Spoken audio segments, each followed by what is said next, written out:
Chapter 108, The Truth, PT5, Answers and Riddles.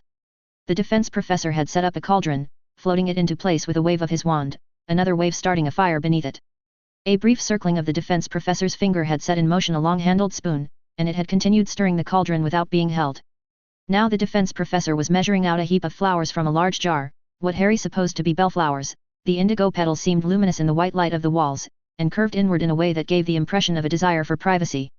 The first of these flowers had been added to the potion at once, but then the cauldron had just gone on stirring itself for a while. The defense professor had assumed a position from which he could see Harry just by turning his head slightly, and Harry knew that he was within the defense professor's peripheral vision. In the corner a fiend fire phoenix waited, some of the nearby stone beginning to gloss over as it melted to greater smoothness. The burning wings shed crimson light that gave everything in the room a tint of blood, and reflected in scarlet sparks from the glassware. "Time is wasting," said Professor Quirrell. "Ask your questions, if you have them." "Why, Professor Quirrell, why must you be this way, why make yourself the monster, why Lord Voldemort, I know you might not want the same things I do, but I can't imagine what you want that makes this the best way to get it." That was what Harry's brain wanted to know.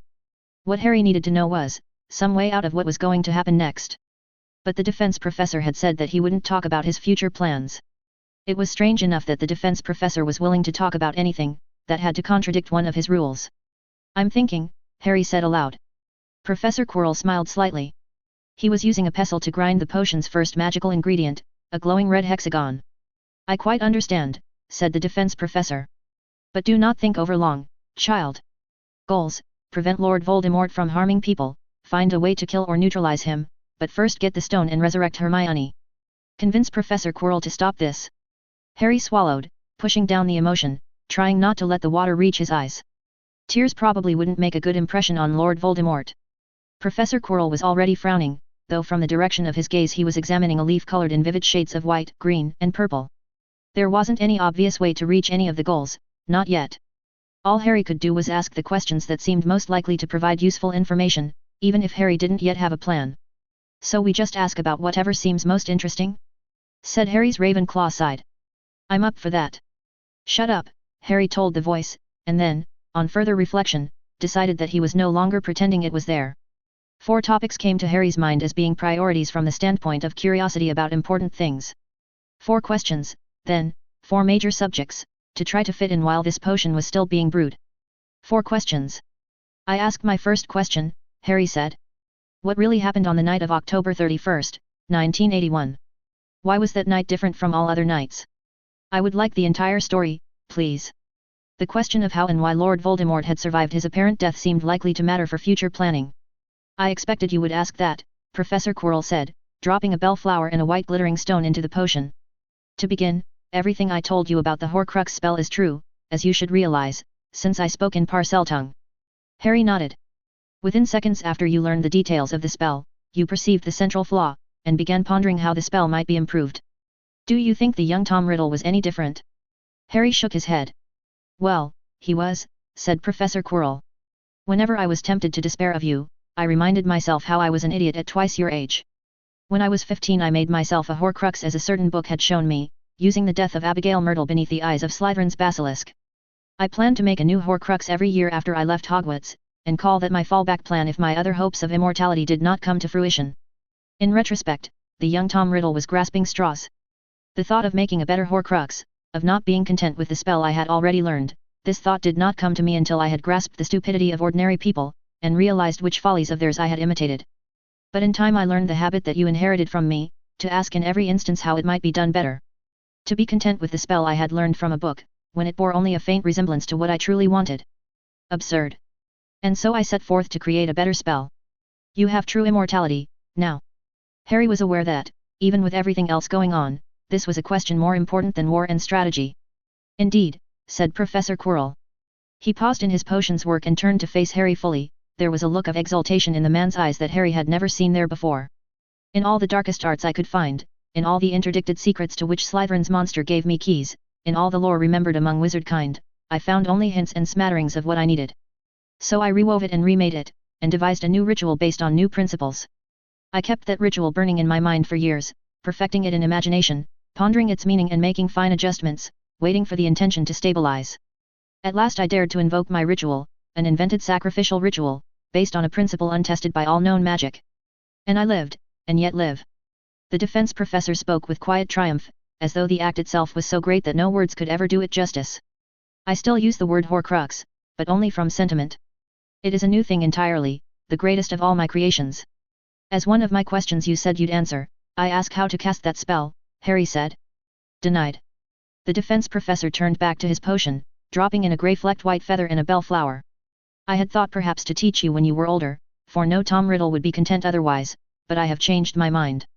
Memory is a hard thing to recall, sometimes, and Harry had been trying to remember if Professor Quirrell had dropped any hints about this subject before. Something about Professor Quirrell's phrasing sparked a memory, perhaps you will be told when you are older.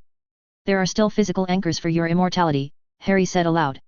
It resembles the old Horcrux spell by that much, which is another reason you still call them Horcruxes. It was dangerous to say aloud, but Harry needed to know. If I'm wrong, you can always deny it in Parseltongue. Professor Quirrell was smiling evilly. Your guess is right, boy, for all the good it does you. Unfortunately, that wasn't a difficult vulnerability to cover if the enemy was smart. Harry wouldn't ordinarily have made the suggestion, just in case the enemy hadn't thought of it for themselves, but in this case he'd already made it. One Horcrux dropped into an active volcano, waited so it would sink into the Earth's mantle, Harry said heavily. The same place I thought of dropping the Dementor if I couldn't destroy it. And then you asked me where else I would hide something if I didn't want anyone to find it ever again. One Horcrux buried kilometers down, in an anonymous cubic meter of the Earth's crust. One Horcrux you dropped into the Mariana Trench. One Horcrux floating high in the stratosphere, transparent. Even you don't know where they are, because you obliterated the exact details from your memory. And the last Horcrux is the Pioneer 11 plaque that you snuck into NASA and modified. It's where you get your image of the stars, when you cast the spell of starlight. Fire, earth, water, air, void. Something of a riddle, the defense professor had called it, and therefore Harry had remembered it. Something of a riddle. Indeed, said the defense professor.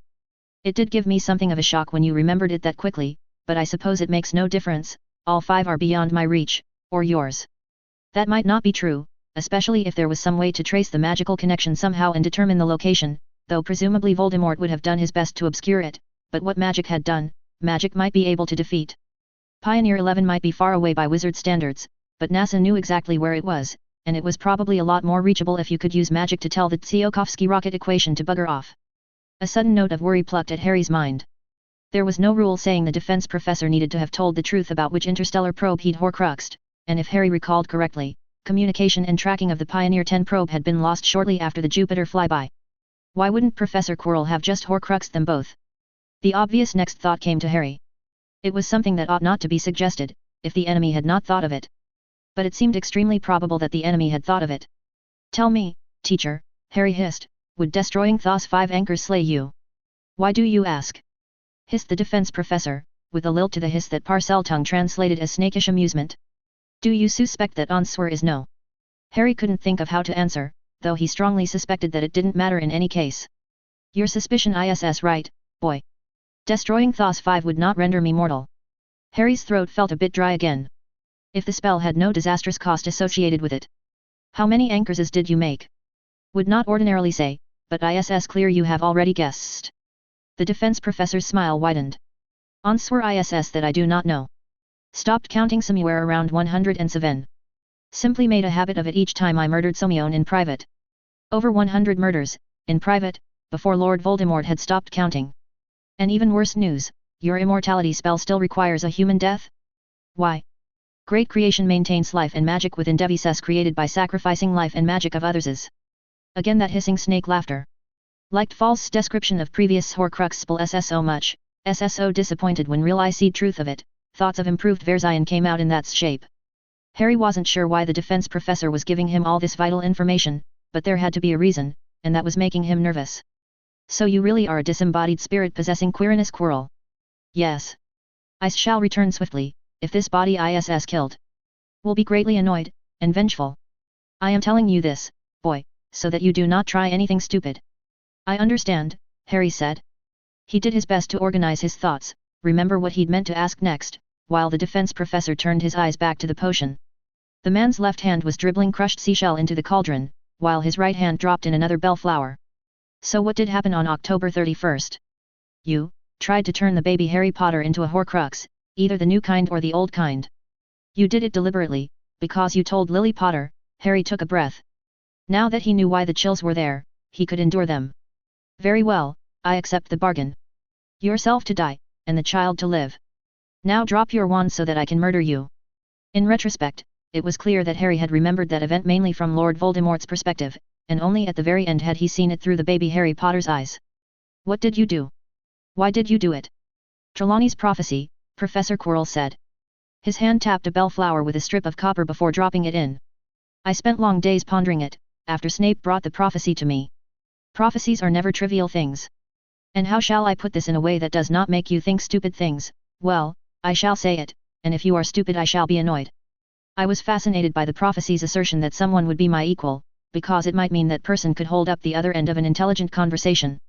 After 50 years of being surrounded by gibbering stupidity, I no longer cared whether my reaction might be considered a literary cliché. I was not about to pass up on that opportunity without thinking about it first. And then, you see, I had a clever idea. Professor Quirrell sighed. It occurred to me how I might fulfill the prophecy my own way, to my own benefit. I would mark the baby as my equal by casting the old Horcrux spell in such fashion as to imprint my own spirit onto the baby's blank slate. It would be a purer copy of myself, since there would be no old self to mix with the new. In some years, when I had become bored with ruling Britain and moved on to other things, I would arrange with the other Tom Riddle that he should appear to vanquish me, and he would rule over the Britain he had saved. We would play the game against each other forever, keeping our lives interesting amid a world of fools. I knew a dramatist would predict that the two of us would end by destroying each other, but I pondered long upon it, and decided that both of us would simply decline to play out the drama. That was my decision and I was confident that it would remain so. Both Tom Riddles, I thought, would be too intelligent to truly go down that road. The prophecy seemed to hint that if I destroyed all but a remnant of Harry Potter, then our spirits would not be so different, and we could exist in the same world. Something went wrong, Harry said. Something that blew off the top of the Potter's home in Godric's Hollow, gave me the scar on my forehead, and left your burnt body behind. Professor Quirrell nodded. His hands had slowed in their potion's work. The resonance in our magic, Professor Quirrell said quietly. When I had shaped the baby's spirit to be like my own. Harry remembered the moment in Azkaban when Professor Quirrell's killing curse had collided with his patroness. The burning, tearing agony in his forehead, like his head had been about to split in half. I cannot count how many times I have thought of that night, rehearsing my mistake, thinking of wiser things I should have done, said Professor Quirrell. I later decided that I should have thrown my wand from my hand and changed into my animagus form. But that night, I instinctively tried to control the chaotic fluctuations in my magic, even as I felt myself burning up from inside. That was the wrong decision, and I failed. So my body was destroyed, even as I overwrote the infant Harry Potter's mind, either of us destroying all but a remnant of the other. And then, Professor Quirrell's expression was controlled. And then, when I regained consciousness inside my Horcruxes, it turned out that my great creation did not work as I had hoped. I should have been able to float free of my Horcruxes and possess any victim that consented to me, or that was too weak to refuse me. That was the part of my great creation that failed my intent. As with the original Horcrux spell, I would only be able to enter a victim who contacted the physical Horcrux, and I had hidden my unnumbered Horcruxes in places where nobody would ever find them. Your instinct is correct, boy, this would not be a good time to laugh. Harry stayed very quiet.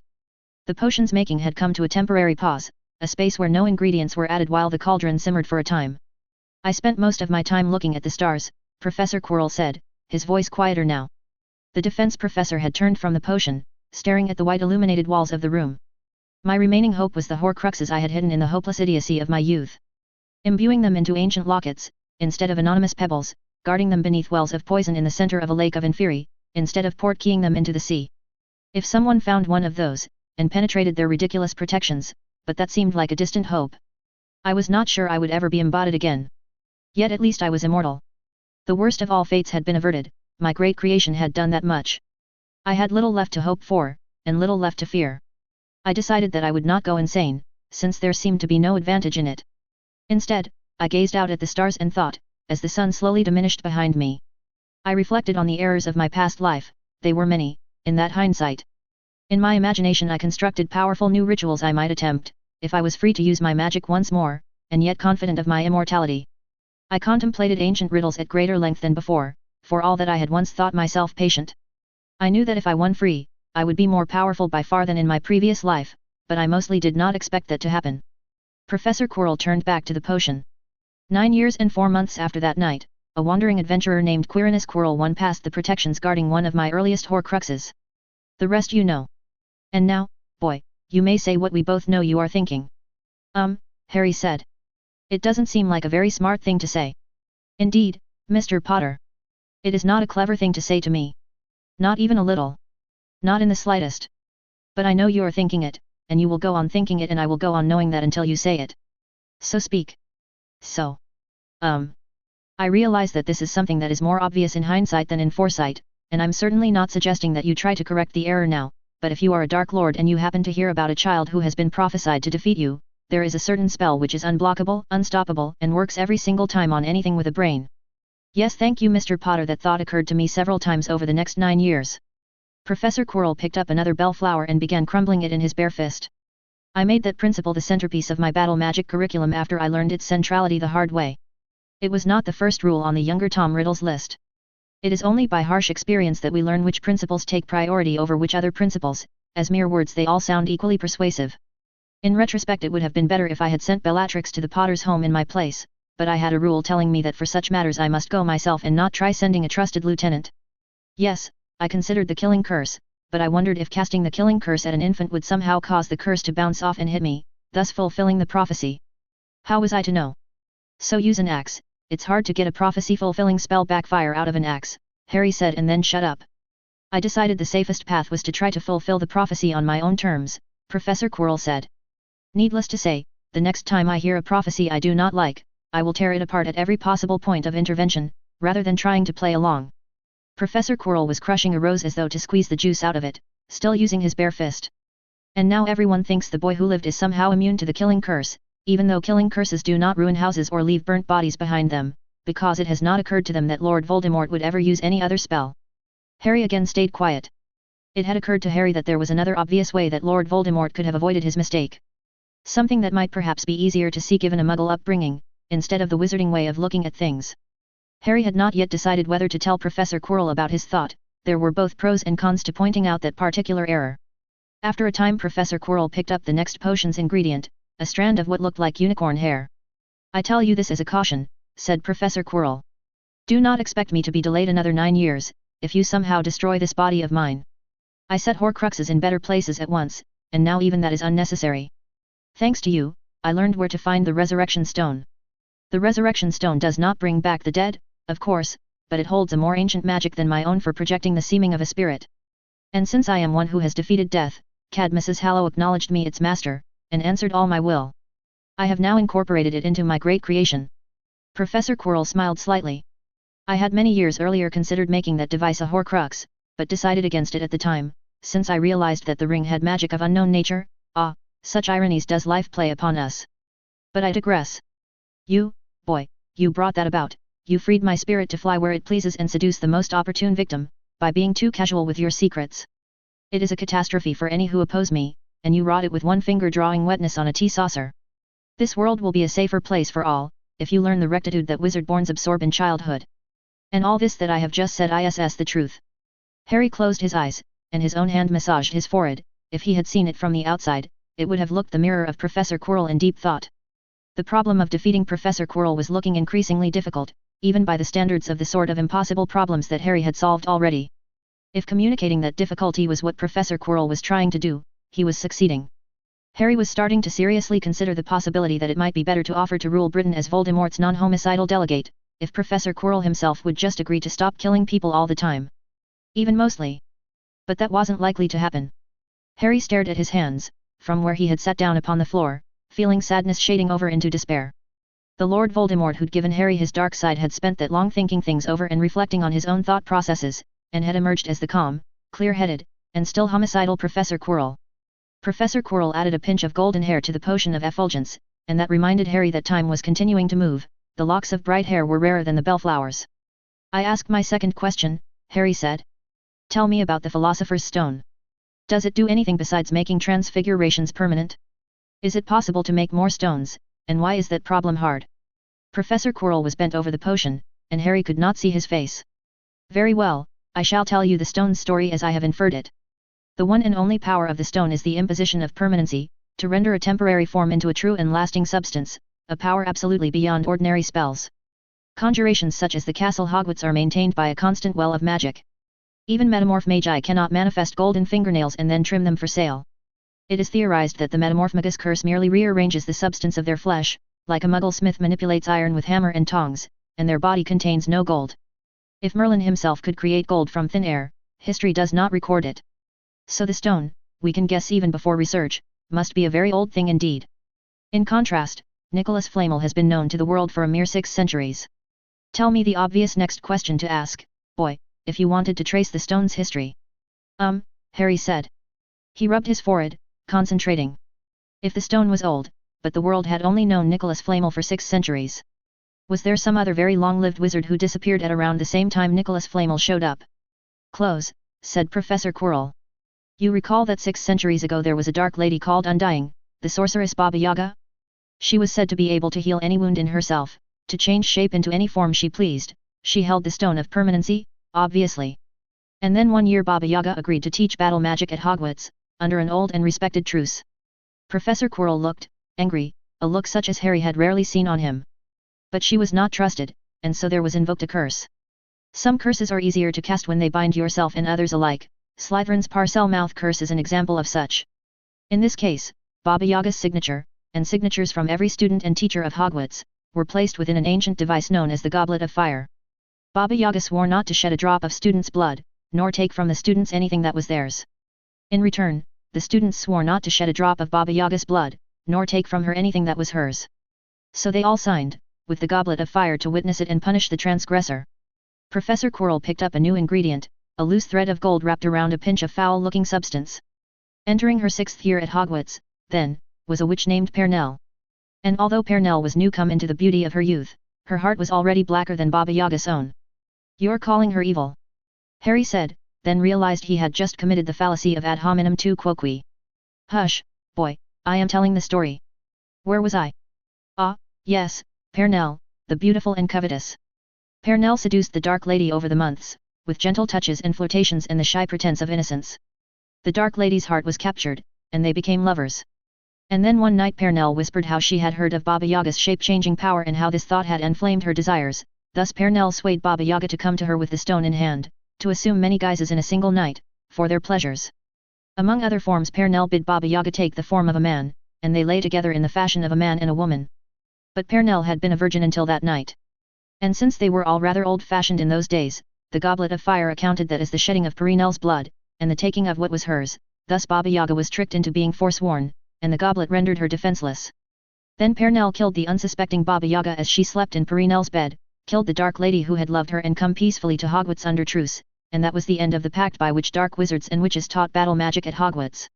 For the next few centuries the Goblet of Fire was used to oversee pointless inter-school tournaments, and then it resided in a disused chamber at Beau's Batons, until I finally stole it. Professor Quirrell dropped a pale beige-pink twig into the cauldron, and its color changed to white just as it touched the surface. But I digress. Pernell took the stone from Baba Yaga, and assumed the guise and name of Nicholas Flamel. She also kept her identity as Pernell, calling herself Flamel's wife. The two have appeared together in public, but that might be done by any number of obvious methods. And the stone's manufacture? Said Harry, his brain working to process all this.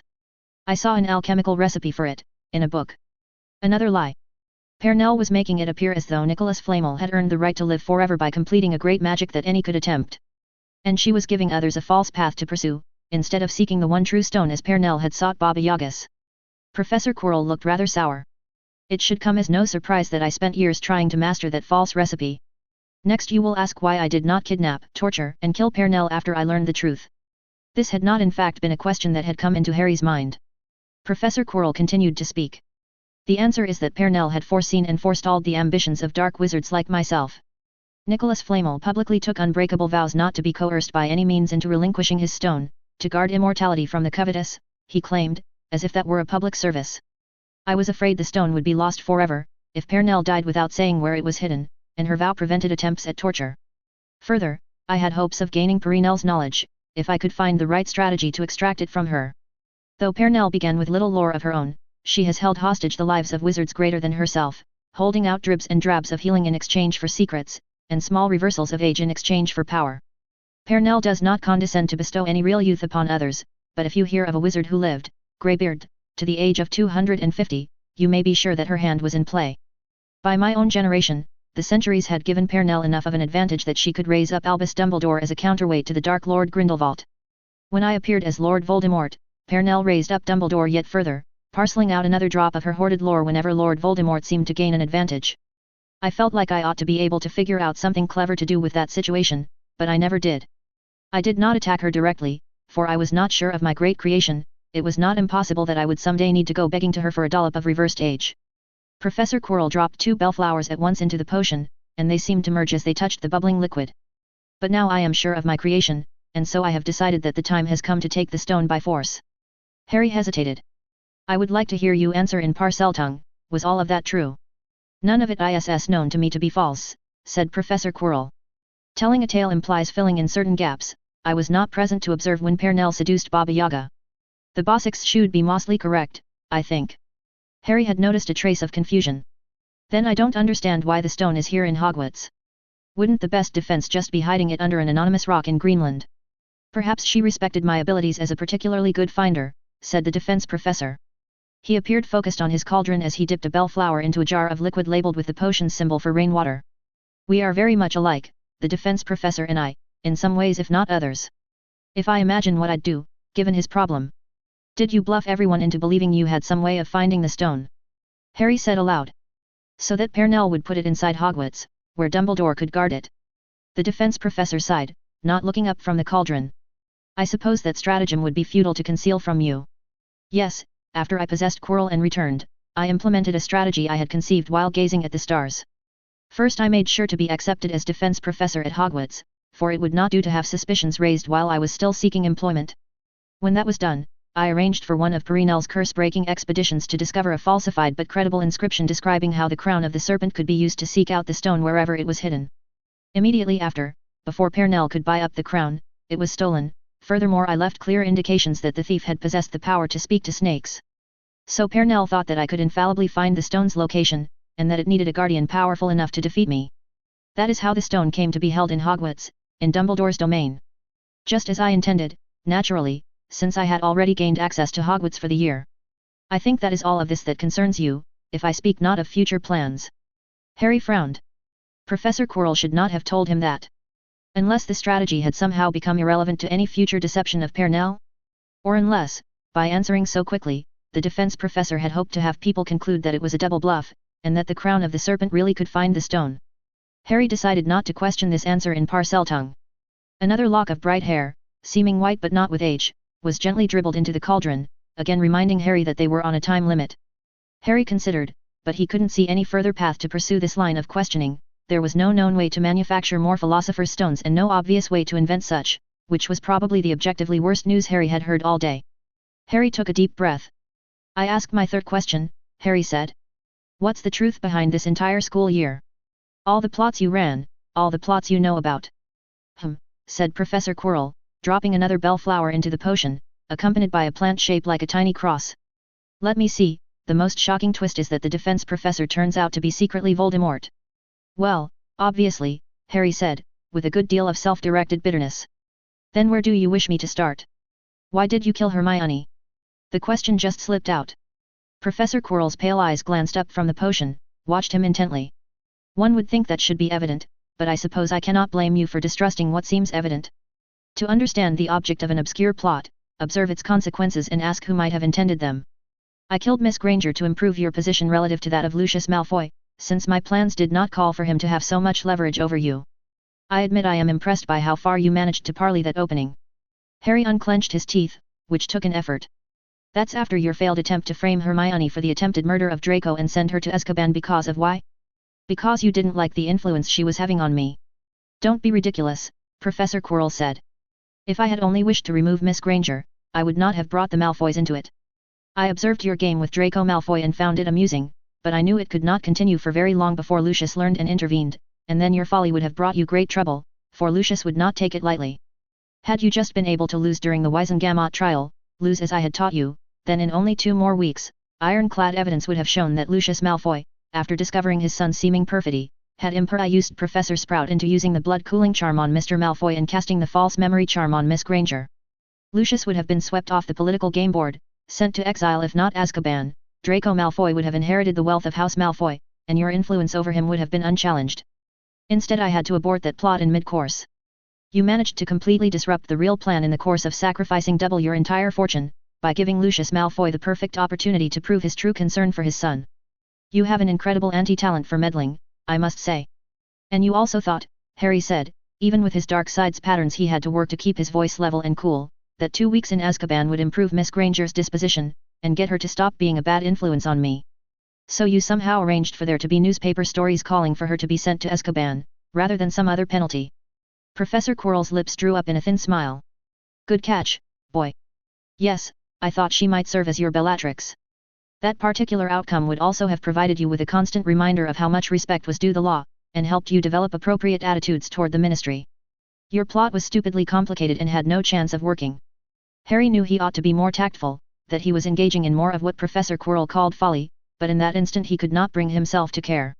It was less complicated than Dumbledore's plot to have the 3 armies tie in the Christmas battle, and not much more complicated than my own plot to make you think Dumbledore had blackmailed Mr. Zabinai. The insight you are missing, Mr. Potter, is that these were not plots that needed to succeed. Professor Quirrell continued to casually stir the potion, smiling.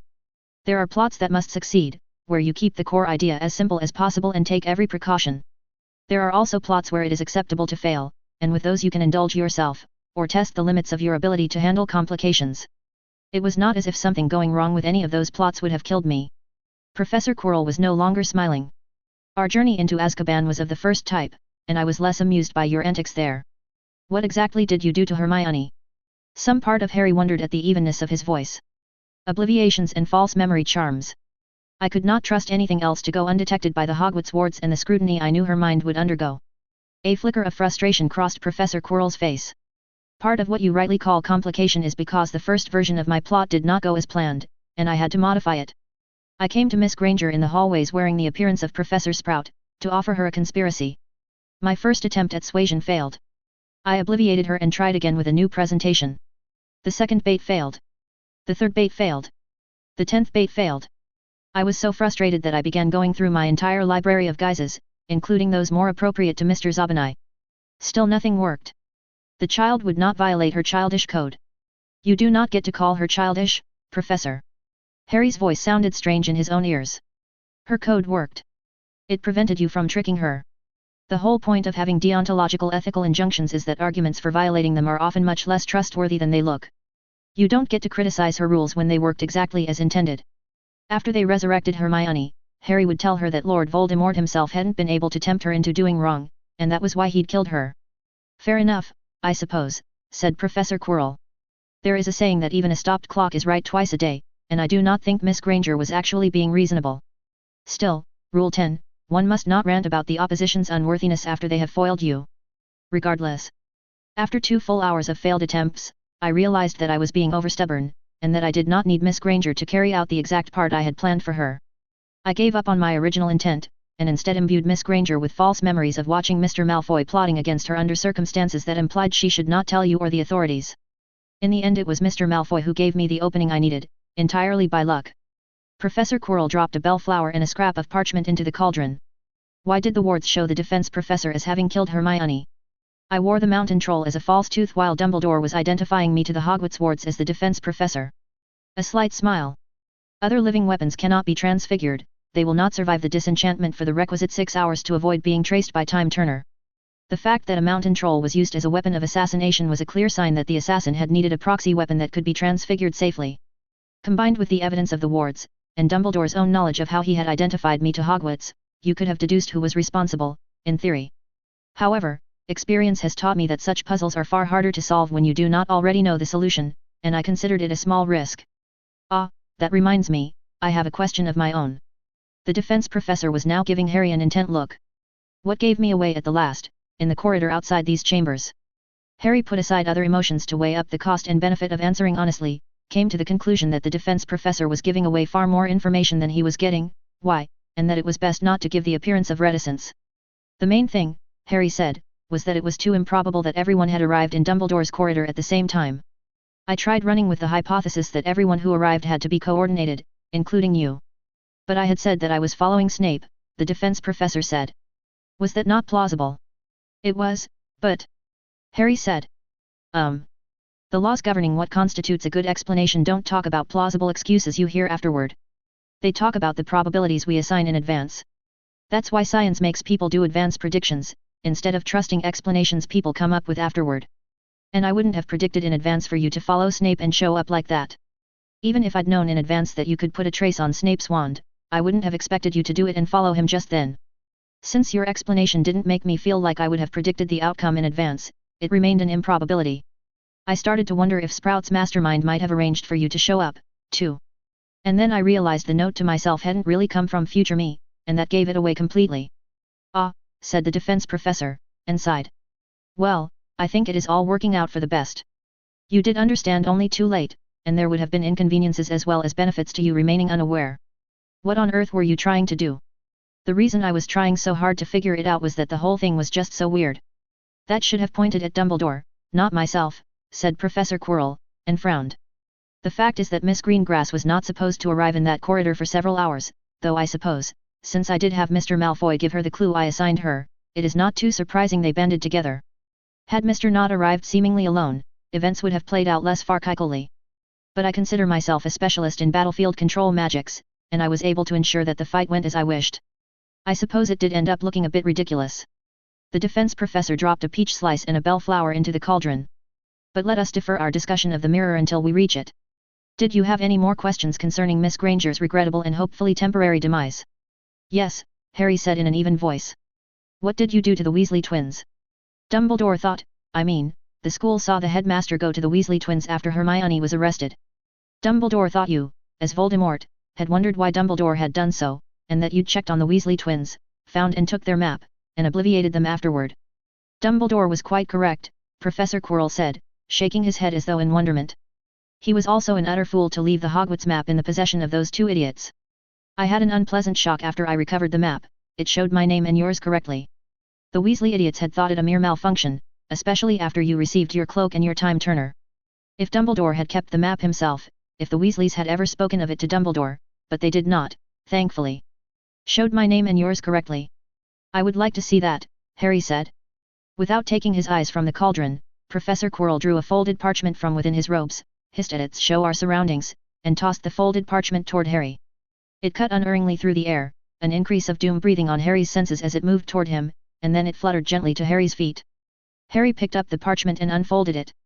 At first the parchment seemed blank. Then, as though an unseen pen were moving across it, the outline of walls and doors appeared, all drawn in handwritten lines. The writing outlined a series of chambers, most of them shown as empty. The last chamber in the series had a confused scribble in its center, as though the map were trying to indicate its own bewilderment, and the second-to-last chamber showed two names within, written in positions within the chamber corresponding to where Harry was sitting and Professor Quirrell was standing. Tom M. Riddle. Tom M. Riddle. Harry gazed at the parchment, an unpleasant chill coming over him. It was one thing to hear Lord Voldemort claim that your name was Tom Riddle, it was another thing to find that Hogwarts's magic agreed. Did you tamper with this map to achieve this result, or did it appear before you by surprise? Was surprise, replied Professor Quirrell, with an overtone of hissing laughter. No tricks. Harry folded the map and threw it back in Professor Quirrell's direction, some force caught it in midair before it reached the floor, and drew the map back into Professor Quirrell's robes. The defense professor spoke. I should also like to volunteer that Snape was guiding Miss Granger and her underlings toward bullies, and sometimes intervening to protect them. I knew that. Interesting, said Professor Quirrell. Did Dumbledore also learn of this? Answer in Parseltongue. Not so far as I know, hissed Harry. Fascinating, said Professor Quirrell. You may be interested to know this as well, Potions Maker had to work in secret because his plot opposed Schulmaster's plot. Harry thought about this, while Professor Quirrell blew on the potion as though to cool it, though the fire still burned under the cauldron, then added a pinch of dirt and a drop of water and a bellflower.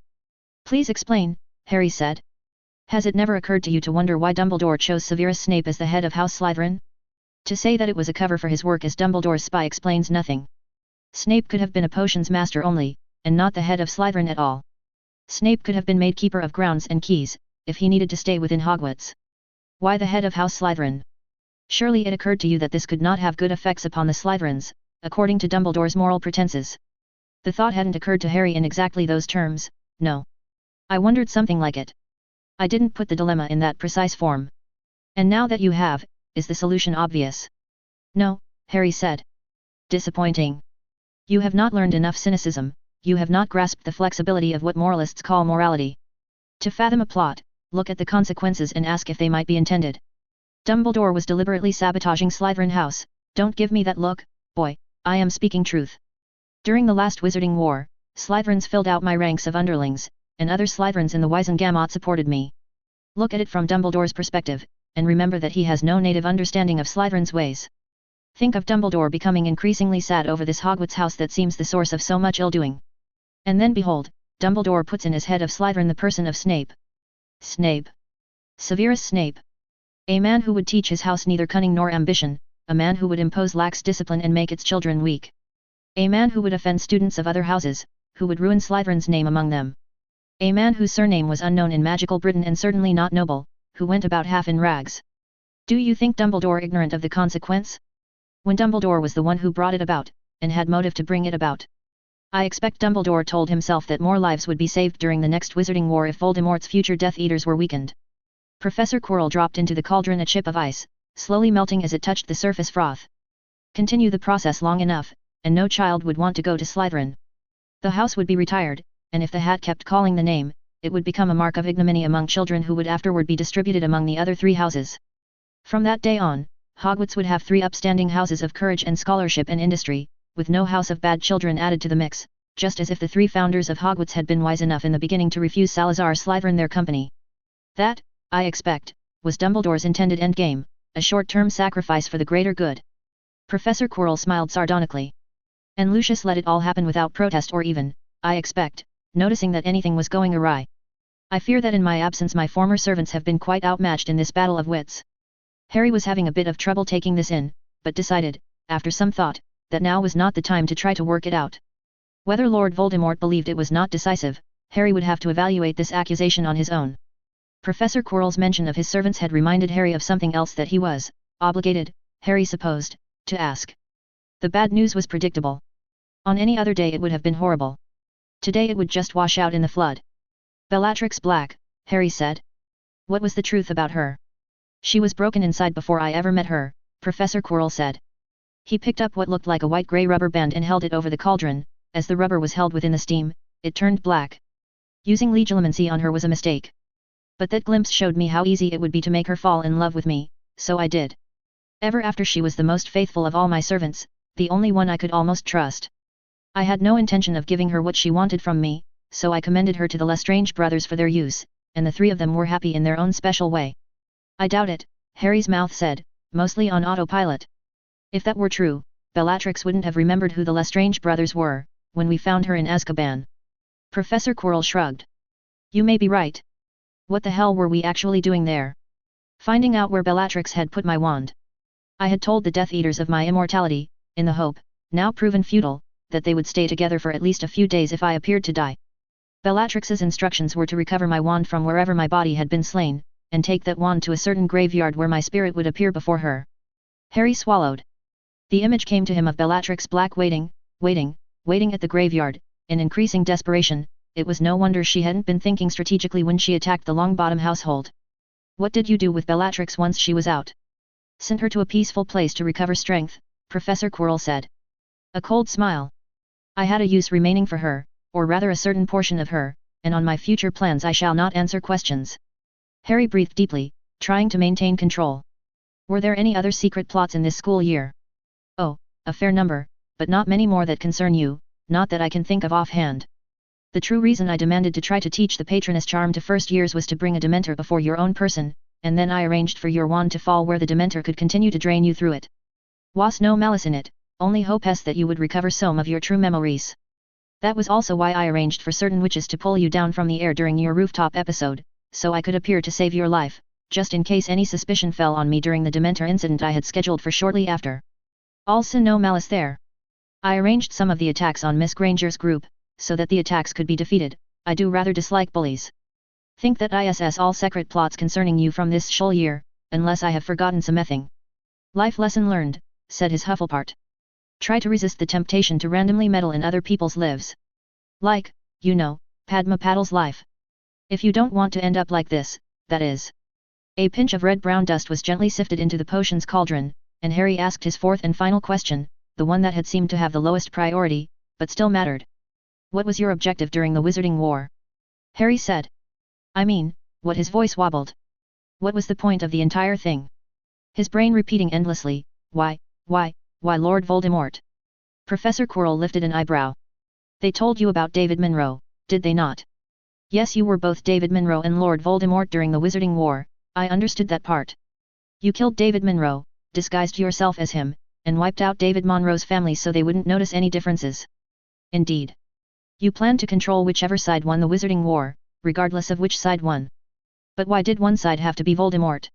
I mean, wouldn't it have been easier to gain public support with someone less Voldemort? Professor Quirrell's mallet made an unusually loud thud as it crushed white butterfly wings, mixing them with another bellflower. I planned, Professor Quirrell said harshly, for Lord Voldemort to lose to David Monroe. The flaw in that strategy was the absolute wretchedness of Professor Quirrell stopped. No, I am telling the tale out of order. Listen, boy, when I had devised my great creation and come into the fullness of my magic, I thought the time had come for me to take political power into my hands. It would be inconvenient, certainly, and take up my time in ways that were not enjoyable. But I knew the Muggles would eventually destroy the world or make war on wizardkind or both, and something had to be done if I was not to wander a dead or dull world through my eternity. Having attained immortality, I needed a new ambition to occupy my decades, and to prevent the Muggles from ruining everything seemed a goal of acceptable scope and difficulty. It is a source of continual amusement to me that I, of all people, am the only one really taking action towards that end. Though I suppose it would make sense for the mortal insects not to care about their world's end, why should they, when they are just going to die regardless, and can save themselves the inconvenience of trying to do anything difficult along the way? But I digress.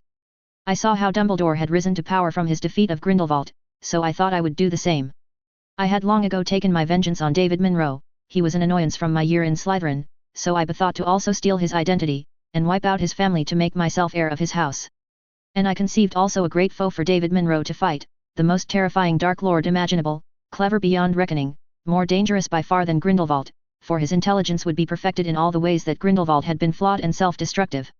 A Dark Lord who would do his cunning utmost to disrupt the alliances who would fight him, a Dark Lord who would command the deepest loyalty from his followers through his oratical skills.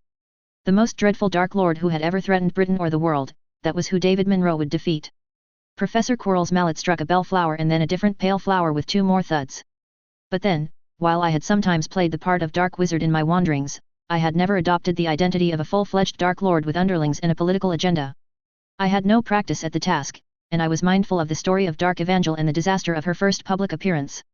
According to what she said afterward, she had meant to call herself the Walking Catastrophe and the Apostle of Darkness, but in the excitement of the moment she introduced herself as the Apostrophe of Darkness instead. After that she had to ruin 2 entire villages before anyone took her seriously. So you decided to try a small-scale experiment first, Harry said. A sickness rose up in him, because in that moment Harry understood, he saw himself reflected, the next step was just what Harry himself would have done, if he'd had no trace of ethics whatsoever, if he'd been that empty inside. You created a disposable identity, to learn how the ropes worked, and get your mistakes out of the way. Indeed. Before becoming a truly terrible Dark Lord for David Monroe to fight, I first created for practice the persona of a Dark Lord with glowing red eyes, pointlessly cruel to his underlings, pursuing a political agenda of naked personal ambition combined with blood purism as argued by drunks in Knockturn Alley. My first underlings were hired in a tavern, given cloaks and skull masks, and told to introduce themselves as Death Eaters. The sixth sense of understanding deepened, in the pit of Harry's stomach. And you called yourself Voldemort? Just so, General Chaos. Professor Quirrell was grinning, from where he stood by the cauldron. I wanted it to be an anagram of my name, but that would only have worked if I'd conveniently been given the middle name of Marvolo, and then it would have been a stretch. Our actual middle name is Morphin, if you're curious. But I digress. I thought Voldemort's career would last only a few months, a year at the longest, before the Aurors brought down his underlings and the disposable Dark Lord vanished. As you perceive, I had vastly overestimated my competition. And I could not quite bring myself to torture my underlings when they brought me bad news, no matter what Dark Lords did in plays. I could not quite manage to argue the tenets of blood purism as incoherently as if I were a drunk in Knockturn Alley.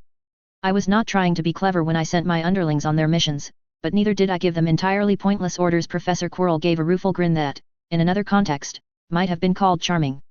1 month after that, Bellatrix Black prostrated herself before me, and after 3 months Lucius Malfoy was negotiating with me over glasses of expensive fire whiskey. I sighed, gave up all hope for wizard kind, and began as David Monroe to oppose this fearsome Lord Voldemort. And then what happened? A snarl contorted Professor Quirrell's face. The absolute inadequacy of every single institution in the civilization of magical Britain is what happened. You cannot comprehend it, boy. I cannot comprehend it. It has to be seen, and even then it cannot be believed. You will have observed, perhaps, that of your fellow students who speak of their families' occupations, 3 in 4 seem to mention jobs in some part or another of the ministry. You will wonder how a country can manage to employ 3 of its 4 citizens in bureaucracy. The answer is that if they did not all prevent each other from doing their jobs, none of them would have any work left to do. The Aurors were competent as individual fighters, they did fight dark wizards and only the best survived to train new recruits, but their leadership was in absolute disarray. The ministry was so busy rooting papers that the country had no effective opposition to Voldemort's attacks except myself, Dumbledore, and a handful of untrained irregulars. A shiftless, incompetent, cowardly layabout, Mundungus Fletcher, was considered a key asset in the Order of the Phoenix, because, being otherwise unemployed, he did not need to juggle another job. I tried weakening Voldemort's attacks, to see if it was possible for him to lose. At once the ministry committed fewer Aurors to oppose me. I had read Mao's Little Red Book, I had trained my Death Eaters in guerrilla tactics, for nothing. For nothing. I was attacking all of magical Britain, and in every engagement my forces outnumbered their opposition. In desperation, I ordered my Death Eaters to systematically assassinate every single incompetent managing the Department of Magical Law Enforcement. One paper pusher after another volunteered to accept higher positions despite the fate of their predecessors, gleefully rubbing their hands at the prospect of promotion. Every one of them thought they would cut a deal with Lord Voldemort on the side. It took 7 months to murder our way through them all, and not a single Death Eater asked why we were bothering. And then, even with Bartmew's Crouch risen to director and Amelia Bones as head Auror, it was still too little. I could have done better fighting alone. Dumbledore's aid was not worth his moral restraints, and Crouch's aid was not worth his respect for the law. Professor Quirrell turned up the fire beneath the potion. And eventually, Harry said through the heart sickness, you realized you were just having more fun as Voldemort. It is the least annoying role I have ever played. If Lord Voldemort says that something is to be done, people obey him and do not argue. I did not have to suppress my impulse to cruciate people being idiots, for once it was all part of the role. If someone was making the game less pleasant for me, I just said Avada Kedavra regardless of whether that was strategically wise, and they never bothered me again. Professor Quirrell casually chopped a small worm into bits. But my true epiphany came on a certain day when David Monroe was trying to get an entry permit for an Asian instructor in combat tactics, and a ministry clerk denied it, smiling smugly. I asked the ministry clerk if he understood that this measure was meant to save his life, and the ministry clerk only smiled more. Then in fury I threw aside masks and caution, I used my legilimency, I dipped my fingers into the cesspit of his stupidity and tore out the truth from his mind. I did not understand, and I wanted to understand. With my command of legilimency I forced his tiny clerk brain to live out alternatives, seeing what his clerk brain would think of Lucius Malfoy, or Lord Voldemort, or Dumbledore standing in my place. Professor Quirrell's hands had slowed, as he delicately peeled bits and small strips from a chunk of candle wax. What I finally realized that day is complicated, boy, which is why I did not understand it earlier in life. To you I shall try to describe it anyway. Today I know that Dumbledore does not stand at the top of the world, for all that he is the supreme mugwump of the International Confederation. People speak ill of Dumbledore openly, they criticize him proudly and to his face, in a way they would not dare stand up to Lucius Malfoy.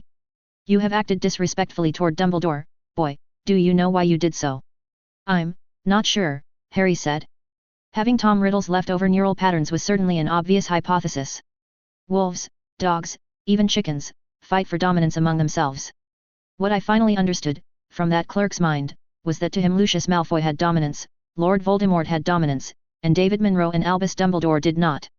By taking the side of good, by professing to abide in the light, we had made ourselves unthreatening. In Britain, Lucius Malfoy has dominance, for he can call in your loans, or send ministry bureaucrats against your shop, or crucify you in the Daily Prophet, if you go openly against his will. And the most powerful wizard in the world has no dominance, because everyone knows that he is, Professor Quirrell's lips curled, a hero out of stories, relentlessly self-effacing and too humble for vengeance. Tell me, child, have you ever seen a drama where the hero, before he consents to save his country, demands so much gold as a barrister might receive for a court case? Actually there have been a lot of heroes like that in Muggle fiction, I'll name Han Solo just to start. Well, in magical drama it is not so. It is all humble heroes like Dumbledore. It is the fantasy of the powerful slave who will never truly rise above you, never demand your respect, never even ask you for pay. Do you understand now? I think so, Harry said. Frodo and Samwise from Lord of the Rings did seem to match the archetype of a completely non-threatening hero. You're saying that's how people think of Dumbledore? I don't believe the Hogwarts students see him as a hobbit. In Hogwarts, Dumbledore does punish certain transgressions against his will, so he is feared to some degree, though the students still make free to mock him in more than whispers. Outside this castle, Dumbledore is sneered at, they began to call him mad, and he aped the part like a fool. Step into the role of a savior out of plays, and people see you as a slave to whose services they are entitled and whom it is their enjoyment to criticize, for it is the privilege of masters to sit back and call forth helpful corrections while the slaves labor. Only in the tales of the ancient Greeks, from when men were less sophisticated in their delusions, may you see the hero who is also high. Hector, Aeneas, those were heroes who retained their right of vengeance upon those who insulted them, who could demand gold and jewels in payment for their services without sparking indignation. And if Lord Voldemort conquered Britain, he might then condescend to show himself noble in victory, and nobody would take his goodwill for granted, nor chirp corrections at him if his work was not to their liking. When he won, he would have true respect. I understood that day in the ministry that by envying Dumbledore, I had shown myself as deluded as Dumbledore himself. I understood that I had been trying for the wrong place all along. You should know this to be true, boy, for you have made freer to speak ill of Dumbledore than you ever dared speak ill of me. Even in your own thoughts, I wager, for instinct runs deep. You knew that it might be to your cost to mock the strong and vengeful Professor Quirrell, but that there was no cost in disrespecting the weak and harmless Dumbledore. Thank you, Harry said through the pain, for that valuable lesson, Professor Quirrell. I see that you are right about what my mind was doing. Though Tom Riddle's memories had probably also had something to do with the way he had sometimes lashed out at Dumbledore for no good reason, Harry hadn't been like that around Professor McGonagall, who admittedly had the power to deduct house points and didn't have Dumbledore's air of tolerance. No, it was still true, Harry would have been more respectful even in his own thoughts if Dumbledore had not seemed safe to disrespect. So that had been David Munro, and that had been Lord Voldemort. It still hadn't answered the most puzzling question, and Harry wasn't sure that asking it would be wise. If, somehow, Lord Voldemort had managed not to think of it, and then Professor Quirrell had still managed not to think of it during 9 years of contemplation, then it wasn't wise to say, or maybe it was, the agonies of the Wizarding War had not been good for Britain. Harry decided, and spoke. One thing that did confuse me was why the Wizarding War lasted so long, Harry ventured. I mean, maybe I'm underestimating the difficulties that were facing Lord Voldemort. You want to know why I did not imperious some of the stronger wizards who could imperious others, slay the very strongest wizards who could have resisted my imperious, and take over the ministry in, oh, perhaps 3 days. Harry nodded silently. Professor Quirrell looked contemplative, his hand was sifting grass clippings into the cauldron, bit by bit. That ingredient, if Harry remembered correctly, was something like 4/5 towards the end of the recipe. I wondered that myself, the defense professor said finally, when I heard Trelawney's prophecy from Snape, and I contemplated the past as well as the future. If you had asked my past self why he did not use the Imperius, he would have spoken of the need to be seen to rule, to openly command the ministry bureaucracy, before it was time to turn his eyes outward to other countries. He would have remarked on how a quick and silent victory might bring challenges later. He would have remarked on the obstacle presented by Dumbledore and his incredible defensive prowess. And he would have had similar excuses for every other quick path he considered. Somehow it was never the right time to bring my plans to their final phase, there was always one more thing to do first. Then I heard the prophecy and I knew that it was time, for time itself was taking notice of me. That the span for hesitation was done. And I looked back, and realized somehow this had been going on for years. I think. The occasional bit of grass was still dropping down from his hand, but Professor Quirrell did not seem to pay it any mind. I thought, when I was contemplating my past beneath the starlight, that I had become too accustomed to playing against Dumbledore.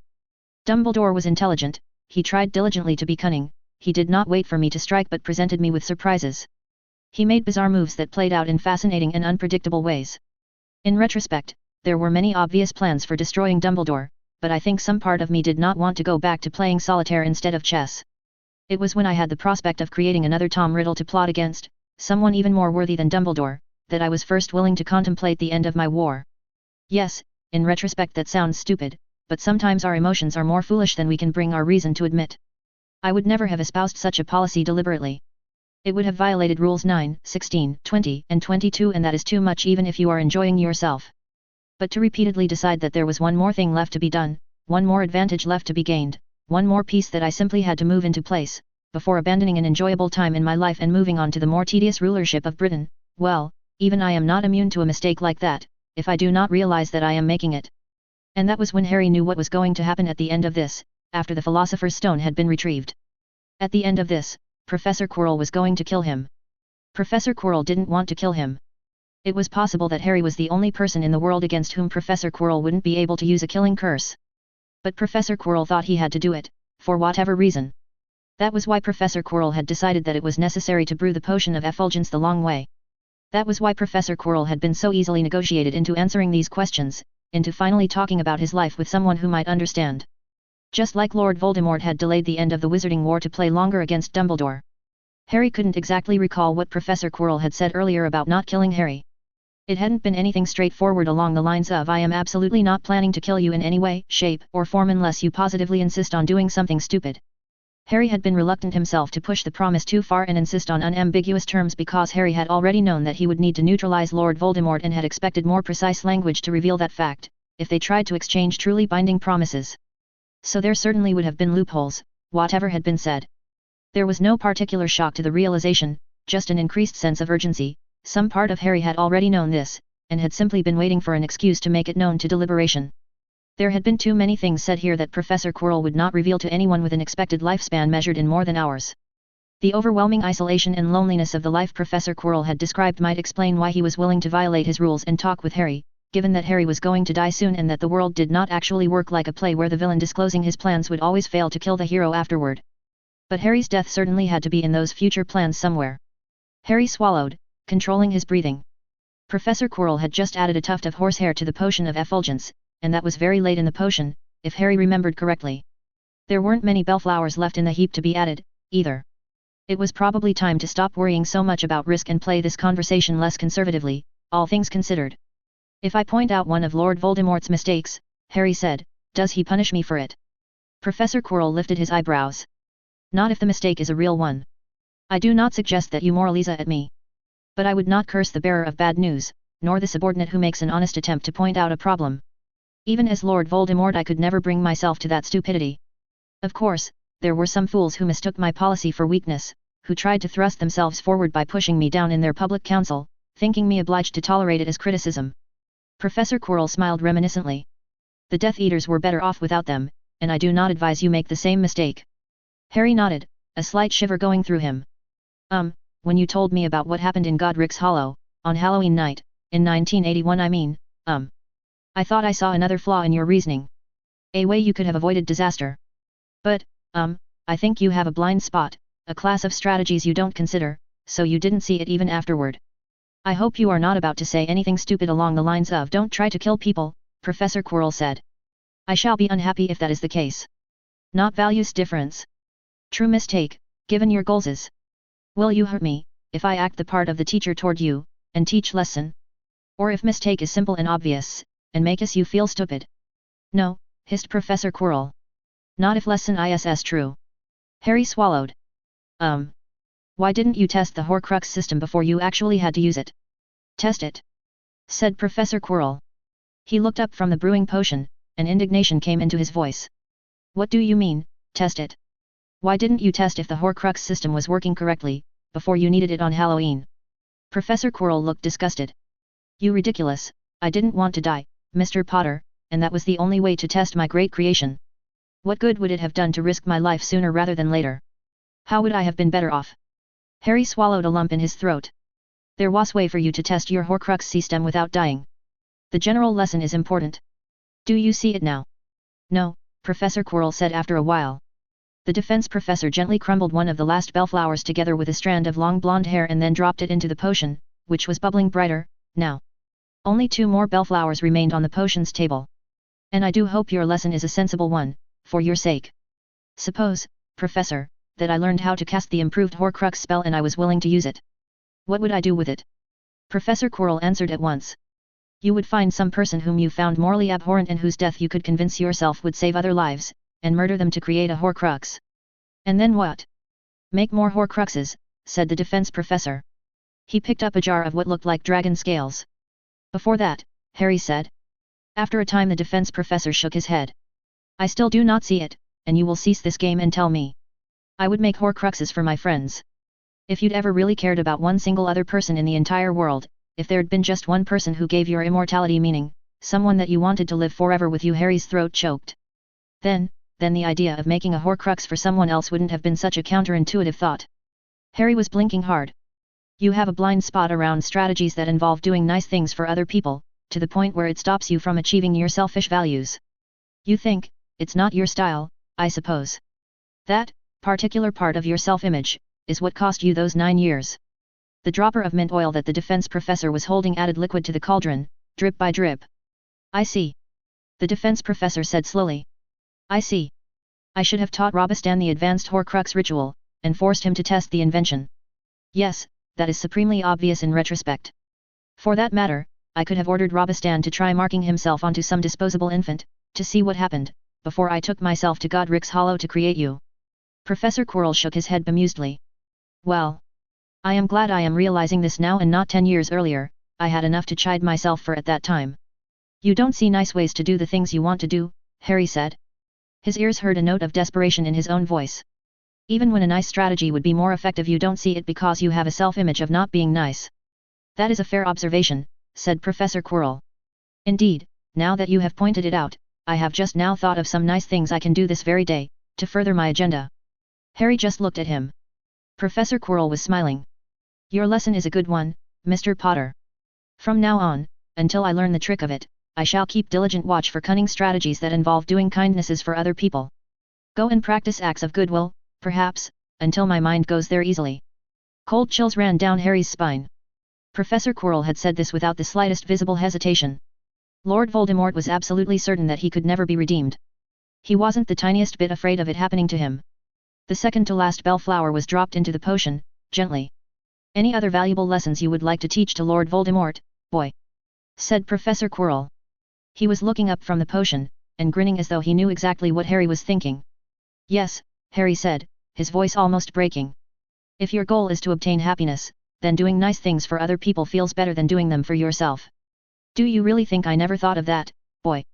The smile had vanished. Do you think I am stupid? After graduating Hogwarts I wandered the world for years, before I returned to Britain as Lord Voldemort.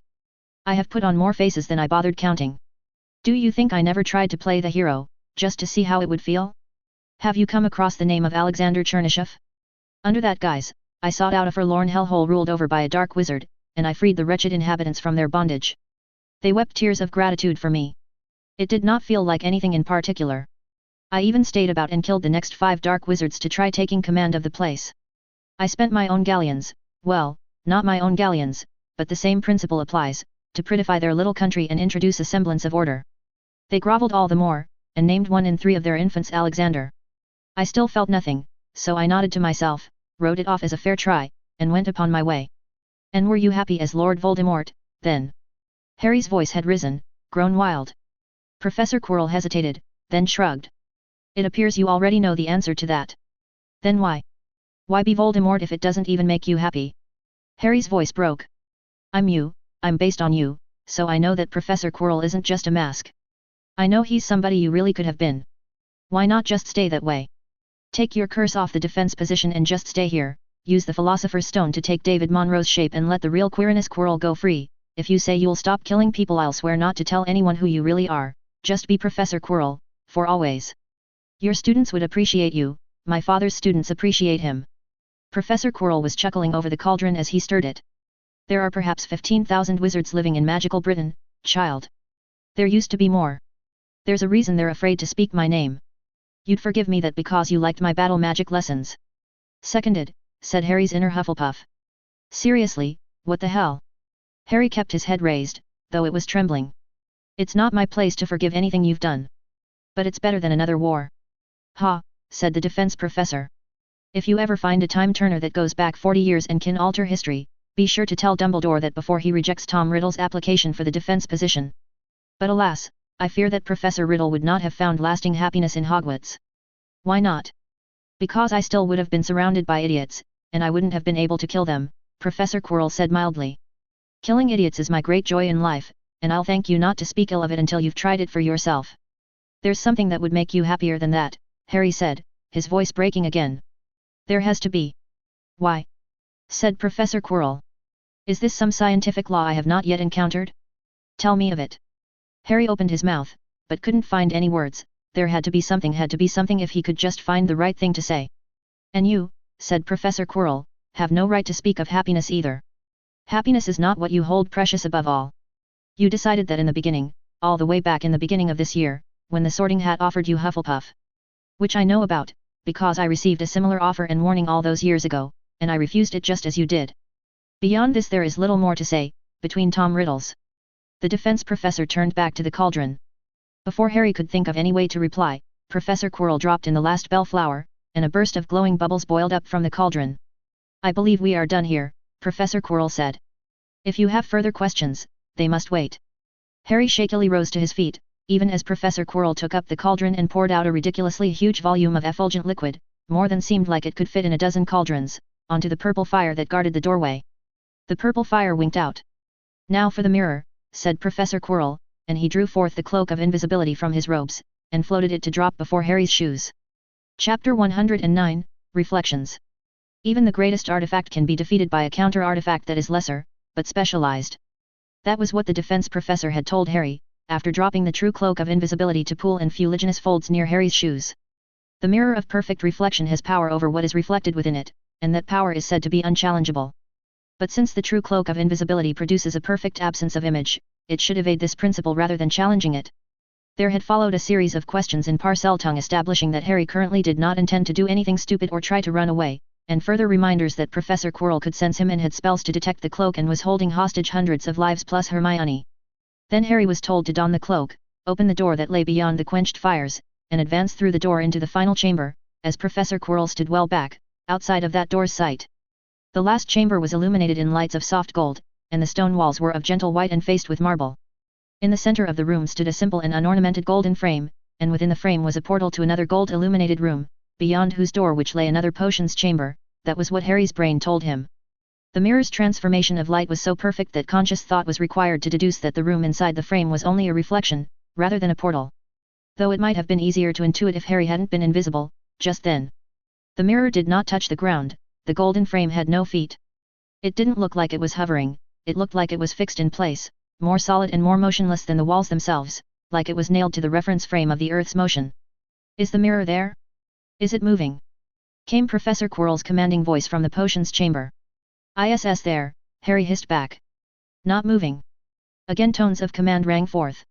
Walk around to the back of the mirror. From behind, the golden frame appeared solid, showing no reflections, and Harry said so in Parseltongue. Now take off your cloak, commanded Professor Quirrell's voice still from within the potions room. Report to me at once if the mirror moves to face you. Harry took off his cloak. The mirror remained nailed to the reference frame of Earth's motion, and Harry reported this. Shortly after there came a hissing and seething, and a bale fire phoenix melted through the marble wall behind Harry, the ambient light in the room taking on a red tinge as it entered. Professor Quirrell followed behind it, walking out of the new-made corridor that had been carved, his black formal shoes unharmed by the red glowing molten surface beneath. Well, Professor Quirrell said, that is one possible trap averted. And now? Professor Quirrell exhaled. Now we will think of possible strategies for retrieving the stone from the mirror, and you will try them, for I prefer not to let my own image be reflected.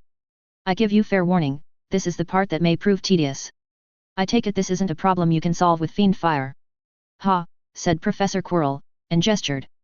The bale fire phoenix moved forward in a rush of crimson terror, the red light casting writhing shadows on the remaining marble walls. Harry jumped back before he could think. The dreadful dark red blaze rushed past Professor Quirrell, surged into the golden back of the mirror, and disappeared as fast as it touched the gold. Then the fire was gone, and the room was tinged scarlet no more. There was no scratch upon the golden surface, no glow to mark the absorption of heat. The mirror had simply remained in place, untouched. Chills went down Harry's spine. If he'd been playing Dungeons and Dragons and the dungeon master had reported that result, Harry would have suspected a mental illusion, and rolled to disbelieve. Upon the center of the golden back had appeared a sequence of runes in no known alphabet, black absences of light in small lines and curves, arranged in a level horizontal row. The thought occurred to Harry that some minor concealing illusion had been consumed in the fiend fire, a far lesser enchantment that had been added to prevent children from seeing those letters. How old is this mirror? Harry said in almost a whisper. Nobody knows, Mr. Potter. The defense professor reached out his fingers toward the runes, a look of something like reverence on his face, but his fingers did not touch the gold. But my guess is the same as yours, I think. It is said, in certain legends that may or may not be fabrications, that this mirror reflects itself perfectly and therefore its existence is absolutely stable. So stable that the mirror was able to survive when every other effect of Atlantis was undone, all its consequences severed from time. You can see why I was amused when you suggested fiend fire. The defense professor let his hand fall. Even in the middle of everything else, Harry felt the awe, if that was true. The golden frame gleamed no brighter than before, for all the revelation, but you could imagine it going back, and back, into a civilization that had been made to never be. What, does the mirror do, exactly? An excellent question, said Professor Quirrell. The answer is in the runes that are written upon the mirror's golden frame. Read them to me. They're not in any alphabet I recognize. They look like randomly oriented chicken scratches drawn by Tolkien elves. Read them anyway. ISS not dangerous. The runes say, Noidalov detalo partsi tnir hakrua tu bikafrua tun woshi. Harry stopped, feeling more prickles at his spine. Harry knew what the rune for Noidalov meant. It meant Noidalov. And the next rune said to detalo the Noidalov until it reached partsi, then keep the part that was both tnir and hawk. That belief felt like knowledge, like he could have answered yes with confident authority if somebody asked him whether the tunwa was rui or bikafrui. It was just that when Harry tried to relate those concepts to any other concepts, he drew a blank. Do you understand what words mean, boy? Don't think SSO. Professor Quirrell gave a soft exhalation, his eyes not leaving the golden frame. I had wondered if perhaps the words of false comprehension might be understandable to a student of Muggle science. Apparently not. Maybe Harry began. Really, Ravenclaw? Said Slytherin. You're pulling this now? Maybe I could try again to understand the words if I knew more about the mirror. Said Harry's Ravenclaw part, which had assumed direct control. Professor Quirrell's lips quirked up. As with most ancient things, scholars have written down enough lies that it is hard to be sure of anything by now. It is definite that the mirror is at least as old as Merlin, for it is known that Merlin used it as a tool. It is also known that after his death, Merlin left written instructions that the mirror did not need to be sealed away, despite it having certain powers that might normally cause one to worry. He wrote that, given how painstakingly the mirror had been crafted to not destroy the world, it would be easier to destroy the world using a lump of cheese. This statement struck Harry as not entirely reassuring. Certain other facts about the mirror are attested by famous wizards who were reasonably skeptical, and whose word has otherwise proven reliable. The mirror's most characteristic power is to create alternate realms of existence, though these realms are only as large in size as what can be seen within the mirror. It is known that people and other objects can be stored therein. It is claimed by several authorities that the mirror alone of all magics possesses a true moral orientation, though I am not sure what that could mean in practical terms. I would expect moralists to call the Cruciatus curse by their name of evil and the Patronus charm by their name of good. I cannot guess what a moralist would think was any more moral than that. But it is claimed, for example, that phoenixes came into our world from a realm that was evoked inside this mirror. Words like jeepers and what his parents would have termed inappropriate language were all running through Harry's head, none very coherently, as he stared at the golden back of the mirror. I have wandered the world and encountered many stories that are not often heard, said Professor Quirrell. Most of them seemed to me to be lies, but a few had the ring of history rather than storytelling. Upon a wall of metal in a place where no one had come for centuries, I found written the claim that some Atlanteans foresaw their world's end, and sought to forge a device of great power to avert the inevitable catastrophe. If that device had been completed, the story claimed, it would have become an absolutely stable existence that could withstand the channeling of unlimited magic in order to grant wishes. And also, this was said to be the vastly harder task, the device would somehow avert the inevitable catastrophes any sane person would expect to follow from that premise. The aspect I found interesting was that, according to the tale writ upon those metal plates, the rest of Atlantis ignored this project and went upon their ways. It was sometimes praised as a noble public endeavor, but nearly all other Atlanteans found more important things to do on any given day than help. Even the Atlantean nobles ignored the prospect of somebody other than themselves obtaining unchallengeable power, which a less experienced cynic might expect to catch their attention. With relatively little support, the tiny handful of would-be makers of this device labored under working conditions that were not so much dramatically arduous, as pointlessly annoying. Eventually time ran out and Atlantis was destroyed with the device still far from complete. I recognize certain echoes of my own experience that one does not usually see invented in mere tales. A twist in the dry smile. But perhaps that is merely my own preference for one tale among 100 other legends. You perceive, however, the echo of Merlin's statement about the mirror's creators shaping it to not destroy the world. Most importantly for our purposes, it may explain why the mirror would have the previously unknown capability that Dumbledore or Pernell seems to have evoked, of showing any person who steps before it an illusion of a world in which one of their desires has been fulfilled. It is the sort of sensible precaution you can imagine someone building into a wish-granting creation meant to not go horribly wrong. Wow, Harry whispered, and meant it. This was magic with a capital M, the sort of magic that appeared in So You Want to Be a Wizard, not just a collection of random physics-violating things you could do with a wand. Professor Quirrell gestured at the golden back. The final property upon which most tales agree, is that whatever the unknown means of commanding the mirror, of that key there are no plausible accounts, the mirror's instructions cannot be shaped to react to individual people. So it is not possible for Pernell to command this mirror, only give the stone to Pernell. Dumbledore cannot state, only give the stone to one who wishes to give it to Nicholas Flamel. There is in the mirror a blindness such as philosophers have attributed to ideal justice, it must treat all who come before it by the same rule, whatever rule may be in force. Thus, there must be some rule for reaching the stone's hiding place which anyone can invoke. And now you see why you, called the boy who lived, shall implement whatever strategies the two of us devise. For it was said that this thing possesses a moral orientation, and it may have been given commands reflecting the same. I am well aware that on conventional terms you are said to be good, just as I am said to be evil. Professor Quirrell smiled, rather darkly. So is our first attempt, though not our last. Rest assured, let us see what this mirror makes of your attempt to retrieve the stone in order to save the life of Hermione Granger and hundreds of your fellow students. And the first version of that plan, said Harry, who was beginning to finally understand, the one you invented on Friday in my first week of Hogwarts, called for the stone to be retrieved by Dumbledore's golden child, the boy who lived, making a selfless and noble attempt to save the life of his dying defense teacher, Professor Quirrell. Of course, said Professor Quirrell. It was a poetical sort of plot, Harry supposed, but his appreciation of that elegance was being hampered by the surrounding circumstances. Then another thought occurred to Harry. Harry said. You think that this mirror is a trap for you? There is no way beneath the heavens that it is not meant as a trap. That is to say, it's a trap for Lord Voldemort. Only it can't be a trap for him personally. There has to be a general rule that underlies it, some generalizable quality of Lord Voldemort that triggers it.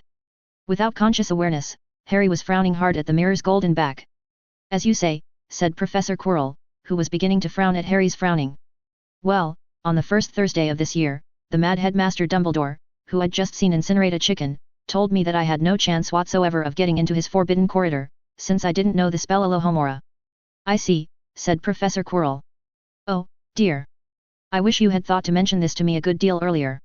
Neither of them needed to state aloud the obvious, that this bit of reverse psychology had successfully ensured that Harry would stay the heck away from Dumbledore's forbidden corridor. Harry was still concentrating. Do you think Dumbledore suspects that I am, in his terms, a Horcrux of Lord Voldemort, or more generally, that some aspects of my personality were copied off Lord Voldemort? Even as Harry asked this aloud, he realized what a dumb question it was, and how much completely blatant evidence he'd already seen that. Dumbledore cannot possibly have missed it, said Professor Quirrell. It is not exactly subtle. What else is Dumbledore to think, that you are an actor in a play whose stupid author has never met a real 11-year-old? Only a gibbering dullard would believe that. Never mind. The two of them stared at the mirror in silence. Finally Professor Quirrell sighed. I have outwitted myself, I fear. Neither you nor I dare be reflected in this mirror. I suppose I must command Professor Sprout to undo my obliviations of Mr. Knott and Miss Greengrass. You see, the other great difficulty of the mirror is that the rule by which it treats those reflected will disregard external forces, such as false memories or a confundus charm. The mirror reflects only those forces arising from within the person themselves, the states of mind they arrive at through their own choices, so it is said in several places. That is why I had Mr. Knott and Miss Greengrass, believing different stories about why the stone's extraction was necessary, ready to appear before this mirror. Professor Quirrell rubbed at the bridge of his nose. I constructed other stories for other students, ready for me to set into motion with the chosen trigger, but as this day approached, I began to feel pessimistic about the project. Such as Knott and Greengrass still seem worth trying, if we cannot think of something better. But I wonder if Dumbledore has tried to construct this puzzle to specifically resist Voldemort's cunning. I wonder if he might have succeeded. If you devise an alternative plan which I approve enough to try, I promise that whatever pawn I send forth shall not be harmed by me, then or ever, nor do I expect to break that promise. And I remind you again of the hostages I hold to my failure, both Miss Granger and all the others. Again they stared at the mirror in silence, the elder Tom Riddle and the younger. I suspect, Professor, Harry said after a time, that your entire class of hypotheses about somebody needing to want the stone for good or honest purposes is mistaken. The headmaster wouldn't set a retrieval rule like that. Why? Because Dumbledore knows how easy it is to end up believing that you're doing the right thing when you're actually not. It'd be the first possibility he imagined. Is it truth or trickery that I hear? I am being honest, Harry said. Professor Quirrell nodded. Then your point is well taken.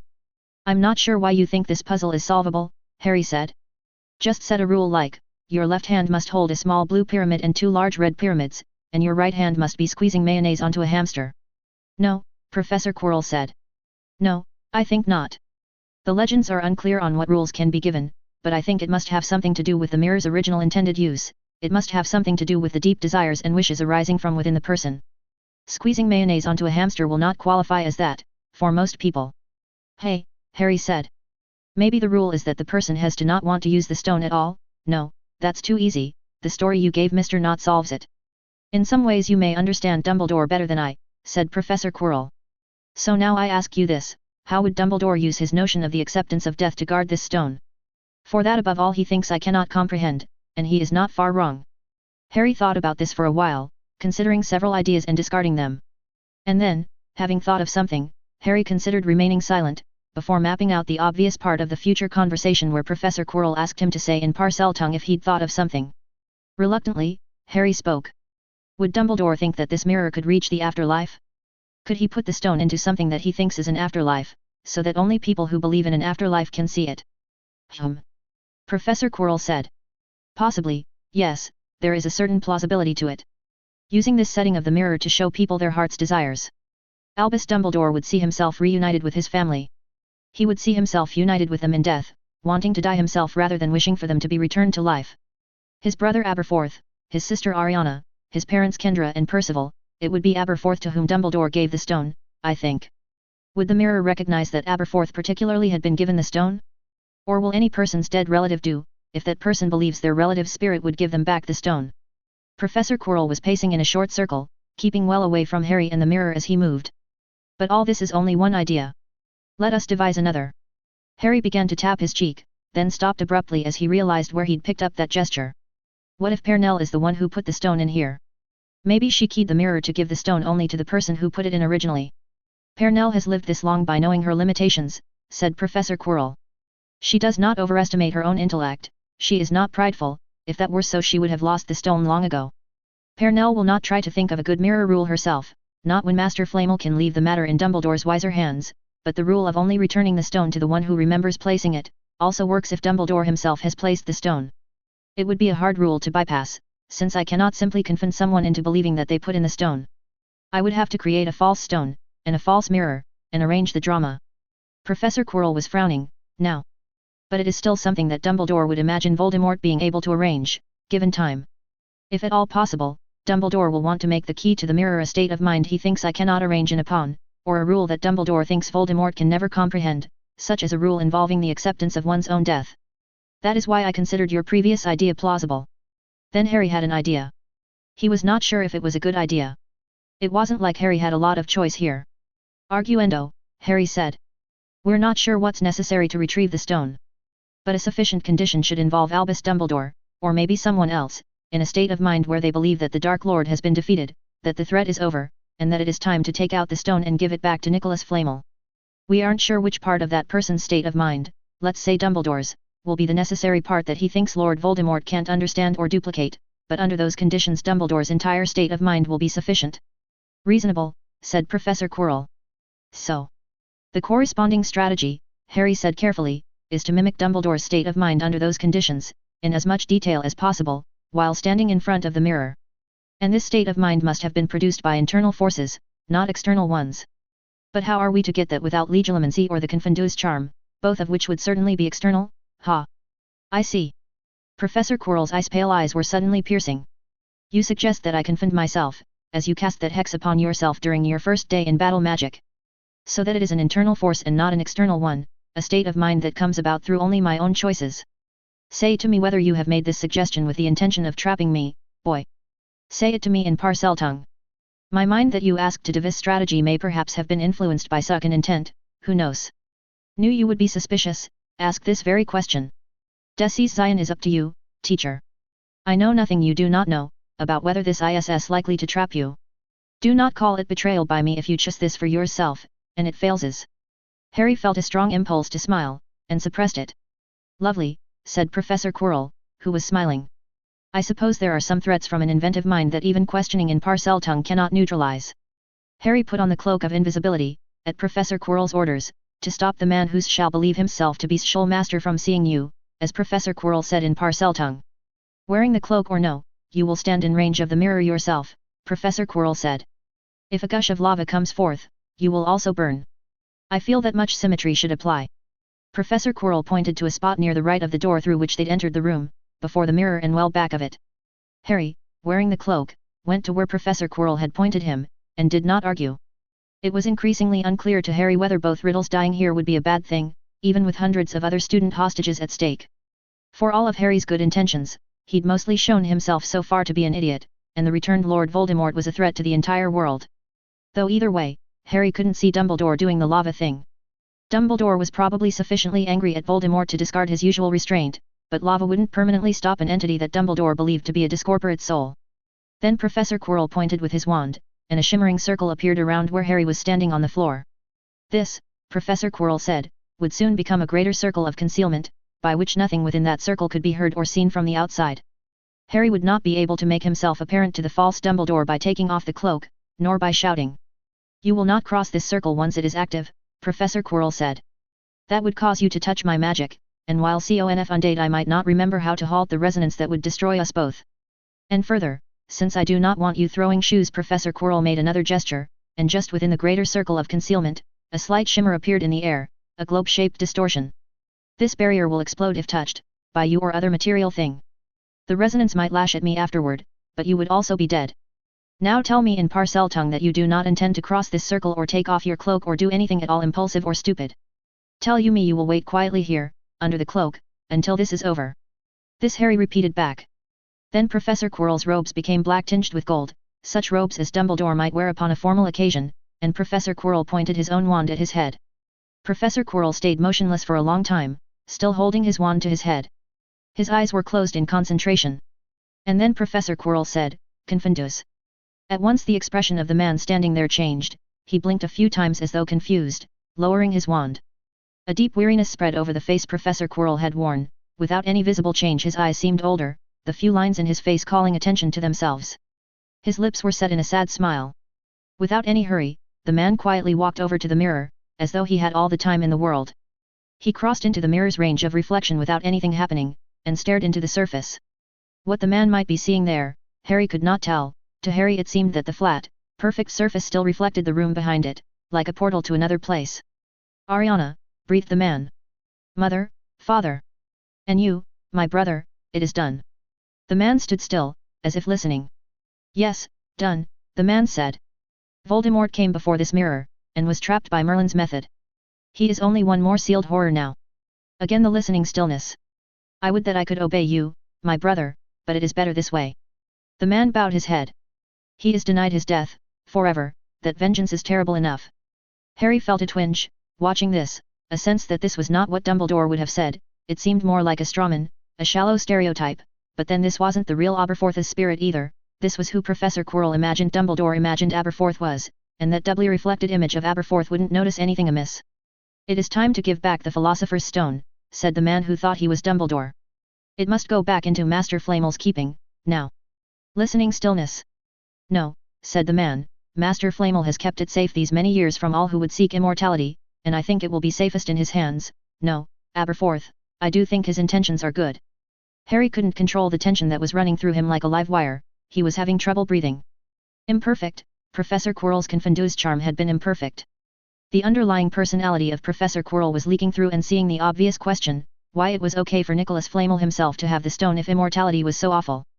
Even if Professor Quirrell conceptualized Dumbledore as being blind to the question, Professor Quirrell hadn't included a clause in the Confundus saying that Dumbledore's image of Aberforth wouldn't think of it, and all of this was ultimately a reflection of Professor Quirrell's own mind, an image from within the intelligence of Tom Riddle. "Destroy it," said the man.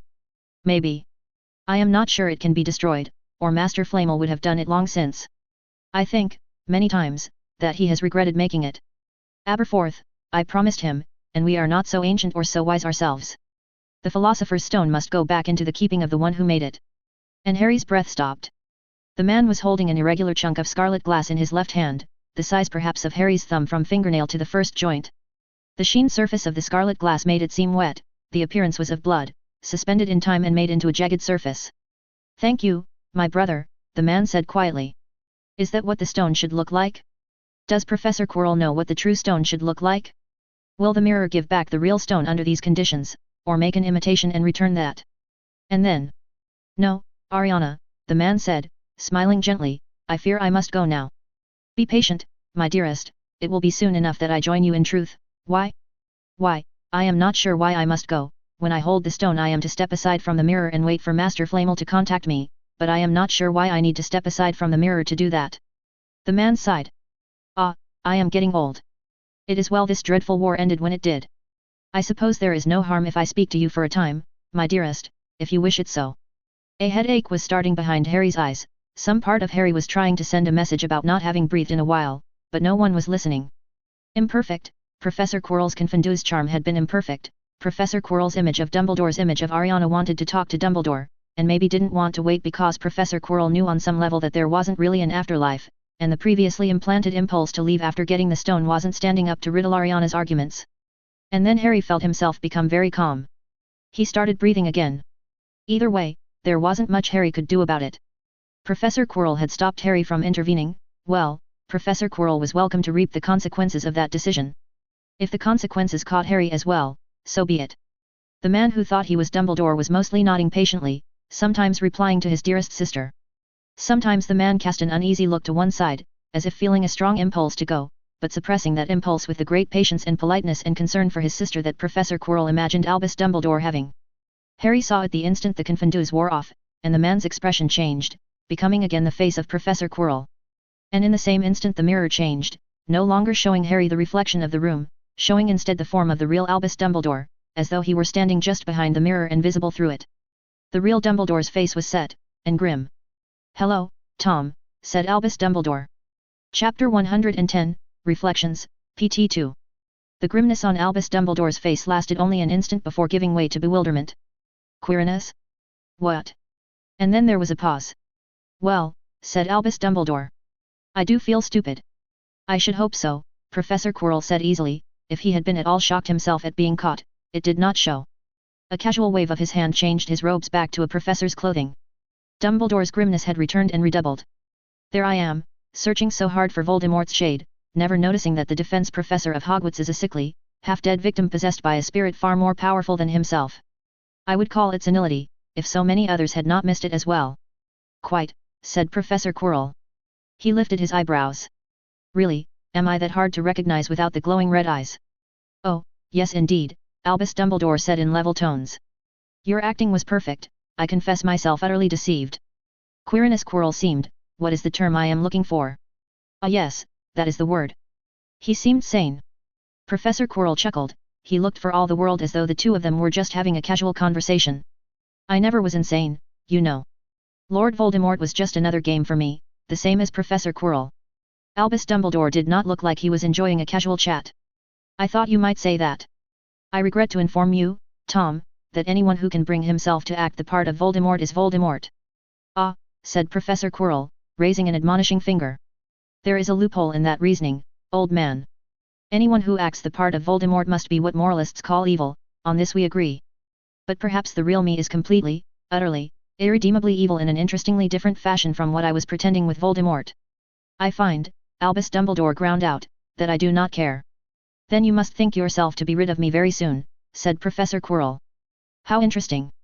My immortal existence must depend on discovering what trap you have set, and finding a way to escape from it, as soon as possible." Professor Quirrell paused. "But let us pointlessly delay to talk of other matters first. How did you come to be waiting inside the mirror? I thought you would be elsewhere." "I am there," Albus Dumbledore said, "and also inside the mirror, unfortunately for you. I have always been here, all along." "Ah," said Professor Quirrell, and sighed. "I suppose my little distraction was for naught, then." And the rage of Albus Dumbledore was no longer leashed. "Distraction!" roared Dumbledore, his sapphire eyes tight with fury.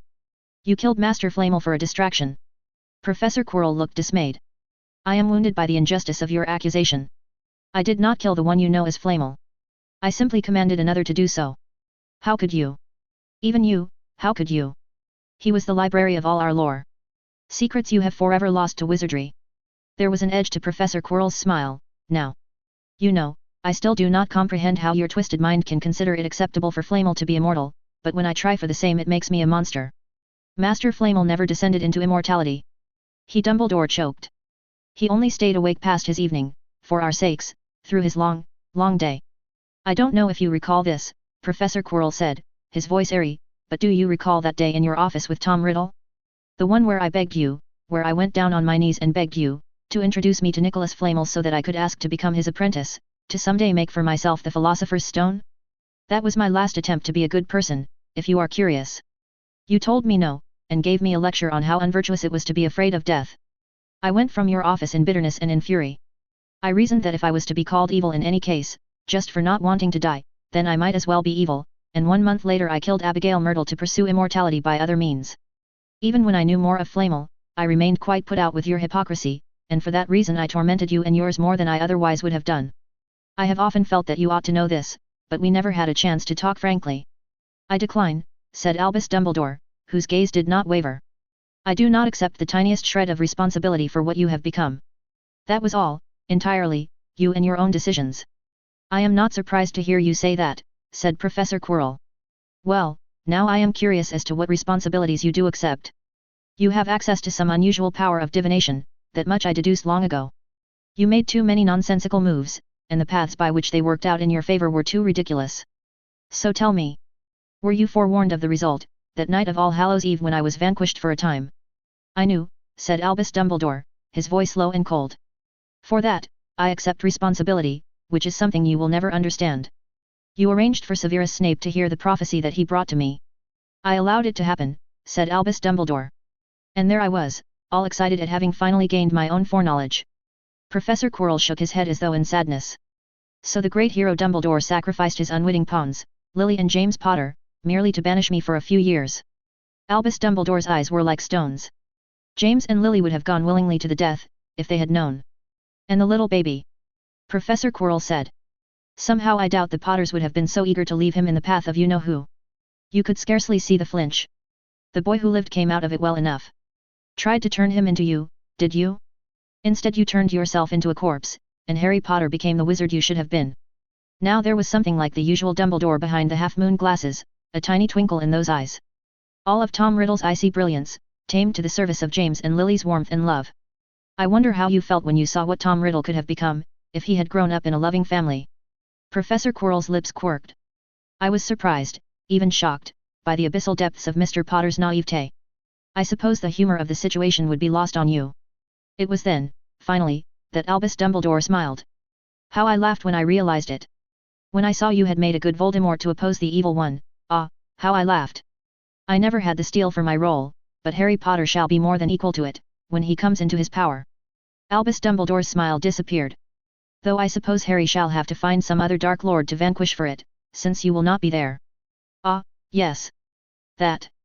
Professor Quirrell made to walk away from the mirror, and seemed to halt just before reaching the point where the mirror would no longer have reflected him, if it had been reflecting him.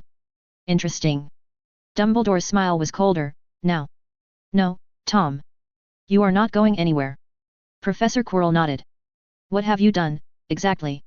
You have refused death, said Dumbledore, and if I destroyed your body, your spirit would only wander back, like a dumb animal that cannot understand it is being sent away. So I am sending you outside time, to a frozen instant from which neither I nor any other can return you. Perhaps Harry Potter will be able to retrieve you someday, if prophecy speaks true. He may wish to discuss with you just who is at fault for the deaths of his parents. For you it will only be an instant, if you ever return at all. Either way, Tom, I wish you the best of it. Said Professor Quirrell. The defense professor had paced past where Harry stood, watching mute and with something like horror, only to halt again at the other edge of the mirror. As I suspected. You are using Merlin's old method of sealing, what the tale of Tofarius Chong names as the process of the timeless. If legend speaks true, not even you can stop the process, now that it has been in motion this long. Indeed, said Albus Dumbledore. But his eyes were suddenly wary. And Harry, from where he stood just before and to the right of the door, waiting in silence and controlled terror, could feel it in the air, he could feel the sense of a presence gathering within the mirror's field. Something more alien than magic, everything about it incomprehensible except for the fact of its strangeness and the fact of its power. It had been slow but now it was waxing faster, that presence. But you could still reverse the effect, if Chang's account is true, said Professor Quirrell. Most powers of the mirror are double-sided, according to legend. So you could banish what is on the other side of the mirror instead. Send yourself, instead of me, into that frozen instant. If you wanted to, that is. And why would I do that? Albus Dumbledore's voice was tight. I suppose you are going to tell me that you have taken hostages? That was futile, Tom, you fool. You utter fool. You should have known that I would give you nothing for any hostages you had taken. You always were one step too slow, said Professor Quirrell. Allow me to introduce you to my hostage. Another presence invaded the air around Harry, a crawling sensation all over his flesh as another Tom Riddle's magic passed very close to his skin. The cloak of invisibility was torn away from him, and the shimmering black cloak flew away from him, through the air. Professor Quirrell caught it, and swiftly drew it over himself, in less than a second he had pulled down the cloak's hood over his head, and disappeared. Albus Dumbledore staggered, as though some essential support had been removed from him. "Harry Potter," the headmaster breathed. "What are you doing here?" Harry stared at the image of Albus Dumbledore, on whose face utter shock and utter dismay were warring. The guilt and the shame were too much, hitting Harry all at once, and he could feel the incomprehensible presence around him rising to a peak. Harry knew without words that there was no time left, and that he was done. "It's my fault," Harry said in a tiny voice, from whatever part of him had taken over his throat in the final extremity. "I was stupid. I've always been stupid. You mustn't rescue me. Goodbye." "Why, look at that," sang out Professor Quirrell's voice from the empty air, "I don't seem to have a reflection anymore." "No," said Albus Dumbledore. "No, no, no." Into the hand of the Albus Dumbledore flew from his sleeve his long, dark grey wand, and in his other hand, as though from nowhere, appeared a short rod of dark stone. Albus Dumbledore threw these both violently aside, just as the building sense of power rose to an unbearable peak, and then disappeared. The mirror returned to showing the ordinary reflection of a gold-lit room of white stone, without any trace of where Albus Dumbledore had been. Chapter 111, Failure, PT1. The Dark Lord was laughing. From the empty air came the voice of the defense professor laughing wildly, so high and terrible his laughter, it was Voldemort's laughter now, the Dark Lord's laughter beyond all hiding or restraint. Harry's mind was disarrayed. His eyes kept staring at where Albus Dumbledore had been. There was a horror in him that was too huge for understanding or reflection. His mind kept trying to fall back through time and undo reality, but that wasn't a sort of magic that existed, and reality stayed the same. He had lost Dumbledore, there were no takebacks, and that meant he had lost the war. And the Dark Lord went on laughing. "Ah, aha, aha ha ha. Professor Dumbledore, ah, Professor Dumbledore, such a fitting end to our game." Another burst of wild laughter. "The wrong sacrifice even at the finish, for the piece you gave up everything to save was already in my possession. The wrong trap even from the beginning, for I could have abandoned this body at any time. Ah, ha ha ha ha ha, aha. You never did learn cunning, you poor old fool." A voice was coming from Harry's throat. "You. Ah ha ha ha ha. Why, yes, little child, you were always along on this adventure as my hostage, it was your whole purpose in being here. Ha, ha ha ha ha. You are decades too young to play this game against the real Tom Riddle, child." The Dark Lord drew back the hood of the cloak, his head becoming visible, and began to remove the rest of the cloak. "And now, boy, you have helped me, yes indeed, and so it is time to resurrect your girl-child friend. To keep promise." The Dark Lord's smile was cold, cold indeed. "I suppose you have doubts? Mark well, I could kill you this instant, for there is no longer a headmaster of Hogwarts to be informed of it. Doubt me all you wish, but remember that." The hand was once more holding the gun. "Now come along, foolish child." And they left. They went back out through the door into the potions room, the Dark Lord banishing the returned purple fire with a stroke of his wand. They went through the chamber where the boggart had been, and the chamber of ruined chess statues, and through the burnt door of the chamber of keys. The Dark Lord floated up through the trapdoor, and Harry struggled up afterward through the spiral staircase of leaves, the tendrils of the devil's snare twitching and then moving back as though afraid. The boy who lived was trying hard not to burst into tears, and his dark side patterns weren't helping, maybe because Voldemort had never known or dealt with guilt. They passed the huge three-headed inferi, and at a whispered word from the Dark Lord it collapsed over the trapdoor and became a corpse again. They passed Severus Snape standing guard, who told them both that he was guarding the door, and that they must leave or he would deduct house points. The Dark Lord spoke the words Hyakujo Montauk without pausing in his stride, accompanied by a jab of his wand, and Severus staggered before he lifelessly drew himself up beside the door once more. "What?" Harry said, as he followed. "What did you?" "Just fulfilling my obligation to my faithful servant. It shall not kill him, as I promised you." The Dark Lord laughed again. "The hostages," Harry said. It was hard to keep his voice steady. "The students, you said you'd stop whatever is going to kill them." "Yes. Stop worrying. We'll do on our way out." "Out? We are leaving, child." The Dark Lord was still smiling. The bad feeling this raised was lost in a sea of other bad feelings. The Dark Lord was now consulting what he'd called the Hogwarts map, the handwritten lines upon it seeming to move as they walked.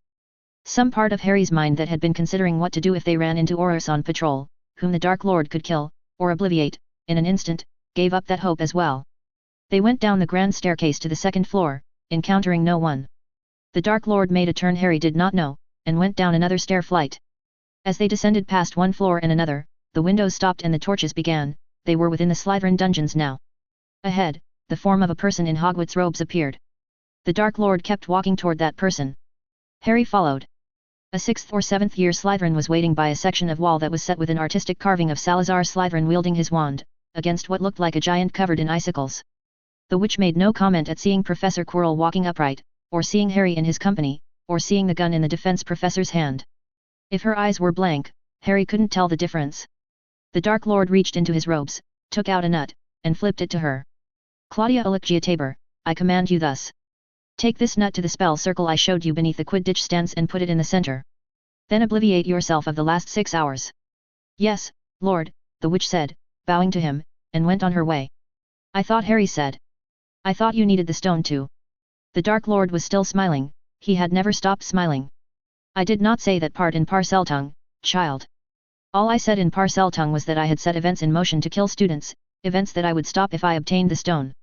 The rest was in human speech. I would also have stopped the blood fort sacrifice if I had not obtained the stone, so long as I was not discovered and restrained. The students of Hogwarts are a valuable resource, whom I have already spent much time training. Then the Dark Lord hissed to the wall, open. Harry's eyes saw the tiny snake that had been set in the upper left of the carving, even as the wall slowly swung backward, revealing the opening of a huge pipe. Moss grew on its sides and a musty dusty smell welled up from it, the interior was also covered with cobwebs in multiple sheets. Spiders! Murmured the Dark Lord. He sighed, and for that brief moment he sounded once more like Professor Quirrell.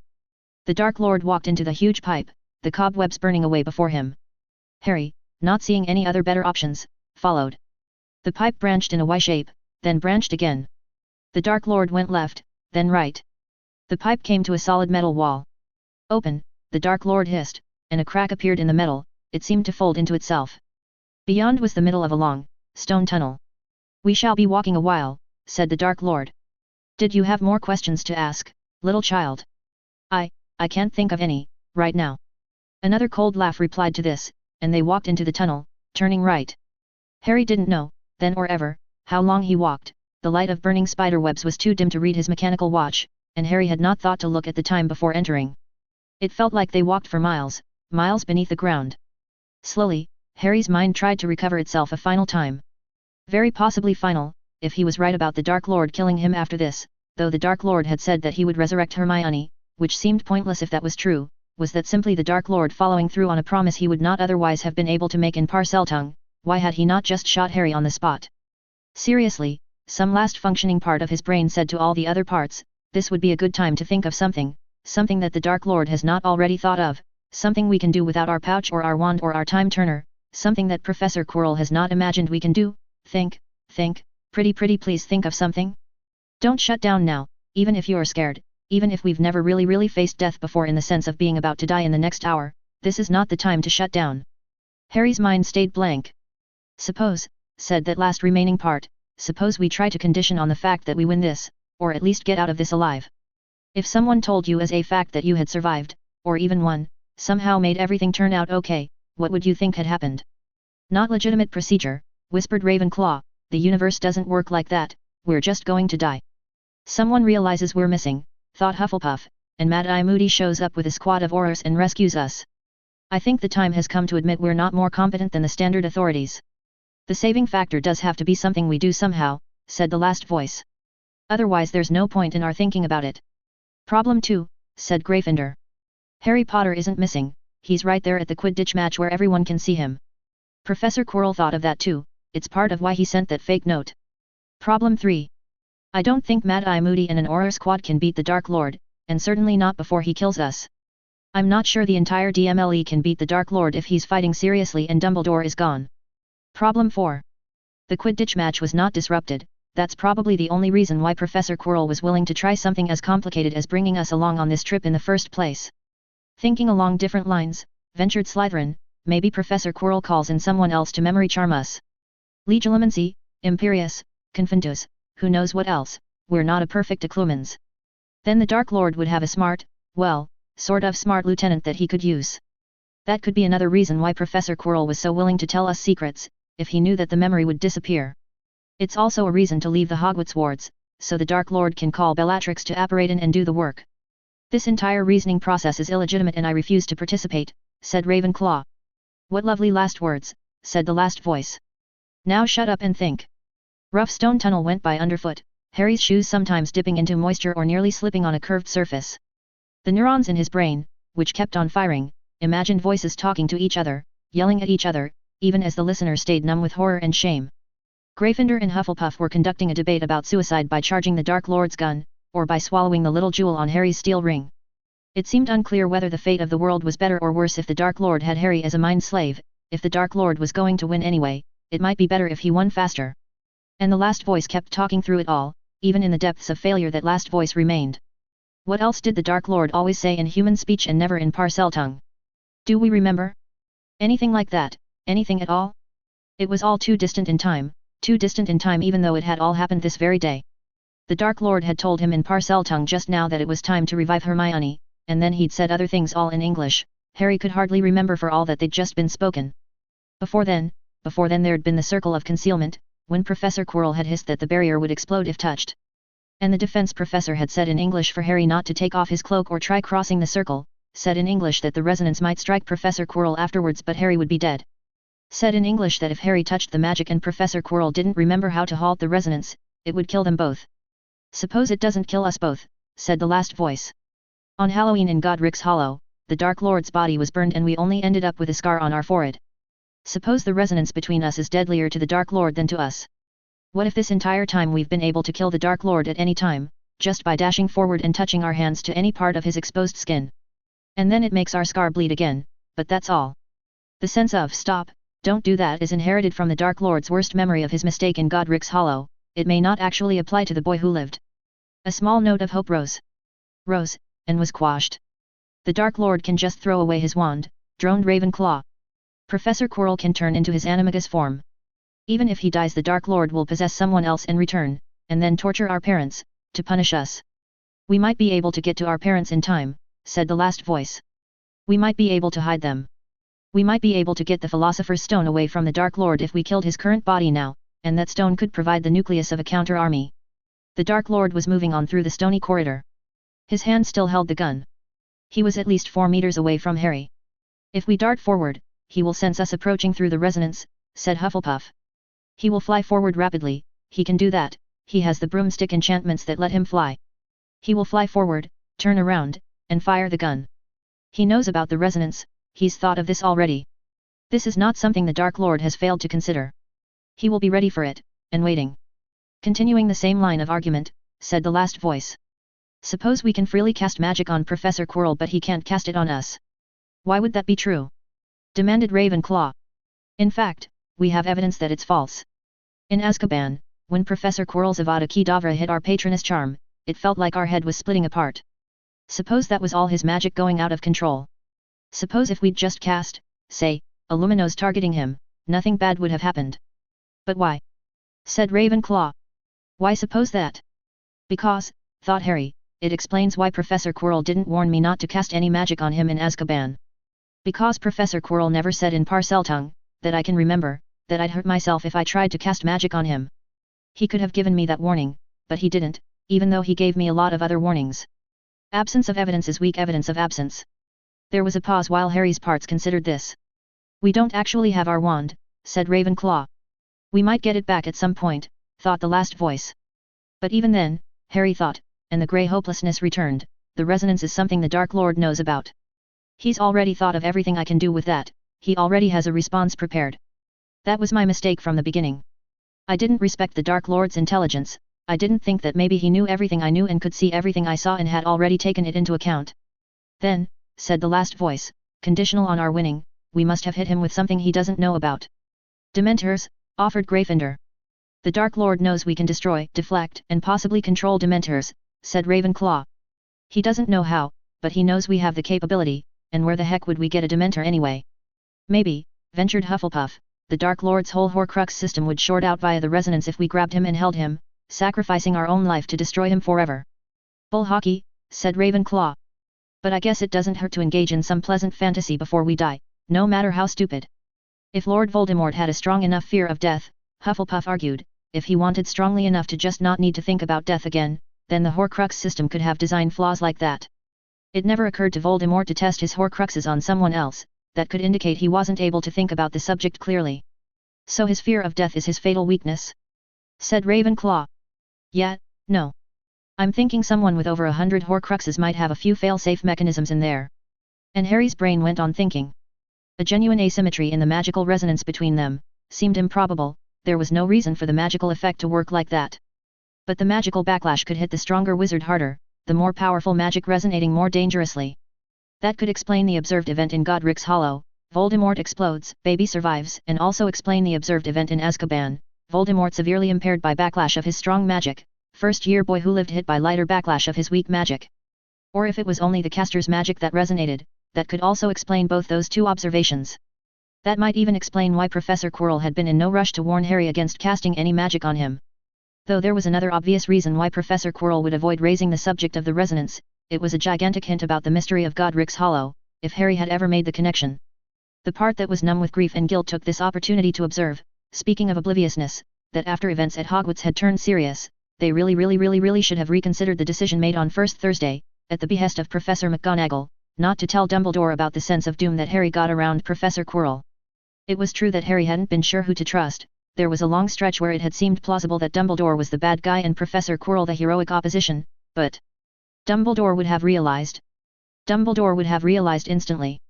The wise old wizard with the true phoenix on his shoulder would have known, and Harry hadn't trusted him. Harry hadn't told him all the relevant facts, and the reason for this had been sheer neglect to reconsider a cached decision made 4 days into the start of the school year. It had been marked something not to tell Dumbledore, and even after Azkaban, even after Hermione died, even after everything, Harry had simply forgot to promote the question to deliberation and reconsider the trade-off. Another wave of grief and shame washed over Harry, and for a time he walked on in the silence of the last voice, other voices being happy enough to fill the gap. After what was at least several miles, and many grey thoughts, the stone tunnel ended. The Dark Lord climbed up stone steps, and Harry followed after. The two of them came into a dark, dank stone building. Dirty old stone doors swung open without being touched. Before them lay marble slabs, rising up from bare ground, upon them names and dates. The tombstones were scattered in nothing like neat rows, and the rest of the graveyard ran wild. The moon above was over 3/4 full, already seeming bright with night not fully fallen. Harry had stopped walking upon seeing the graveyard. There was a blaring alarm in his brain saying to be anywhere other than here, but there weren't any options for accomplishing that. So that alarm cried unanswered, even as behind Harry the stone doors of the mausoleum swung shut again and sealed themselves. The Dark Lord came into the center of the scattered graveyard. He stopped walking, and waved his wand above his head in a small circle. There was a rumbling sound, and smoothly from the ground rose an altar, at least 2 meters wide and of black stone carved with grey sigils. And then surrounding the altar groaned up 6 dark marble obelisks, regularly spaced, gleaming darkly beneath the fading twilight sky. The unanswerable alarm in Harry's brain grew louder. "This," said the Dark Lord in Professor Quirrell's cadences, "is a workspace I made for myself, convenient to either Hogwarts or Hogsmeade." The Dark Lord flourished a hand at the altar. "That is where Miss Granger shall revive, and also where I shall be reborn into my true body. I shall remake myself first, of course. Magics to revive girl-child easier with true body." A strange snakish laughter accompanied these words. Reese assured that though some aspects of girl-child's resurrections shall be what others is consider dark, girl-child will not be harmed or made ugly by it. Shall still look like herself, mine's shall be her own, nor shall I or mine harm her after. Harry's tongue was dry and his mind was having trouble functioning. "Please, Professor, would you say in parcel tongue what is your real purpose in resurrecting Miss Granger?" "To restore to you girl-child friend SS counsel and restraint. To make source she ISS part of the world for you to care about. That, boy, ISS truly the greater part of the reason I am doing this deed." Again snakish laughter accompanied these words, conveying sardonic awareness of some vast irony. A small spark of hope kindled inside Harry, alongside the much greater note of confusion, and the fear that a perfect accoutrements could indeed lie in parcel tongue. Harry didn't understand why the Dark Lord was doing this, if the next step was just to kill the boy who lived or enslave him. Maybe he'd just never understood Professor Quirrell at all, maybe somehow Harry's model of Tom Riddle was just that wrong, maybe the boy who lived would be obliviated of the last day and dropped off somewhere with a confused Hermione Granger, while Lord Voldemort went on to conquer the world. Hope flared up in Harry, but it was a confused hope that didn't make any sense. It didn't square with the Dark Lord who had mocked Dumbledore and laughed at his defeat. Harry couldn't come up with any consistent account of Professor Quirrell's motives that allowed for something like that. "I do not know what is meant to happen next." The Dark Lord had moved forward to the altar. He knelt there, and seemed to reach deep into the stone of the altar itself, drawing forth a vial of liquid that looked black in the fading twilight. When the Dark Lord spoke again his voice was clipped and precise. "Blood, blood, blood so wisely hidden," said the Dark Lord. And the obelisks surrounding the altar began to speak, voices like a chanting chorus coming from the motionless stones, cadences older than Latin. Apokatastethi, apokatastethi, apokatastethi to soma mau emoi. Apokatastethi, apokatastethi, apokatastethi to soma mau emoi. The obelisks' chant echoed after the end of each line, as if they were speaking out of synchrony with each other. The blood was poured from the vial, and it seemed to catch and hang over the altar, slowly expanding through the air, taking on a shape. Apokatastethi, apokatastethi, apokatastethi to soma mau emoi, emoi. Apokatastethi, apokatastethi, apokatastethi to soma mau emoi, emoi. A tall form rested upon the altar, and even in the dimming twilight it looked too pale. The defense professor reached his hand into his robe, and drew forth a small irregular chunk of red glass. He placed that upon the tall pale body. The stone stayed there for a time, minutes at least. The irregular chunk of red glass did not glow, or flash, or give any other indication of power. Then the stone moved, just a little, turning slightly upon the body. The defense professor took back the stone into his robes, and prodded the tall form that lay motionless upon the altar, touching the eyes with his fingers, poking the chest with his wand. He threw back his head, then, and laughed. Incredible, said the Dark Lord, in the voice of the defense professor that Harry had known. Fixed, it is fixed in form. A mere construct sustained by magic, become the true substance at the stone's touch. And yet I sensed nothing. Nothing. I feared I had been deceived, that I had obtained a false stone, but the substance proves true to my every test. The defense professor tucked the red glass back into his robes. That is eldritch even by my standards, I admit. Then the defense professor walked around the altar, 5 times he walked around it, chanting something too low for Harry to hear. The Dark Lord placed his wand in the hand of the figure lying on the altar. He placed his hands, both of them, over the body's forehead. The Dark Lord spoke. Fal. Tor. Pan. Without any warning there was a flash like lightning that lit up the entire graveyard, and Harry staggered back a step, his hands involuntarily going to his forehead. It felt as if he had been shot there, or a wasp stung him, upon his scar. The defense professor collapsed. And the 2 tall figures sat up upon the altar. It swung around smoothly, and stood tall upon the ground, at least a head higher than a normal man. The form's limbs were lean and pale, little muscled but giving an impression of terrible strength. Harry took another staggering step back, his hands still clasped to his scar. Though the distance between them was wide, Harry felt a sense of terrifying apprehension in the air, as though the sense of doom had always been out of focus and had now clarified, concentrated into a physical pain in the scar on Harry's forehead. Was that what Voldemort was supposed to look like? The nose looked like it had malfunctioned during the resurrection process. The 2 tall figure threw back his head and laughed, raising his hands and wand to look at them. The left hand opened wide and it was like a pale half-spider with 4 overlong legs, fingers caressing the wand held in the other hand. Leaves stirred up from the graveyard, approaching to dance around the 2 tall figure, surrounding him and clothing him, reforming into a high-necked shirt and flowing robes, and Lord Voldemort was laughing. Exactly the mirthless laughter that Harry remembered coming from his own throat inside the Dementor's nightmare, precise in tone and timbre. Red eyes gleamed beneath the fading twilight, their pupils slitted like a cat's. The form that Voldemort had abandoned raised itself, quivering, from the ground, and in a voice that Harry could barely hear, Quirinus Quirrell gasped, "Free, oh, free!" "Stupefy," said the high cold voice of Voldemort, and Quirinus Quirrell was blasted down into the ground. Then, with a wave of Voldemort's other hand, Quirinus Quirrell was picked up and flung away from the altar. Voldemort walked away from the altar, then turned and looked at Harry, and the pain in Harry's scar flared at it. "Frightened, child?" Voldemort hissed, like there was an undercurrent of Parseltongue even to the Dark Lord's human speech. "Good. Place the girl on the altar, and break your transfiguration. It's time for me to revive her. Is this really going to happen? Are we really going to do this?" Harry swallowed, mastering his fear through that note of impossible hope amid the confusion, and walked over to the altar. Then Harry took off his left shoe, and his left sock, and took off the toe ring that was Hermione Granger, the transfigured shape identical to the toe ring that had been given Harry as an emergency porte-clés. There was a twinge of regret in Harry for not having the real porte-clés now, but only a twinge. An Inner Circle Death Eater would routinely put up boundaries against portkeys, if Severus had been right. Behind Harry, Voldemort laughed again in what sounded like surprised appreciation. "I need my wand to finite her," Harry said aloud. "You do not." High the voice and cruel. "You learn to sustain a transfiguration by touch alone, without further use of the wand.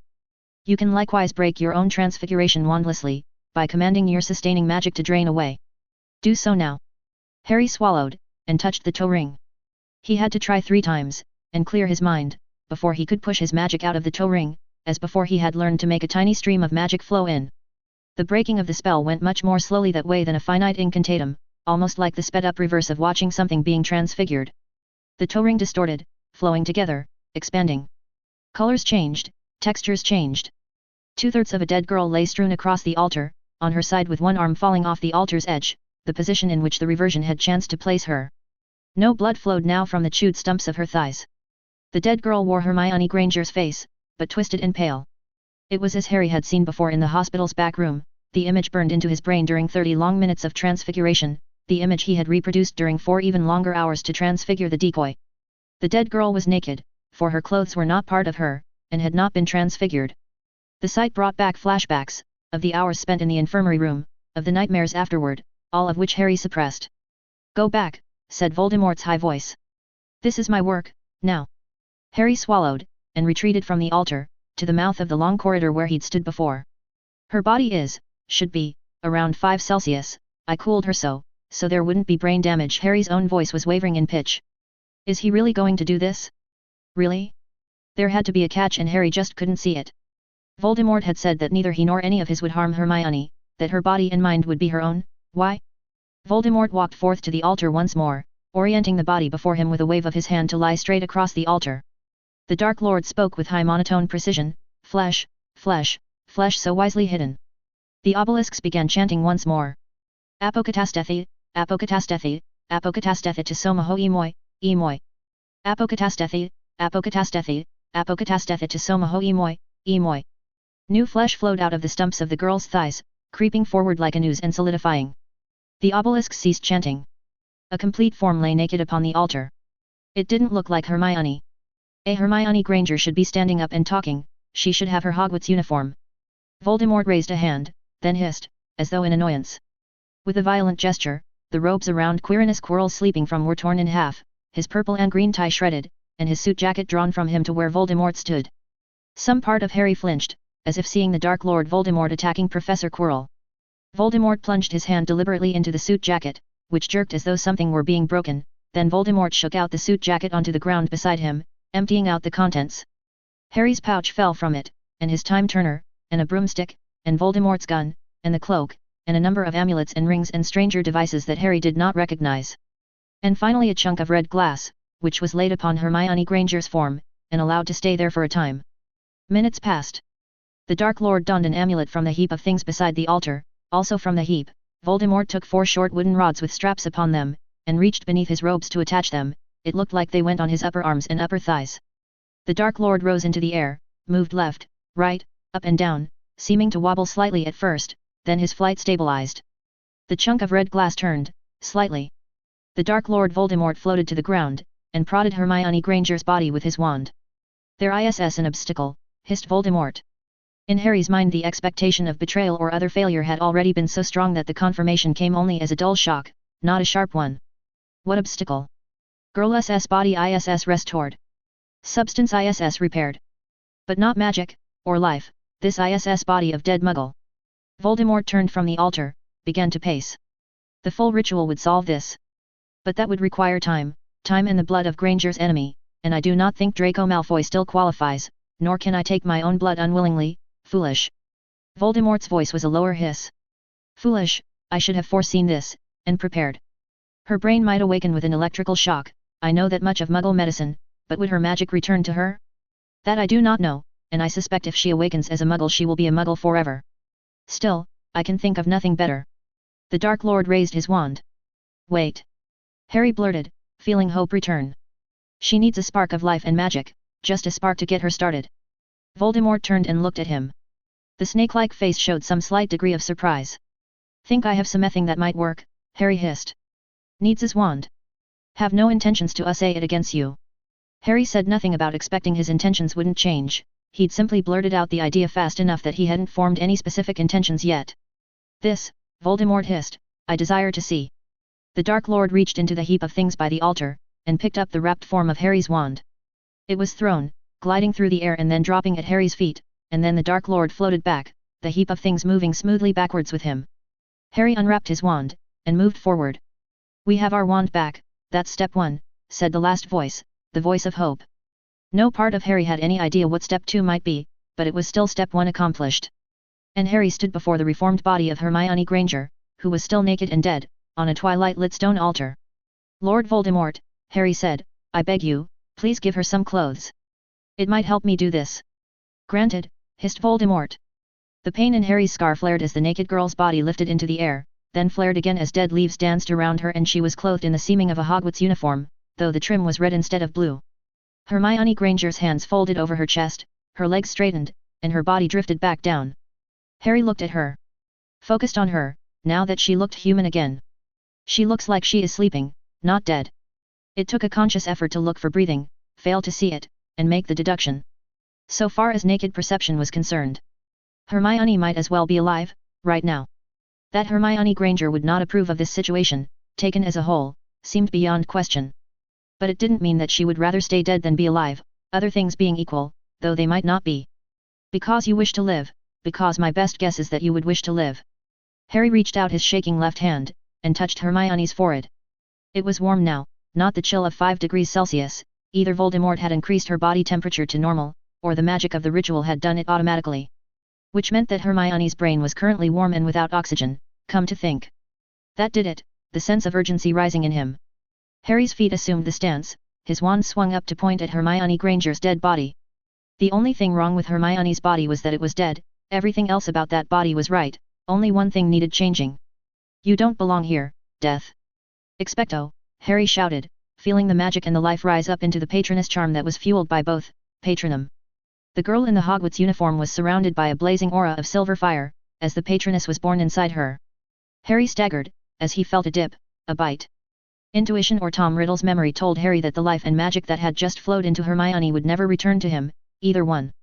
It hadn't been all his life or all his magic, not by a long shot, there hadn't been time to expend that much, but whatever he'd just expended was gone forever.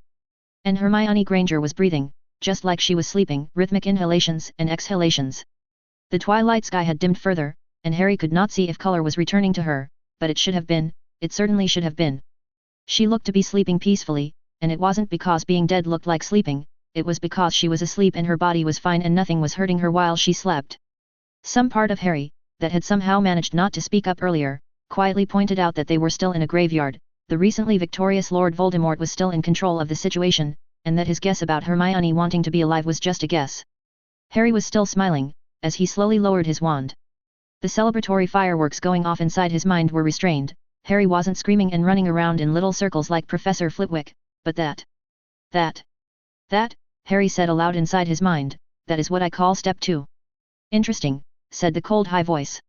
Your patroness draws upon your life as well as your magic.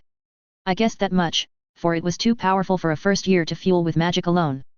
And yet there must be more to the puzzle, since not just any life-fueled spell would have done. Was your happy thought the image of her returning to life?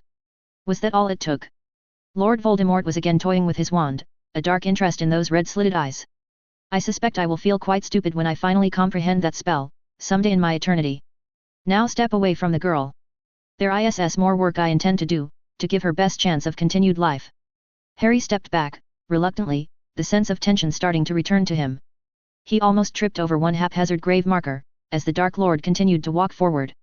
Standing before the altar, the Dark Lord laid one finger upon Hermione Granger's forehead. Then the Dark Lord tapped his finger upon Hermione Granger's forehead, and said, in a voice so low Harry almost did not hear, Requiescat. Voldemort waved his hand at an obelisk, which began to rotate, turning itself to lay flat upon the ground, pointing outward.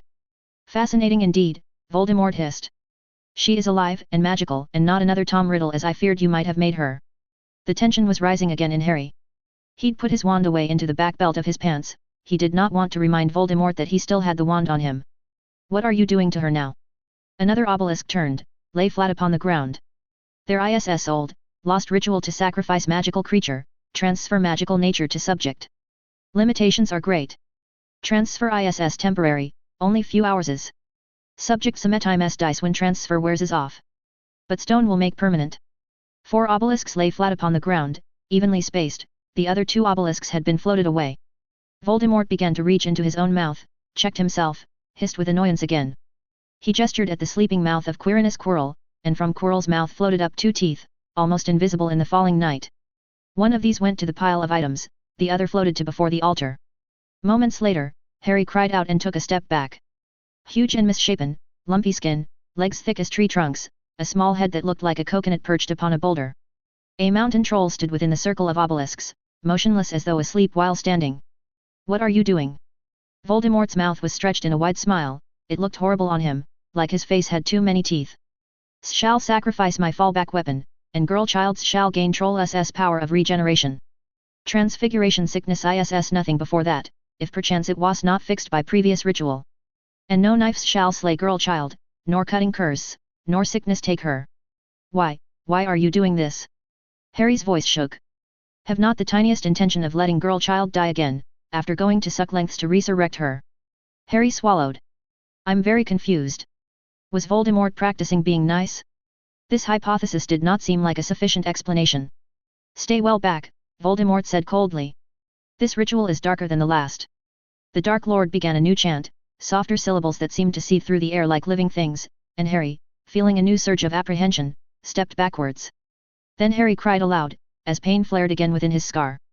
The mountain troll crumbled in on itself, becoming ashes hanging in the air, then dust, and then the dust seemed to blow away without going anywhere, it was gone. Hermione Granger slept on peacefully, whatever spell of repose Voldemort had cast on her being sufficient to the task. Harry said in a small voice. Did it work? Diffindo. Harry stepped forward with a choked yell, and then halted, both as the stupidity of his motion caught up with him, and as the sudden cut that the severing charm had opened on Hermione's leg closed almost as quickly as it had been made. In seconds there was only a light stain of blood on the surrounding flesh. The stone was laid again on Hermione, and after a time it turned. Voldemort laughed once more, as he passed his hand over her. Marvelous! Then another tiny tooth was floating within the circle of obelisks, and an instant later, a unicorn stood where the troll had stood before, eyes dull and head lowered. What? Harry said. Why a unicorn? Power of unicorn SS blood to preserve life make us excellent combination with troll SS healing. Only fiend fire and killing curse shall girl child fear, from this day. A flicker of snakish laughter. Bessie des, had spare unicorn left over, might as well say. Unicorn's blood has side effects. That ISS only win power of unicorn SS blood ISS stolen by another. This spell will make power of unicorn belong inside girl child, as if she was always born that way. The grim chant and its seething words began again. Harry watched, not understanding in the slightest. Forget understanding, what am I seeing? I'm seeing the Dark Lord Voldemort going to enormous lengths to resurrect Hermione Granger and keep her alive. It's like he thinks that his own life depends on Hermione Granger being alive, somehow. The confused parts of Harry looked around for a procedure to follow. Make a prediction based on your best current hypothesis was the first thought that came to mind, but it didn't seem to lead anywhere. The plot of the story wasn't going how it ought to, after the villain had won. Again the blaze of pain in his scar, like a blow to Harry's forehead. The unicorn swayed, and then disintegrated as the troll had done. The Dark Lord laid the stone upon Hermione's form once more, clasping her hands around it. Voldemort watched the unremarkable process for a time, then turned while the stone still laid on her, making a high humming sound in his throat. Ah, yes, hissed Voldemort. That would be most appropriate. Do you still have the diary I gave you, boy? The diary of the famous scientist. Harry's brain took a moment to place what Voldemort was talking about. It had been in Mary's room, in Mary's place, in October, that precious gift from a friend. The thought should have triggered a wave of awful sadness, for the Professor Quirrell that had been lost or never real, but there had been enough of that emotion already, and his brain had set it aside for now. Yes, Harry said aloud. I think it's in my pouch, can I check? Harry knew it was in the pouch. He'd loaded it up with everything that he might possibly conceivably need, that he owned or had bought, everything that could have been a quest item. From the heap of items by the altar, Harry's moleskin pouch was drawn out, tossed to Harry's feet. Roger Bacon's diary, Harry said as he reached in a hand, and the diary appeared. Professor Quirrell had said that the diary would emerge unscathed from a fire, so Harry threw it toward Voldemort's altar. Harry did not win CE, there were more important things to worry about than polite treatment of books, even that one. Voldemort picked up the diary, examining it, appearing quite absorbed. Harry, as quietly and unobtrusively as he could, attached the pouch to his belt loop and back, where it wouldn't be visible, near where Harry had put his wand. Step 3, the pouch. Yes, Voldemort hissed as he flipped pages of the diary, this will do quite well. The stone moved slightly, and the Dark Lord's other hand stored the stone again within his robes. What was your hidden purpose behind the diary? Harry said when the pouch was attached to his belt, and he'd put both of his empty hands where Voldemort could see them again. I tried translating a little at the beginning, but it was going slowly actually, it had been excruciatingly slow and Harry had found other priorities. Diary was exactly what it seemed, a gift meant to seduce you to my side. Voldemort made intricate gestures in the air with his wand, not even looking at what his hand was doing, as he held the diary in his other hand. For a moment Harry thought he could see a trail of darkness in the air, but the moonlight was too faint for certainty. And now, my dear boy, Voldemort's high voice was laced with grim amusement, as his wand briefly tapped Hermione Granger's forehead with a casual gesture. I make this diary into a far more precious gift, a sign of how much wisdom I have learned from you. For I would never want you to be deprived of Hermione Granger's counsel and restraint, not ever while the stars yet live. Avada Kedavra. The green bolt of the killing curse blazed out faster than Harry could possibly have cast the Patronus charm, faster than he could possibly have moved. It was already over even as Harry cried out and went for his wand. Quirinus Quirrell's unconscious body did not even jerk, in death. The green light struck into it without other sign. Darkness glowed in the air, anti-light in the trails that Voldemort had made before, and the diary of Roger Bacon darkened as though corruption were creeping over it, even as a shiver appeared in the air around Hermione Granger's form. The pain in Harry's scar flared overwhelmingly, like a brand driven into his forehead. It sent Harry dodging unthinkingly to one side as Tom Riddle's reflexes took over. And Voldemort was also screaming, shrieking as he dropped the diary to the ground, holding his own head and screaming. Chance. The last voice of hope said that, as Harry tried frantically to think, to understand. There wasn't any point in trying to kill Voldemort now, it might only annoy him. Weapons couldn't kill him while any of his hundreds of Horcruxes remained. But it still seemed worth it to temporarily discarnate Voldemort, take the stone and Hermione and run. Harry's right hand had already taken his wand.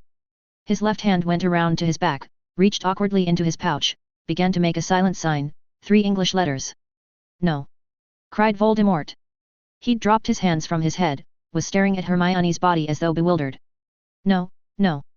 The item came up from Harry's pouch into his hand, and Harry began to step forward as smoothly as he could, diminishing the range between them to what his brief trials had shown was doable.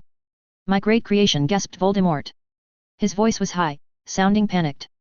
2 different spirits cannot exist in the same world, it is gone, it is severed.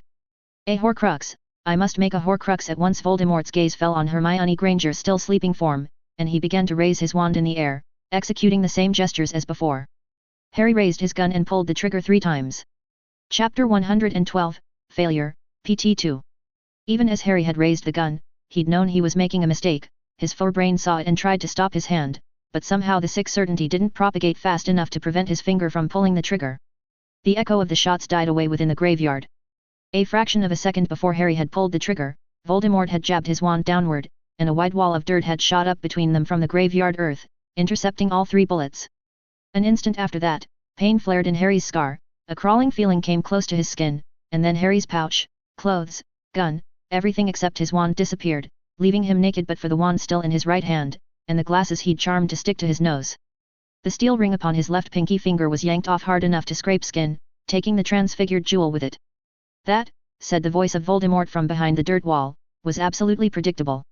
Do you really think I would shout it aloud for you to hear, if my immortality were disrupted? Really, stupid child? Lower your wand, do not raise it up again at any time, or you die upon the spot. Harry swallowed, and pointed his wand downward. You would have been disappointed in me, Harry said, his own voice now unusually high, if I'd missed an opportunity like that, I mean. There was no time to think, and Harry's mouth was operating on autopilot for trying to placate evil overlords that might have paternal feelings for you and whom you'd just failed to assassinate. Voldemort stepped around from behind the dirt wall, smiling that horrible smile that seemed to contain too many teeth. I promised not to raise my hand or wand against you, child, if you did not raise your hand or wand against me. I used bullets, Harry said, his voice still high. That's not a fist or a spell. My curse thinks differently. That is the puzzle piece that you missed. Did you think I would leave the peace between us to mere fortune? Before I created you, I invoked a curse upon myself and all other Tom Riddles who would descend from me. A curse to enforce that none of us would threaten the other's immortality, so long as the other made no attempt upon our own. Typical of that ridiculous fiasco, the curse seems to have ended up binding me, but taking no hold upon the infant with his self so lost. A low, lethal chuckle. But you tried to end my true life just then, stupid child. Now curse ISS lifted, and I may kill you any time I wish. I see, Harry said. He did see, that was why Voldemort had told him about his Horcrux system in the first place, just to set up the moment when Harry knowingly tried to violate his immortality. Harry's mind was frantically churning through options, none of which seemed helpful. His pouch, his clothes, Harry saw by the moonlight that they all now lay in another heap by the altar, out of reach. And now you kill me. Harry still had his wand, Presumably the Dark Lord couldn't cast his own magic on that, or his glasses, because of the disharmony. Cast my own spell first? No, Voldemort just jabs his wand downward to make another shield, then shoots me. What else is there? What else? Still a fool. If no further matters remained between us, I would already have killed you. The dirt wall crumbled at another gesture of the wand, and Voldemort moved smoothly back toward the heap of items by the altar. The Dark Lord stretched out a hand, and the diary of Roger Bacon flew to him. This ISS, indeed, Horcrux of girl-child, my superior Verzion. In his other hand appeared a parchment. This ISS ritual for resurrecting her, if it must be done again. Instructions are on us, no traps. Remember that girl-child SS spirit cannot float free like ghost, resurrection stone ISS my Horcrux, not hers's. Do not lose her Horcrux, or her spirit may be trapped within it. Voldemort reached down, picked up Harry's pouch, fed both the diary and the parchment into it. Remember that, in case something goes wrong with next moves. I don't understand what is happening, Harry said. There was nothing else left. Please explain to me. The Dark Lord was now regarding Harry with a grim look. When girl-child died, was in company of Shul SS Seer, heard prophecy spoken that you would become force of vast destruction. You would become threat beyond imagination, beyond apocalypse. That is why I went to such lengths to undo my killing of girl-child, keep it undone. What are you sure, what? Dare not say specifics to you. Prophecy I heard of myself led me to fulfill it. Have not forgotten that disaster. Voldemort backed further away from Harry, red-slitted eyes fixed upon the boy who lived, gun unwavering in the left hand. All this, all I have done, ISS to smassy that destiny at every point of intervention. If some fate makes me fail in what comes next, idiot child of foretold destruction, then you must kill yourself to save girl child. Else all you claim to value dies by your own hand. Harry's voice went up an octave, another octave, I really wouldn't do that, seriously. Silence, fool. Remain silent unless given leave by me to speak. Keep your wand pointed down and do not raise it unless told. Else you die upon the spot, and mark that I said that in Parseltongue. Voldemort reached into the altar again.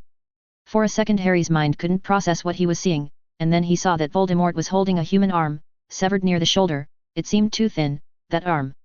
The Dark Lord pressed his wand to the flesh above the severed arm's elbow, and the fingers twitched like they were alive. By dim moonlight Harry saw a darker mark appear on that flesh, just above the elbow. Seconds later the first hooded figure appeared inside the graveyard with the popping sound of an apparition. A moment after that came another pop, and then another. The hooded figures wore silver skull masks, and moonlight fled from the robes beneath them. "Master!" cried one of the black robes, the third to arrive. The voice was of peculiar timbre, from behind the silver skull mask.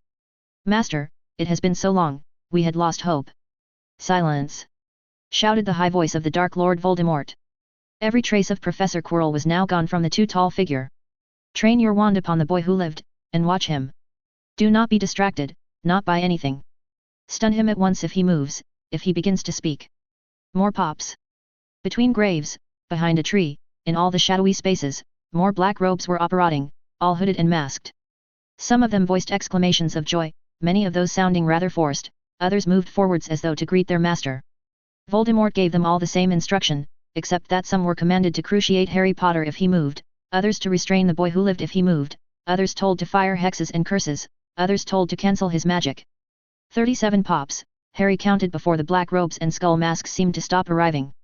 All of them were now holding their wands pointed at Harry, aligned in a semicircle before him, where they wouldn't get into each other's lines of fire. Harry continued pointing his wand downward, insofar as he had been told that, if he tried to raise it, he would die. He remained silent, insofar as he had been told that if he tried to speak, he would die. He tried not to shiver in the falling night temperatures, for he was naked, and it was getting colder. "You know," said the last voice within Harry, the voice of hope, "I think this is getting pretty bad even by my standards." Chapter 113, Final Exam. The gibbous moon riding higher in the cloudless sky, the stars and wash of the Milky Way visible in all their majesty within the darkness, all these illuminated 37 skull masks gleaming above black robes, and the darker-clad Lord Voldemort, whose eyes shone red. "Welcome, my Death Eaters," spoke Lord Voldemort's voice, smooth and high and terrible. "No, do not look at me, you fools. Eyes upon the Potter child. 10 years, it has been, 10 years since we last met. Yet you answer my call as though it were yesterday." The Dark Lord Voldemort came near to one hooded figure, tapped fingers upon the mask. "In a hastily transfigured mockery of a Death Eater's true armor, with a childish charm to distort your voice. Explain, Mr. Honor. Our old masks and robes, said the robe whose mask the Dark Lord had tapped. Even through the distorting timbre of the mask, the fear in it was audible. We were not fighting in them, master, with you gone, so I did not maintain their enchantments, and then you summoned me to appear here, masked, and I always held faith in you, master, but I did not know you would return this very day. I am truly sorry to have displeased you. Enough. The Dark Lord moved on to stand behind another figure, that seemed to tremble, though it kept its mask facing the boy who lived, and its wand held level. I might think more kindly of such neglect, if you had pursued my agenda by other means. Mr. Counsel. Yet I returned to find, what? A country conquered in my name. The high voice climbed higher. No. I find you playing ordinary politics in the Wizengamot. I find your brothers still abandoned in Azkaban. It is a disappointment to me. I confess myself disappointed. You thought I was gone, the dark mark dead, and you forsook my purpose. Is that right, Mr. Counsel? No, master. Cried that masked figure. We knew you would return, but we could not fight Dumbledore without you. Crucio. A horrible scream tore out of the mask, piercing the night. It continued for long seconds. Get up, the Dark Lord said to the figure that had collapsed upon the ground. Keep your wand on, Harry Potter. Do not lie to me again. Yes, master, sobbed the figure, as it pushed itself to its feet. Voldemort resumed pacing behind the black-robed figures. I suppose you are also wondering what Harry Potter is doing here. Why he is a guest at my rebirthing party. I know, master, said one of the robes. You mean to prove your power by killing him, in front of us all, to leave no doubt as to which of you is stronger. To show how your killing curse can slay even this so-called boy who lived. There was a pause. None of the cloaked figures dared to speak. Slowly, the Dark Lord Voldemort, in his high-collared shirt and dark robes, turned to face the Death Eater who had spoken. That, whispered Voldemort in a voice chill as death, is a little too much folly for me to credit, Mr. Sallow. You heard that theory of how I died, and tried to provoke me into repeating a mistake. Lord Voldemort was floating, rising high off the ground. I suppose you came to prefer your laziness to my mastery, McNair. The Death Eater who'd spoken was suddenly surrounded by a blue haze. He spun, slashed his wand at the Dark Lord, and cried Avada Kedavra. Voldemort simply tilted to one side in midair, dodging the green bolt. Avada Kedavra! Cried the Death Eater. His hand that didn't hold a wand was making other gestures, further colors and layers building up in his shielding haze with each gesture completed. Help me, my brothers. If we all. The Death Eater fell in 7 flaming pieces to the ground, chunks of flesh with the cauterized edges still glowing. Eyes and wands on Harry Potter, all of you, Voldemort repeated, his voice low and dangerous. And McNair acted in sheer stupidity just then, for I command your marks, as I always shall. I am immortal. Master, said another robe. The girl upon the altar, is she to serve us for a dark revel? She seems unworthy of such a joyous occasion. I could find better, master, if you give me leave for just a short time. No, Mr. Friendly, said Voldemort, sounding rather amused. The little witch you see upon the altar is none other than Hermione Granger. What? Cried one of the black robes, and then, I'm sorry, master, I'm sorry, I beg your. Crucio. This screaming only lasted a few seconds, and Voldemort had performed it as though it were perfunctory. Afterward Voldemort's voice returned to low amusement. I have resurrected this mudblood through the darkest of magics, for my own purposes. You shall not offer her the slightest trouble, any of you. You are better off dead than if I learn my little experiment came to harm at your hands. This order is absolute, regardless of other circumstances, even if she escapes, let us say. A cold high laugh, as if at some joke that nobody else understood. Master, one of the robes said in a faltering voice distorted by his skull mask. Master, please, I would never defy you, I am obedient as you see, but master, I beg you, let me return, the better to serve you later. I came here in haste, forsaking, master, with so many of us being gone, others will wonder, they will mark the absences, who has disappeared. Soon there shall be no alibi I can offer. A cold high laugh. Ah, Mr. White, the most delinquent of my servants. I have not yet decided if you will survive your punishment. I have less need of you than I once did, Mr. White. In 2 days' time the Death Eaters shall walk openly. My powers have increased, and I have just this day disposed of Dumbledore. More gasps of shock arose from the Death Eaters. Voldemort paid them no heed. Tomorrow I shall slay Bones, Crouch, Moody, and Scrimgeour, if they have not fled. The rest of you shall go into the Ministry and the Wizengamot, and cast imperious curses as I direct you. We are finished waiting. By tomorrow's nightfall I shall have declared myself Lord Ruler of Britain. Intakes of breath rose from the gathered masks, but one figure was laughing. You find me amusing, Mr. Grimm. Apologies, Master, said the robed figure who had laughed, his wand perfectly level upon where Harry stood. I was glad to hear you had dispatched Dumbledore. I fled from Britain in cowardly fear of him, having lost faith in your return. Voldemort's chuckle resounded within the graveyard. Your candor earns you my mercy, Mr. Grimm. I was surprised to see you here tonight, you are more competent than I suspected. But before we turn our attention to happier matters, there is a certain affair to which we must attend. Tell me, Mr. Grimm, if the boy who lived swore an oath to you, might you trust him? Master. I don't understand. Said Mr. Grimm. One or two of the other Death Eaters turned their masks toward Voldemort before quickly fixing the skull gaze on Harry. Answer me, Voldemort hissed. This is not a trick, Mr. Grimm, and you will answer truthfully or bear the consequences. You knew the boy's forebears, did you not? Knew them for straightforward folk? If the boy freely chose to swear to you an oath, even knowing you for a Death Eater, might you trust in his words? Answer me. Voldemort's voice rose to a shriek. Yes, Master, I suppose I might. Good, Voldemort said coldly. The potential for trust must exist, to be sacrificed. And for the bonder of the unbreakable vow, which of you shall sacrifice their magic? It shall be quite the long vow, much longer than usual, much magic shall be required for that. Voldemort smiled his awful smile. Mr. White shall do. No, please. Master, I beg you. I served you better than any, as best I could. Crucio, said Voldemort, and Mr. White screamed through his mask's distortion for what seemed like a full minute. Be grateful if I leave you your life. Now approach the boy, Mr. Grimm, Mr. White. From behind him, idiot. You must not block the others' wands. And the rest of you, you must fire if Harry Potter tries to run, even if it means striking at your fellow Death Eaters. Mr. White took time to approach, the black robe seeming to shake, even as Mr. Grimm moved smoothly into position. What is to be the vow, Master? Came the voice of Mr. Grimm. Ah, yes, Voldemort said. The Dark Lord went on pacing behind the semicircle of Death Eaters. Today, though I hardly expect even you to believe me, today we are doing Merlin's work, my Death Eaters. Yes. Before us stands a great danger, who in his blundering folly has been prophesied to wreak destruction such as even I can scarcely imagine. The boy who lived. The boy who frightens Dementors. The cattle who believe they own this world should have been more worried when they saw that. Useless, all of them. Forgive me, said one black robe in a halting voice. Master, surely, if that is so, Master, why don't we just kill him right away? Voldemort laughed, a strange bitter laugh. When he spoke on his high voice was precise. Here is the oath's intent, Mr. Grimm, Mr. White, Harry Potter. Listen well and comprehend the vow that must be sworn, for its intent is also binding, and you three must share an understanding of its meaning.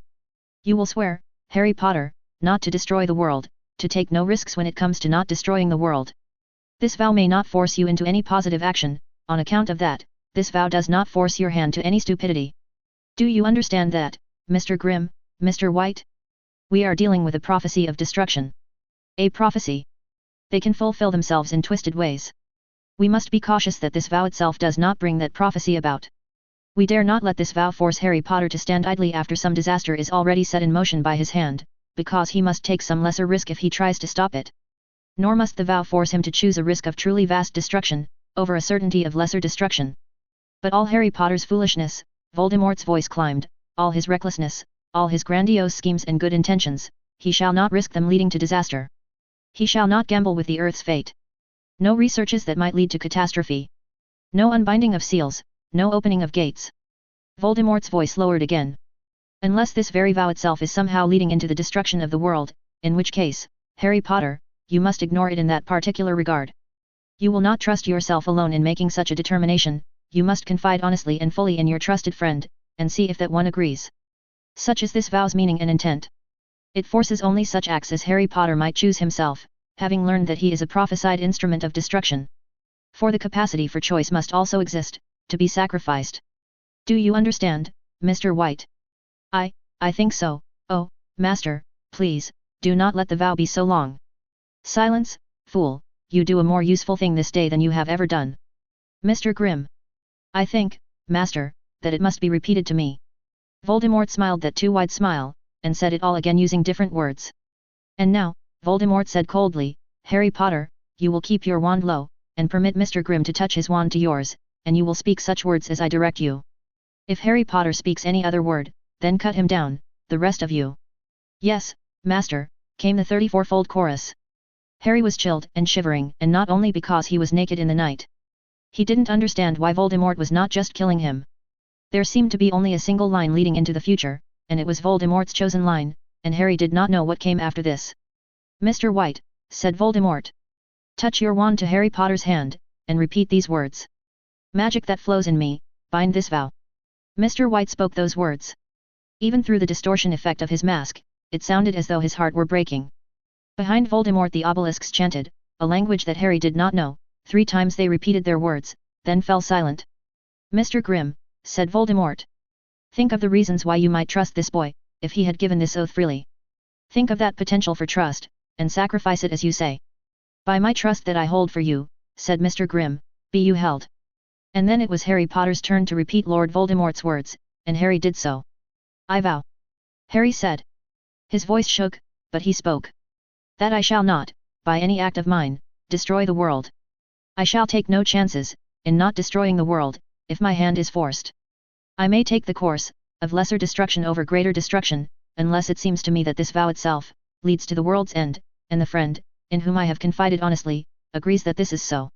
By my own free will. Harry could feel it, as the rite was invoked, the shining cords of power wrapping around his wand and Mr. Grimm's wand, wrapping around his hand where Mr. White's wand touched it, wrapping around himself on some disturbingly abstract level. Harry could feel himself invoking his power of free choice, and he knew that his next words would sacrifice it, that this was absolutely the last chance to turn back. So shall it be, said the coldly precise voice of Lord Voldemort. So shall it be, Harry repeated, and he knew in that moment that the content of the vow was no longer something he could decide whether or not to do, it was simply the way in which his body and mind would move. It was not a vow he could break even by sacrificing his life in the process. Like water flowing downhill or a calculator summing numbers, it was just a thing Harry Potter would do. Did the vow take, Mr. White? Mr. White sounded like he was weeping. Yes, master. I have lost so much, please, I have been punished enough. Return to your places, said Voldemort. Good. All eyes on the Potter child, prepare to fire the instant he tries to flee, or raise his wand, or speak any word. The Dark Lord floated high in the air, the black-clad figure overlooking the graveyard. Again he held a gun in his left hand, and his wand in his right. Better. Now we shall kill the boy who lived. Mr. White staggered. Mr. Grimm was laughing again, and so were others. I did not do that to be funny, Voldemort said coldly. We are dealing with a prophecy, fools. We are snipping the threads of destiny one by one, carefully, carefully, not knowing when we may first encounter resistance. This is the order in which the next acts shall be done. First Harry Potter shall be stunned, then his limbs severed and the wounds cauterized. Mr. Friendly and Mr. Honor will examine him for any trace of unusual magics. One of you shall shoot the boy many times with my muggle weapon, and then as many of you as can shall strike him with the killing curse. Only then will Mr. Grimm crush his skull and brains with the mundane substance of a tombstone. I shall verify his corpse, then his corpse shall be burned with fiend fire, then we will exorcise the surrounding area in case he has left a ghost. I myself will guard this place until 6 hours have passed, for I do not fully trust the wards I have set against time's looping, and 4 of you shall search the surroundings for signs of anything noteworthy. Even after that we must remain vigilant for any sign of Harry Potter's renewed presence, in case Dumbledore has left some unimagined trick in play. If you can think of any trick that I have missed in being sure that Harry Potter's threat is ended, speak now and I shall reward you handsomely, speak now, in Merlin's name. There was stunned silence amid the cemetery, no one made to speak. Useless, the lot of you, Voldemort said with bitter scorn. Now I shall ask Harry Potter one final question, and he is to answer that question for my ears alone, in Parseltongue. Strike the boy down at once if he answers with anything but hisses, if he tries to speak one word of human speech. Then Voldemort hissed, power I know not, it was said that you would have. The Muggle arts I have now learned of from you, and I am already studying them. Your power over life-eaters must be comprehended for oneself, or so you say. If there is any other power you possess, that I may come to have, tell me of it now. Else, I intend to torment certain of those you care for. Some lives I have already promised you, but others as I did not. Your mood-blood servants in your little army. Your precious parents. All shall suffer for what will seem to them like eternities, and then I shall send them, broken, into the life-eater prison to remember it, until they wast and die. For each unknown power you tell me how to master, or other secret you tell me that I desire to know, you may name one more of those to instead be protected and honored under my reign. This also I promise and intend to keep. Voldemort's smiling expression now came through as if it were a snake's gaping fangs, and the meaning that expression bore among snakes, a promise that whoever beheld the teeth was to be consumed by them. Waste not time in thoughts of escape, if you care for thos oneness. You have 60 seconds to begin telling me something I wish to know, and then your death begins. This is your final exam. You have 60 hours. Your solution must at least allow Harry to evade immediate death. Despite being naked, holding only his wand, facing 36 Death Eaters. Plus the fully resurrected Lord Voldemort. If a viable solution is posted before 12:01 am Pacific Time, 8:01 am UTC, on Tuesday, March 3, 2015. The story will continue to ch 121. Otherwise you will get a shorter and sadder ending. Keep in mind the following. 1. Harry must succeed via his own efforts. The cavalry is not coming. Everyone who might want to help Harry thinks he is at a Quidditch game. 2. Harry may only use capabilities the story has already shown him to have. He cannot develop wordless wandless legilimency in the next 60 seconds. 3. Voldemort is evil and cannot be persuaded to be good. The Dark Lord's utility function cannot be changed by talking to him. 4. If Harry raises his wand or speaks in anything except Parseltongue, the Death Eaters will fire on him immediately. 5. If the simplest timeline is otherwise one where Harry dies. If Harry cannot reach his time turner without time-turned help, then the time turner will not come into play. 6. It is impossible to tell lies in Parseltongue. Within these constraints, Harry is allowed to attain his full potential as a rationalist. Now in this moment or never. Regardless of his previous flaws. Of course the rational solution, if you are using the word rational correctly, is just a needlessly fancy way of saying the best solution. Or the solution I like or the solution I think we should use. And you should usually say one of the latter instead. We only need the word rational to talk about ways of thinking, considered apart from any particular solutions. And by Ving's principle, if you know exactly what a smart mind would do, you must be at least that smart yourself. Asking someone what would an optimal player think is the best move, should produce answers no better than what do you think is best. So what I mean in practice, when I say Harry is allowed to attain his full potential as a rationalist, is that Harry is allowed to solve this problem the way you would solve it. If you can tell me exactly how to do something, Harry is allowed to think of it. But it does not serve as a solution to say, for example, Harry should persuade Voldemort to let him out of the box. If you can't yourself figure out how. The rules on fanfiction.net allow at most one review per chapter. Please submit only one review of ch 113. To submit one suggested solution. For the best experience, if you have not already been following internet conversations about recent chapters, I suggest not doing so. Trying to complete this exam on your own. Not looking at other reviews. And waiting for ch 114 to see how you did. I wish you all the best of luck, or rather the best of skill. ch 114 will post at 10 am Pacific, 6 pm UTC, on Tuesday, March 3, 2015. Added. If you have pending exams, then even though the bystander effect is a thing, I expect that the collective effect of everyone with more urgent life issues stays out of the effort shifts the probabilities very little, because diminishing marginal returns on more eyes, and an already huge population that is participating. So if you can't take the time, then please don't. Like any author, I enjoy the delicious taste of my readers' suffering. Finer than any chocolate, but I don't want to hurt you. Likewise, if you hate this sort of thing, then don't participate. Other people are enjoying it. Just come back in a few days. I shouldn't even need to point this out. I remind you again that you have hours to think. Use the hold off on proposing solutions, Luke. And really truly, I do mean it. Harry cannot develop any new magical powers, or transcend previously stated constraints on them. In the next 60 seconds. Chapter 114, Shut Up and Do the Impossible. The gibbous moon riding higher in the cloudless sky, the stars and wash of the Milky Way visible in all their majesty within the darkness, all these shone down upon the graveyard to bear witness from their unimaginable distances. In the instant when Harry had realized there was no way at all left to save everyone, his mind's voices had fallen away, become one, a single purpose taking up every fraction of his mind. 50 seconds. 40 seconds. Harry's eyes tracked slowly across the air, until his gaze landed on the first Death Eater, the one closest to him. 30 seconds. 20 seconds. Time SS almost up, hissed Voldemort. I do know secrets you would like to know, Harry hissed. He didn't look directly at the Dark Lord as he spoke. But most valuable knowledge to you, I think, would be my ideas as to how world might be destroyed. Yet, to tell you such thoughts might lead to destruction of world.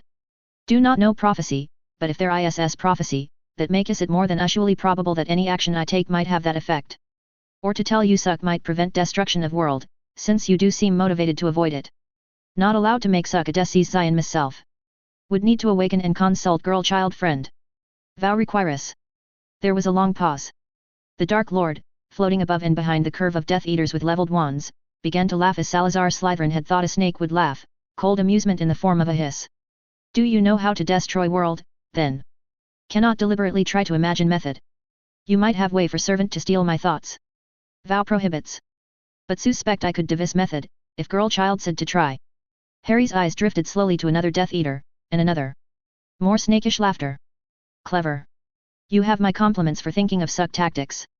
But no. No, it is annoying, but with world and your eternity at stake, would you not? Greater risk to world in introducing suck complications, delaying your end. I will study muggles, she says myself, think of all you might imagine. Now speak suck secrets as you may tell me, or this ends. Slowly Harry's vision tracked across the graveyard in careful arcs, ignoring the Dark Lord except as a floating blackness in his peripheral vision. His mouth went on speaking with only half his attention. Have thought of idea you might not have considered, teacher. Your attempt to kill me might fail in certain specific way despite all your precautions, perhaps lead into my destroying world later. Would not ordinarily deem probable, but with prophecy at hand, may well be SSO. Voldemort went still, in the air. How? I am not obligated to tell you. A cold anger began to seep through the snakish reply. Though I understand well your desperation and attempted cleverness, this begins to annoy me. I will not withhold from killing you, for that is still greater risk. To fail to tell me your thought risks destroying world. Speak. No. Thou dost not obligate me to any positive action. The Dark Lord stared down at Harry Potter, who glanced up at the angry face only briefly before his eyes went back to the next Death Eater. Some of them were shifting their stances slightly, but they stood still, and said no words as they leveled their wands. The silver skull masks could not be read. Then the Dark Lord began to chuckle again. Survive your death, you think you might? No, child, my Horcruxes are not linked to you also. I would know if they were. Or is there other reason you think you might survive beyond my ways of ensuring your death? Harry didn't allow himself to be distracted. The repeated failures didn't matter, they only led into the next action in the chain, but he still needed a next action. Now speak a secret, the Dark Lord hissed, or I. Life Eaters will pursue you always, hate you always, seek you out wherever you go. If what I have just done was successful, I have caused them to be set upon you. Guardian Charm secret will be beyond you for long time to come, perhaps forever. Best defense against Life Eaters would die with me. This is starting to become sod. The Dark Lord's voice trailed off. Ah. I see. Life Eaters respond to expectations. You tell me I will be hunted, I expect to be hunted, they hunt me. Suck is rare, but not unheard of. Valuable secret, yes. Can see many SS. A cruel smile. I shall allow you to select one person to be saved. Miss Self. Would tell you to die with dignity, but knowing Miss Self, I know it for futility. You have wasted my kindly gift just then by annoying me, and I retract it. Any other secrets? Yes. Really interesting ones, too. Some you are unlikely to figure out on your own, not for very long time if ever. If I say I have told you all that do not risk world, will you not torment any of my friends or family? All of this speech started because you left me no way at all to save everyone. The Dark Lord stood still in the air for a long moment. And Harry's eyes went on tracking slowly across the graveyard, as his hand remained tight upon his wand. In the instant when Harry had realized there was no way left to save everyone.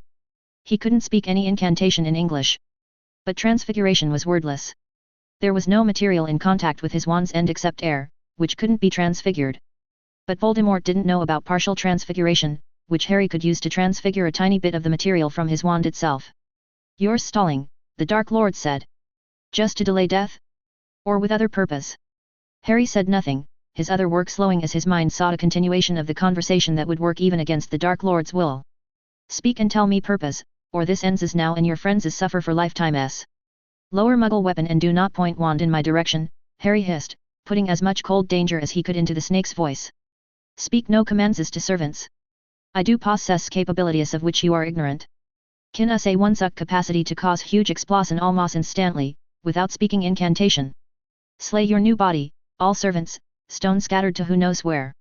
At his current level of practice Harry could transfigure 1 cubic millimeter as fast as he could apply his will and magic. 1 cubic millimeter of antimatter. It wasn't a world-ending threat. Voldemort could have been carved from stone. You bluff, Simi how? Not bluffing. Speaking in snake attack, I tell you, I can do it almost instantly, before any spell can be cast at me, I think. You know very little of Xian's ass yet. Power I would command ISS stronger than process that fuels his stars's. Vow will stop you, hissed Voldemort. You cannot risk world. Take no risks, none, with clever ideas. Would not risk world. I estimated size of explosion, nowhere near that large. You do not know, fool. Cannot be sure. Voldemort's hiss was climbing higher. I am reasonably certain. Vow will not stop me. There was an increasing fury in Voldemort's expression, and yet his hiss carried a tinge of fear. I shall wreak pain beyond imagining on all you care for. Shut up. I disregard all such threats now, as theory of game says I should. Only reason you make threats ISS that you expect me to respond. That, too, Harry had truly understood in the last extremity. Offer me something I want, teacher. For your new body, for your continued holding of stone, for lives of your servants. Harry's mouth was running on automatic, his real attention elsewhere. Beneath the moonlight glints a tiny fragment of silver, a fraction of a line. From a tiny spot on the end of Harry's wand, a cubic millimeter of anchor, stretched out a thin line of transfigured spider silk. It would have broken at once, if tested, it would have gone unremarked, if any had noticed its glint. Less than 1/10 of a millimeter in cross-section, the tiny shape represented by the extended line of spider silk was something Harry could transfigure swiftly, 10 centimeters of length to a cubic millimeter of total volume, and Harry could transfigure a cubic millimeter in a fraction of a second. He was forcing the transfiguration outward, extending it through the air as fast as he could without risking the transformation. The tracing line of spider silk looped around a Death Eater's hood at neck level, returned to the pattern of threads. Voldemort's face was now impassive. You must not leave here alive. Sensible people called good would also agree, this I tell you in Snake SS speech. But all your friends as I will treat kindly and protect under my reign, if you agree to die now as good persons should. The last Death Eater was looped. The pattern of spider silk was complete. The web had been drawn with loops around all the Death Eaters' necks. The ends of those loops had been anchored to a central circle, and that central circle in turn had 3 threads stretching across its center. The entire pattern still touching the anchor line stretching out of Harry's wand. Over the next seconds, those near-invisible threads of reflected moonlight turned black. Filaments narrower, stronger, and sharper than steel wire, braided carbon nanotubes, each individual tube all a single molecule. Harry hissed, want you to also promise to treat nations kindly under your rule. Will not accept less. Voldemort hovered still in the air, snake face showing a dawning fury. The last 2 threads stretched out from the dark pattern, black threads already in the form of nanotubes. They moved lightly through the air toward the Dark Lord himself, toward the sleeve just above Voldemort's left hand that held the gun, toward the sleeve above the right hand that held the U-wand, threads placed high at first to give them time to drift slowly downward through the air. The threads looped around, went over themselves, tied slippable knots. Began to tighten, coming closer to the sleeve, as Harry transfigured them shorter. Harry felt the tickle of Voldemort's power beginning to touch his own in the back of his mind, at the same time the Dark Lord's eyes widened, his mouth opened. And Harry transfigured the black threads stretching across the black pattern's center to a quarter their previous size, shrinking the circle, yanking hard on everything attached, tightening loops. Black ropes, falling. Harry wasn't looking there, he didn't see the falling masks, the blood. In the back of his mind he felt some explosions of magic like he'd felt when Hermione died, but he ignored them. Harry's eyes only saw the Dark Lord's hands and wand and gun dropping downward, and then Harry's wand was rising, pointing. Harry screamed, Stupor-fi! The red bolt the color of the stunning hex winged toward Voldemort, blazing across the graveyard almost faster than the eye could see. Without any hesitation despite his wounds the Dark Lord jerked down and right through the air. And the red bolt from Professor Flitwick's secret swerving stunner turned in midair and slammed into Voldemort.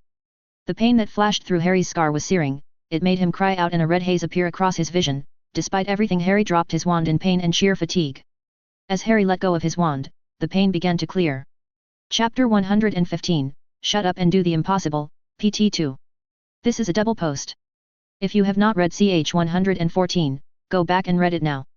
Something like a fugue state had come over Harry's mind. The absolute state had partially worn off him, partially stayed with him. Elements of his mind were numb, maybe deliberately numbed by some part that was smart enough to predict what would happen otherwise. What he'd just done. The thought was shut off, making space for an awareness of other things. Harry was standing in the middle of a haphazard graveyard, tombstones scattered without order. By moonlight and starlight, it could be seen that black robes littered the ground, surrounded by textures that didn't match the surrounding graveyard earth, wetness tinged red in the moonlight. Some heads had come loose from the surrounding hoods of the robes, revealing hair that was long or short, dark or bright, which was all that could be seen beneath the moon. The silver mask stayed on, making all the hair originate in skulls instead of human faces. The thought was shut off, making space for awareness of other things. A girl in a red-trimmed Hogwarts uniform slept upon an altar. Near the altar, Harry's things lay in a heap. Upon the ground lay a tall pale man of inhuman face, blood pouring from the stumps of his wrists. As soon as the Dark Lord Voldemort awakens, he will destroy everything you love. Dumbledore is no longer there to stop him. He cannot be imprisoned, for he can abandon his body at any time. He cannot be killed permanently, not without destroying more than 100 Horcruxes, one of which is the Pioneer plaque. Materials: 1 wand, you are allowed to point it and speak this time. You have 5 minutes. Solve. Harry stumbled toward the altar, knelt at its side, and picked up his pouch. He walked toward where Voldemort lay. The sense of apprehension had diminished, after Voldemort had been hexed unconscious. Now, as Harry approached, it rose to a terrifying height, flaring also into pain in his scar. Harry ignored the inner shriek. That had been the last memory of Tom Riddle seared into Harry's brain, the last cognitive pattern to be transferred over into the infant baby before Tom Riddle had exploded, a sense of mounting horror and dismay associated with the resonance that had spun out of control. Harry knew the meaning of it now, that sense of apprehension, and that made it easier to disregard. He'd guessed that the effect of the resonance mostly hit the caster, with power proportional to the caster's power, and the bet had paid off. Harry looked upon Voldemort's body, and breathed deeply, through his mouth, because coppery smells Harry was not thinking about were coming in through his nose. Harry knelt by Voldemort's side, took out his medical kit from his pouch, and placed a self-tightening tourniquet around the body's left wrist, then another tourniquet about the right. It felt wrong, showing Voldemort that concern. Some part of Harry was aware, in the back of his mind, that some number of people had just had something extremely bad happen to them. What would have been balance, what would have been justice, was if Voldemort had suffered the same fate without an instant's more hesitation. What Harry was doing now felt like Batman showing more concern for the Joker than for the Joker's victims. It felt like a comic book where the writers wrung their hands endlessly about the morality of killing the big-named villains while innocents went on dying in the background. To show more solicitousness for the head villain than his minions, to pay more attention to his fate than the fates of his lower-status followers, was a flaw in human nature. So it felt wrong when Harry rose up from beside the body, the tourniquets having tightened upon Voldemort's wrists. It felt like Harry was doing something ethically monstrous. Even though any sane strategic thinking said that Voldemort's body must not die. The soul he'd created for himself had to be anchored in this brain, it mustn't be allowed to float free. Harry stepped back from Voldemort's unconscious body, breathing deeply through his mouth. He went to the pile of his things, to put on his robes and other items, starting with placing the time turner around his throat once more, readying his own escape and return if that was required. More than 100 Horcruxes. That had been insane, there wasn't any other word for it, a sign of Voldemort's damaged thinking about death. A Muggle security expert would have called it fence post security, like building a fence post over 100 meters high in the middle of the desert. Only a very obliging attacker would try to climb the fence post. Anyone sensible would just walk around the fence post, and making the fence post even higher wouldn't stop that. Once you forgot to be scared of how impossible the problem was supposed to be, it wasn't even difficult, not by comparison to the last one. Neville's parents, for example, had been crucioed into permanent insanity. 200 advanced Horcruxes wouldn't prevent that insanity, they would all just echo the same damaged mind. It would be an ethically justified use of the Cruciatus curse, if that were the only way to stop Voldemort permanently. It would be justice, balance, it would show that the Joker's life wasn't worth more than his meanest henchman. All Harry needed to do was cast the Patronus charm, send it to Alastor Moody, and tell him to come here. Well, no, it was a pretty good guess the Patronus charm wouldn't work if it was cast with that intent. Maybe just resolve to tell Moody that, and use his time turner once he was out of range of Voldemort's wards. And then Voldemort could be crucioed into permanent insanity. It wasn't even the least merciful fate. That would have been throwing Voldemort's wand into the pit at Azkaban, if the wand stayed connected to Voldemort's life and magic no matter where his ghost tried to flee. Harry turned to face where Voldemort lay. He walked forward, and continued to control his breathing, ignoring the burning feeling in his throat. Some part of him knew that Voldemort was also Professor Quirrell, even though his body now was different. Even though the shift of personality had been perfect and that meant that Professor Quirrell had been just another mask. Though Voldemort hadn't planned to kill Harry painfully. Hadn't thought to strike Harry with his followers' Cruciatus, when Harry was being annoying before. That meant something, when your opponent was Voldemort. Maybe he'd had some remaining shred of fellow feeling for the other Tom Riddle after all. It would be wrong to take that into account. Wouldn't it? Harry looked back up at the stars. Here below the atmosphere the stars twinkled, they were embedded in the false dome of the night sky, stretched out across the wash of the Milky Way that glowed like a long ribbon, as if they were all close enough that you could fly up to them on a broomstick and touch them. What would they want him to do now at this juncture, the children's children? The answer to that also felt obvious, if it wasn't just the part of Harry that still cared about Professor Quirrell doing the real talking. Harry had needed to do the thing he'd done, it had prevented greater evils. Harry couldn't have stopped Voldemort if the Death Eaters had fired first. But that thing Harry had done wasn't something that could be balanced by a not necessary tragedy happening to one more sentient being, even if that being was Voldemort. It would just be one more element of the sorrows of ancient Earth so long ago. The past was past. You did what you had to do, and you didn't do one scrap of harm more than that. Not even to balance things out, and make it all symmetrical. The children's children wouldn't want Voldemort to die, even if his minions had. They wouldn't want Voldemort to hurt, if it didn't accomplish anything compared to him not hurting. Harry breathed deeply, and let go of, not his hate, not quite his hate. He hadn't been able to hate his creator even at the very end, but even so, Harry let go of something. Of the sense that he ought to hate Voldemort, that it was a hate he was obligated to feel, for the endless list of crimes that Voldemort had committed for no good reason, not even his own happiness. It's all right, the stars whispered down at him. It's all right not to hate him. It doesn't make you a bad person. In the end, there was only one option he would take, and since Harry already knew that, there was no point agonizing about it. Whether it was the best option, only time would tell. Harry breathed deeply, building up the magic inside himself. The spell he was going to cast didn't need to be precise, but it was still one of the most powerful spells he'd mastered. Harry thought again of how unjust it was that Voldemort could not die with his followers, felt the slight trace of coldness in his blood that came with thoughts of ruthlessness. And then Harry let it go, let it all drain away beneath the starlight, because his dark side had never been anything except an inherited pattern of cognition, just one more bad habit of thinking to break. Instead Harry looked at Hermione's breathing form atop the altar, and let the tears finally start from his eyes. What would become of Hermione now, what path she would choose after this, Harry couldn't guess, but she would be there to have a choice, their friendship wouldn't have destroyed her existence. He hadn't realized how shaky his hope had been, until he'd noticed how surprised he'd been after the hope had come true. Sometimes things did go better than expected. And Harry took that thought, too, and put it into the magic he was building. The power he was storing up was vibrating in him, like his whole body was part of his wand. Either Harry's eyes were blurring or there was a luminous white quiver running over the holly. And Harry thought the shape of the spell he would cast. He didn't have much fine control, but the pattern he needed was simple, it just needed to include everything. Forget everything, Tom Riddle, Professor Quirrell, forget your whole life, forget your entire episodic memory, forget the disappointment and the bitterness and the wrong decisions, forget Voldemort. And at the last moment before Harry cast the spell, he had one final thought, a note of grace. But if you ever had any truly happy memories, not hurting people or laughing at their pain, but the warm feeling of helping someone or being helped, there won't be many, maybe just when you were a child, but if you had any truly happy memories then keep only those. Something bright in him unfolded at the decision, knowing he'd made the right choice, and Harry pushed that too into his wand. Obliviate. And it all poured out of Harry into the spell. Harry fell over on his side, dropping his wand, gritted screams coming from his throat, his hands going helplessly to his scar, even as the sudden blast of pain in his head began to fade. Only dimly did his eyes see that the air was filled with glowing snowflakes, drifting motes of silver light like tiny specks of patroness charm. Only a moment the silver light lasted, and then it was gone. Professor Quirrell was gone. Nothing left but a remnant. And that spirit, what remained of it, wouldn't be so different now from Harry's own. The prophecy was complete. They had each remade the other in their own image. Harry started sobbing, then, from where he was curled up in the dirt, he cried for a while.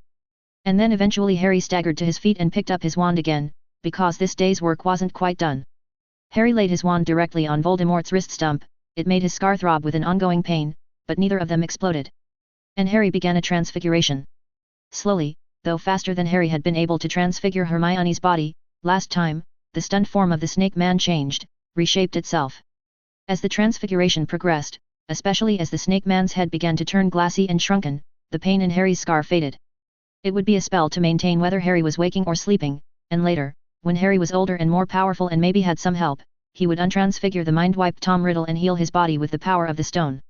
After future Harry had figured out what to do with an almost completely amnesiac wizard who still had some bad habits of thought and some highly negative emotional patterns, a dark side, as 'twere, plus a great deal of declarative and procedural knowledge about powerful magic. Harry had tried his best not to obliviate that part, because he might need it, someday. And meanwhile, just like magic hadn't defined a transfigured unicorn as dead for purposes of setting off wards, Voldemort's Horcruxes wouldn't define a transfigured Voldemort as dead and try to bring him back. That was the hope, anyway. Harry's scar twinged one last time when the steel ring went on his pinky finger, holding the tiny green emerald in contact with his skin. Then his scar subsided, and did not hurt again. An upthrust rock served Harry for a chair, when he staggered over it and sat down motionless, resting after a fashion, shoving back the exhaustion that threatened the corners of his mind. It was not done, there was more to do. Harry took another deep breath, still inhaling through his mouth, said Lumos, and looked around the graveyard. Black robes and severed skull masks, surrounded by pools of blood. Hermione Granger, asleep on an altar. Voldemort's empty robes and bloody hands, lying where the Dark Lord had fallen. Quirinus Quirrell with his shredded robes, fallen in a heap where the killing curse had stricken him. Harry imagined someone else looking at this scene, trying to understand it, and shook his head, because that wouldn't do, it wouldn't do at all. Then Harry shoved himself up from his rock, grimacing as his mind, if not body, protested. He hadn't been bloodied or beaten much today, but somehow Harry's body was managing to feel like all the stress had hit it directly. Harry staggered over toward where Voldemort had fallen, and picked up Voldemort's left hand from where it lay upon the ground. Even in just the left hand, you could see the faint trace of snake's scales, it was very distinctively Voldemort. That was good. Harry went to the altar where the sleeping Hermione lay, and gently placed the detached hand around Hermione's neck, carefully moving the fingers to clutch at her throat. It was hard to do, Hermione seemed so peaceful and innocent when she was sleeping, and Voldemort's severed hand seemed so ugly. Harry bluntly overrode whatever part of his mind was thinking that, since it made no sense in context. A few weak severing charms served to mess up the almost perfectly fine cut the nanofiber had made, which was critical. It would not do to have the hand stump look like the neck stumps. The multiple diffindos scattered small bits of Voldemortrist all over Hermione's shirt, which, Harry had to remind himself, was also part of the plan. Harry repeated this with the right hand, arranging it symmetrically with the left. Harry used Inflammer to singe Voldemort's robes where they lay, and then arranged the singed clothing around Hermione. Voldemort's gun, and his wand, went into Harry's pouch. Harry placed the stone of permanency in an ordinary pocket. He wasn't sure what the stone might do to his pouch. The heap of things from inside Quirrell's robe, also near the altar, yielded the wand that the defense professor had used when he was being Quirrell. Harry went to where Quirrell lay, and straightened out the body as best he could, and put Quirrell's wand into his hand. Tears predictably came to Harry's eyes, and Harry wiped them away on his sleeve. Harry took another deep breath, still inhaling through his mouth, said Lumos again, and once more looked around the graveyard. Black robes, severed skull masks, and Hermione Granger lying on an altar with Voldemort's severed hands clutched around her throat, and Voldemort's singed clothing scattered around her. Quirinus Quirrell lay dead with his clothes torn and shredded, his wand in his right hand. That would do. There remained the problem of calling attention to it. Harry was very nearly out of magic at this point. But he still had enough left to transfigure a leaf into the deflated form of a 3-meter weather balloon. Harry's pouch produced a bottle of oxyacetylene, and a stick of dynamite, and a spool of fuse cord. Be prepared, that's the Boy Scouts marching song, be prepared for a life that includes mountain trolls and who knows what else. Harry inflated the weather balloon with the oxyacetylene. That would produce a very sharp overpressure when it detonated, maybe as loud as a sonic boom. He attached the stick of dynamite, it was overkill, for detonation, but it would do. He attached a 60-second fuse to the stick of dynamite, but did not light it yet. Harry put on his cloak of invisibility, that had been among the piles by the sacrificial altar. He obtained his broomstick from his pouch, and mounted it. Harry cast a quieting charm around Hermione Granger. It wouldn't stop all the noise, not even close, and it wasn't like she'd be permanently hurt if her eardrums burst, but it still seemed polite. And then that was it. The quieting charm had done it. Harry was drained of magic for at least the next hour. Harry mounted the broomstick, slowly rising into the air, lifting the weather balloon filled with oxyacetylene with him. The castle Hogwarts came into view, distantly gleaming in moonlight a few kilometers away, as Harry rose above the trees, and Harry did his best to figure the distance, and the angle as it would be seen from Hogwarts. When he had risen high above the forest, Harry used a lighter to ignite the fuse on the dynamite attached to the weather balloon full of oxyacetylene. Then Harry spun the broomstick and darted away, though not directly toward the castle. That might take him too close to the route past Harry and Professor Quirrell had traversed. It wouldn't do to have the professor sense another Harry. Harry felt a leaden stab of sadness, and refused it. 31 1000, 32 1000, 33 1000. When Harry reached 40, not wanting to take chances with his own eardrums, he glanced at his wristwatch, noting the exact time, and spun his time turner once. Chapter 116, Aftermath, Something to Protect, PT 0. At first Anna had been gratified to see the final Quidditch Cup go on so long. As a Gryffindor she was a bystander at the House Cup thing. It wasn't like Gryffindor ever won. In contrast, last year's World Cup of Quidditch, to which her family had bought some very expensive tickets, had been over in 10 minutes, which was awful. Modern Quidditch games had become too short, the snitch caught much too quickly. It was a widely talked problem among aficionados. Broomstick enchantments had advanced, while the snitch stayed the same regulation speed, with the result that Quidditch games had become shorter and shorter. At professional levels the sport of Quidditch had been reduced to a contest of who had the deepest pockets for their seeker's experimental racing broom, and the rest of the players might as well have been watching from the stands. Everyone knew something had to be done, the situation had been getting worse for centuries and now it was intolerable. But the International Confederation of Wizards Quidditch Committee was mired in all the usual acrimony of the ICW, screaming disputes between Germans and Bulgarians, and somehow nobody could agree on exactly how to fix the rules. To Anna the correct course seemed obvious: just make the snitch fast enough to restore the 4-hour or 5-hour games of the early 19th century and the golden age of Quidditch.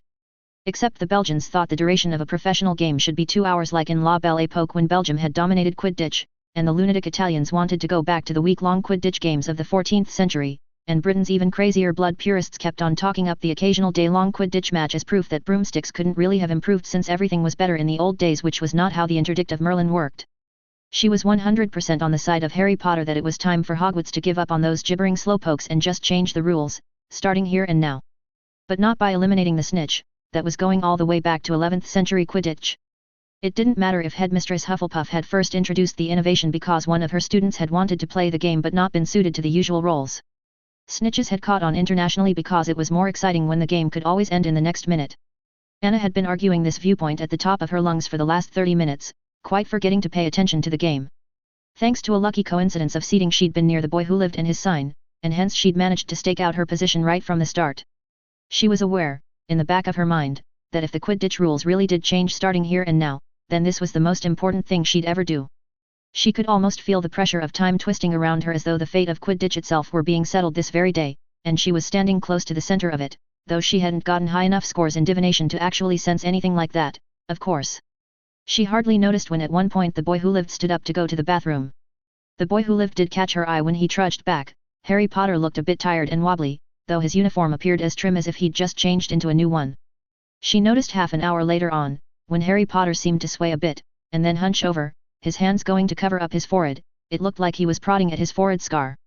The thought made her slightly worried. Everyone knew there was something going on with Harry Potter, and if Potter's scar was hurting him, then it was possible that a sealed horror was about to burst out of his forehead and eat everyone. She dismissed that thought, though, and continued to explain Quidditch facts to the historically ignorant at the top of her lungs. She definitely noticed when Harry Potter stood up, hands still on his forehead, and dropped his hands to reveal that his famous lightning bolt scar was now blazing red and inflamed. It was bleeding, with the blood dripping down Potter's nose. She stopped talking mid-sentence. Other people turned to look at what she was staring at. "Professor McGonagall," Harry Potter said in a wavering voice. There were tears in the corners of his eyes, which shocked her. The boy who lived did not seem like the sort of person who would burst into tears. Harry Potter raised his voice further, as though it were hard for him to speak. Professor McGonagall." Professor McGonagall turned away from where she was arguing with the Hufflepuff Quidditch team. The head of Gryffindor's eyes widened in shock, and then she was moving people out of her way, almost running. "Harry," she said. "Your scar." Silence was spreading, in a widening circle. "I think," Harry said, his voice still wavering but louder, "I think he's back. I think I'm seeing, through Voldemort's mind." Anna took a step back at you-know-whose name and nearly fell over a bleacher. An older boy standing next to her gave a cry of dismay, and then the boy who lived shrieked even louder. "He's killing them!" screamed Harry Potter. Half the Quidditch stadium turned to look at him. "The ritual!" cried Harry Potter. "Blood of his servants! The blood, the life! He summoned them, he took their heads, their blood, the life, to renew his own. The Dark Lord rises, Voldemort is returned." Madame Hooch blew a shrill whistle, and the Quidditch brooms that hadn't already stopped in midair began to slow. For herself she wasn't sure if this was a joke. If it was, boy who lived or not, he was in more trouble than she could even imagine. Professor McGonagall raised her wand into position for a quieting charm and Harry Potter caught her hand. "Wait!" Harry Potter gasped, his voice lower, but still loud enough that she and the people near her could hear clearly. "He can be stopped. I see his mind, his mistake. He can be stopped now. The way is still open. She's following him. She who Voldemort slew." Harry's voice rose further, as Anna's own mouth fell open in sudden confusion. "Return! Return, return, revive and stop him! Stop him, Hermione!" And then Harry Potter fell silent. He looked around at the people staring at him. She'd just about decided that this had to all be a prank in unbelievably poor taste, when a distant but sharp crack filled the air. Harry Potter swayed, and fell to his knees, even as her heart jumped into her throat. An explosion of excited babble rose around them. She could still hear the words from Harry Potter's mouth, as Professor McGonagall knelt next to him. It worked, Harry Potter gasped aloud, she got him, he's gone. What? Cried Professor McGonagall, then glanced around. Quiet. Quiet, all of you. Harry, what happened? Harry Potter was speaking rapidly but loudly. Voldemort tried to revive, he summoned Death Eaters and he killed them, stole their blood and life. Hermione's body was there, I don't know why, maybe Voldemort was planning to use it for something. Voldemort came back, he resurrected himself, but Hermione followed him back and she destroyed him. He's gone, it's over. It happened in a graveyard near Hogwarts. Harry Potter rose to his feet, still swaying, I think it's in that direction. Harry Potter pointed in the rough direction the crack had come from, I'm not sure how far. The sound from there took 20 seconds to get here, so maybe 2 minutes on a broomstick. With a motion so smooth it looked unconscious, Professor McGonagall shifted into a stance and said Expecto Patronum. She addressed the glowing cat that then appeared. Go to Albus, tell him he must come at once. Dumbledore's gone. Cried Harry Potter. The headmaster is gone, Professor McGonagall. The Dark Lord trapped him, he reversed some kind of trap the headmaster planned and Dumbledore was caught outside time, he's gone. The horrified babble around them rose in pitch. Go to Albus. Professor McGonagall said to her patroness. The moonlit cat only looked at McGonagall sadly, and Anna sucked in her breath in sudden horror, feeling like someone had punched her in the stomach. It was real, it was all real, this wasn't a joke. Professor McGonagall, Hermione is alive. Harry Potter raised his voice again. She's really alive and not an inferius or anything, and she's still there in the graveyard. A broomstick. Professor McGonagall shouted. She turned to the players hovering motionless over the Quidditch field. I need a broomstick. Now. Despite everything, Anna raised a hand in mute protest, then caught herself, even as the Ravenclaw and Slytherin seekers came zooming over, with excellent strategic sense, since they weren't actually doing anything. Harry Potter was already retrieving another broomstick from his pouch, a multi-person one. Professor McGonagall saw this, and nodded firmly. You stay here, Mr. Potter, unless there is some excellent reason you must be there. I will go at once. You mustn't. Squeaked Professor Flitwick, who'd shoved his tiny way through the crowd, occasionally running under someone's legs. His eyes were wide, he looked as though he wanted to faint. You have to stay at Hogwarts, Minerva. You're the Professor Flitwick seemed to be having trouble speaking. Professor McGonagall spun around to face Professor Flitwick, and then stopped, blood draining from her face.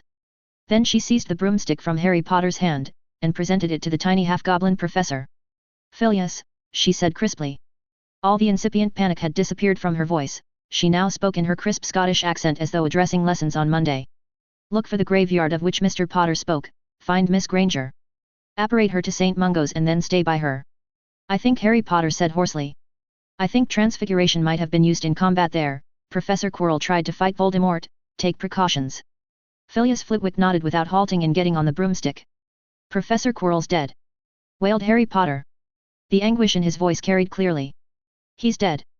The Dark Lord killed him. His body Harry Potter choked up. It's there, in the graveyard. She stumbled back again, feeling it like another punch in her gut. Professor Quirrell had been, one of her favorite professors, ever, he'd made her rethink everything she'd believed about Slytherin, she'd known in some distant way that he was probably going to die very soon but to hear that he was really, truly dead. The boy who lived sat down on the bench, as if his legs couldn't support him anymore. Professor McGonagall turned to the crowd, touching her wand to her throat. Quidditch is over, her amplified voice boomed out. Go back to your dormitories. Don't! Screamed Harry Potter. Professor McGonagall turned to look at him. Tears were leaking down the boy who lived's cheeks, he looked like the interruption had surprised himself as much as it had surprised anyone else. It was Professor Quirrell's last plot, Harry Potter said, his voice breaking. The boy who lived looked at the Quidditch players who had now flown to nearby, as though speaking to them directly. His last plot. Harry Potter was floated off by Professor McGonagall to the infirmary. The other professors ran off to oversee who knew what, leaving only Professors Sinistra and Hooch behind. At the stadium, rumors ran wild, Anna repeated everything she could remember hearing as best she could. Something had happened to Dumbledore, some Death Eaters had been summoned and killed, no, Harry Potter hadn't said which ones, Professor Quirrell had gone out to face the Dark Lord and died for it, you know who had returned and died again, Professor Quirrell was dead, he was dead. In time most of the students wandered off back to their dormitories, to sleep if they could. Anna stayed in the stadium, and watched the rest of the game, ignoring her body's need for sleep, and her eyes that often blurred with tears.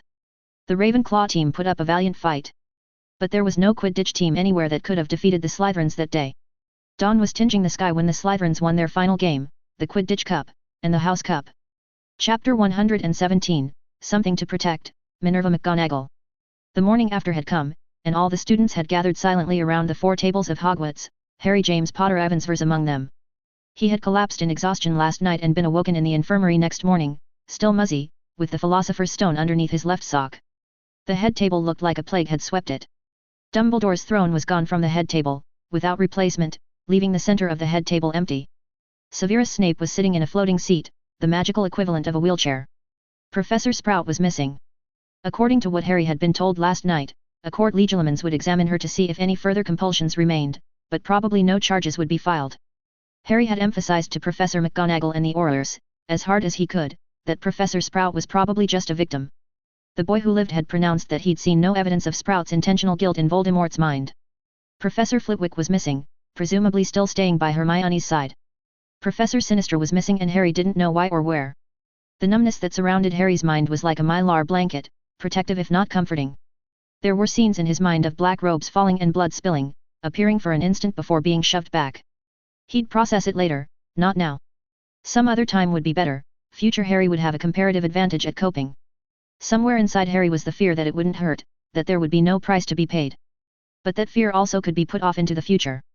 No breakfast had appeared on the tables. The students sitting near Harry were waiting in frightened silence. Owls had been prohibited from entering or leaving Hogwarts since early last night. The doors of the Great Hall opened once more, and forth came Deputy Headmistress Minerva McGonagall. She wore robes of formal black, and her head was bare, denuded of its usual witch's hat. Her grey-brown blonde hair was done up in a coiled braid, as if in preparation for a hat to be placed later, but for now Harry saw her head bare for the first time. Minerva McGonagall came to the lectern that stood before the head table.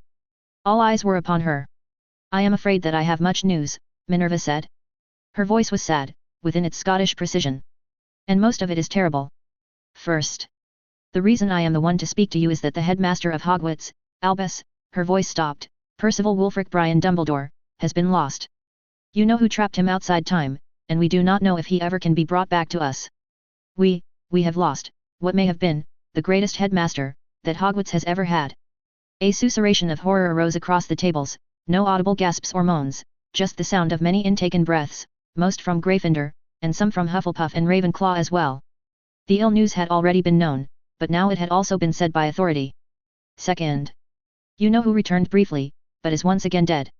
All that remained of him was his hands clutched around Miss Granger's throat.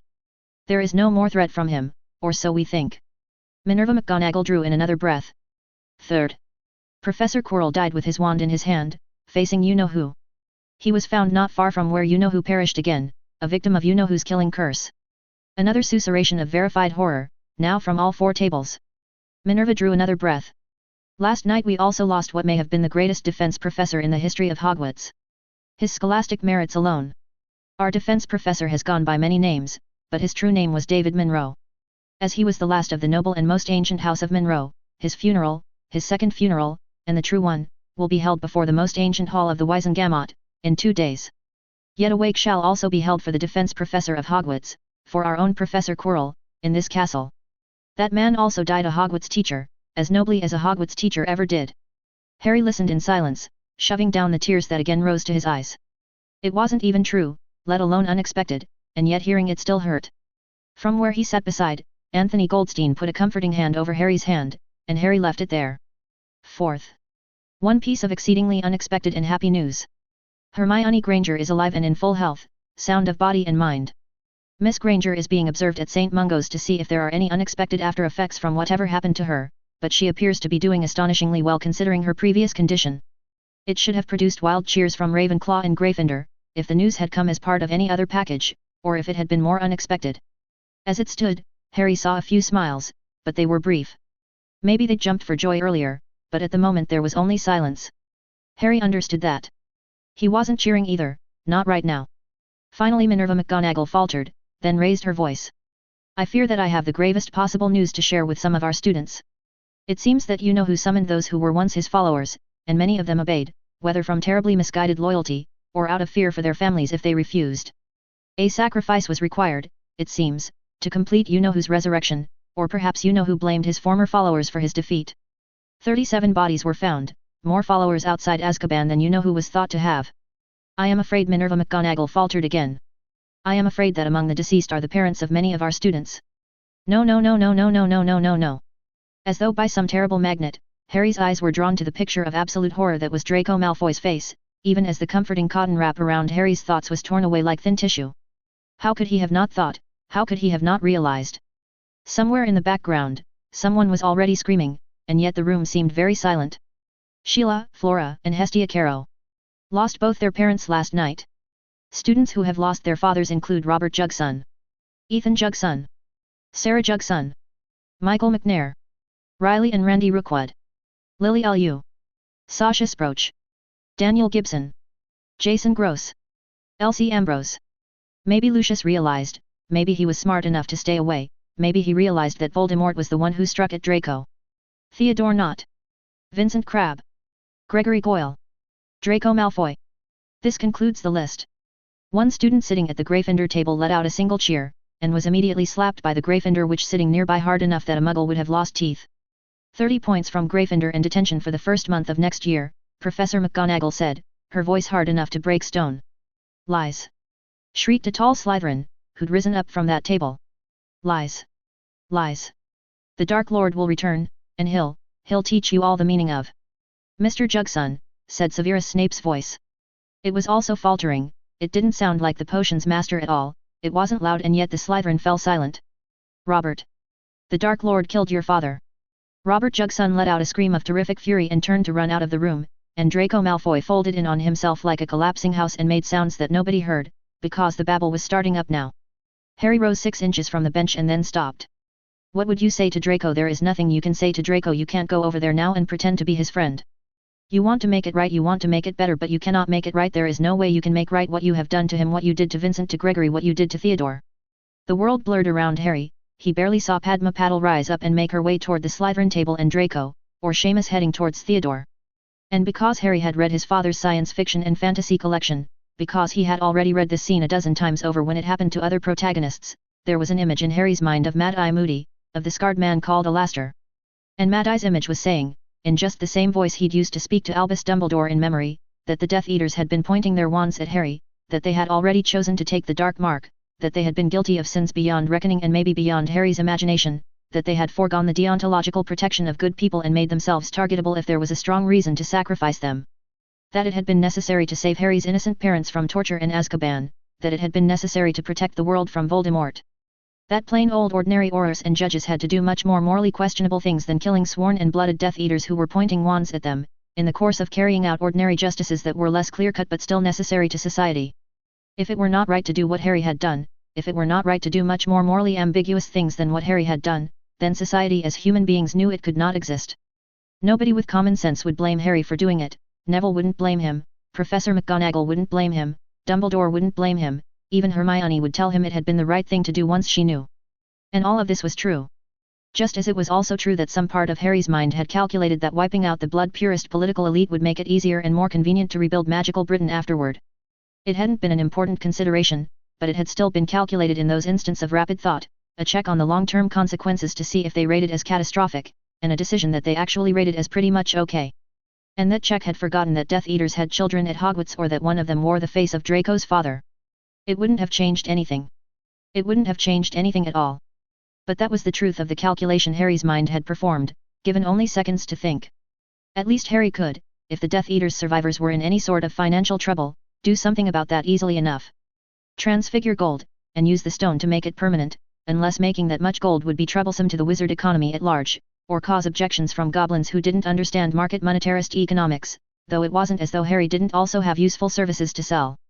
Other cotton wrap was also being torn off Harry's thoughts, now. It seems likely, Minerva said, her voice was not loud but it cut through all other sounds, that some of our students will also have been stripped last night of those named as their guardians. Should you end up a ward of Hogwarts, please know that I will take the responsibilities of my position with extreme seriousness. You will be extended every courtesy. Your family's vault will be managed well and truly. As best I can, I will treat every one of you as I would my own children, and I will protect you as much as I would protect my own children, no more, no less. I hope that is clear to everyone at Hogwarts. Students nodded rapidly. Good, Minerva said. Her voice sank back. Then there is one more thing that must be done. With a sad, solemn air, Professor Sinistra emerged from a side entrance.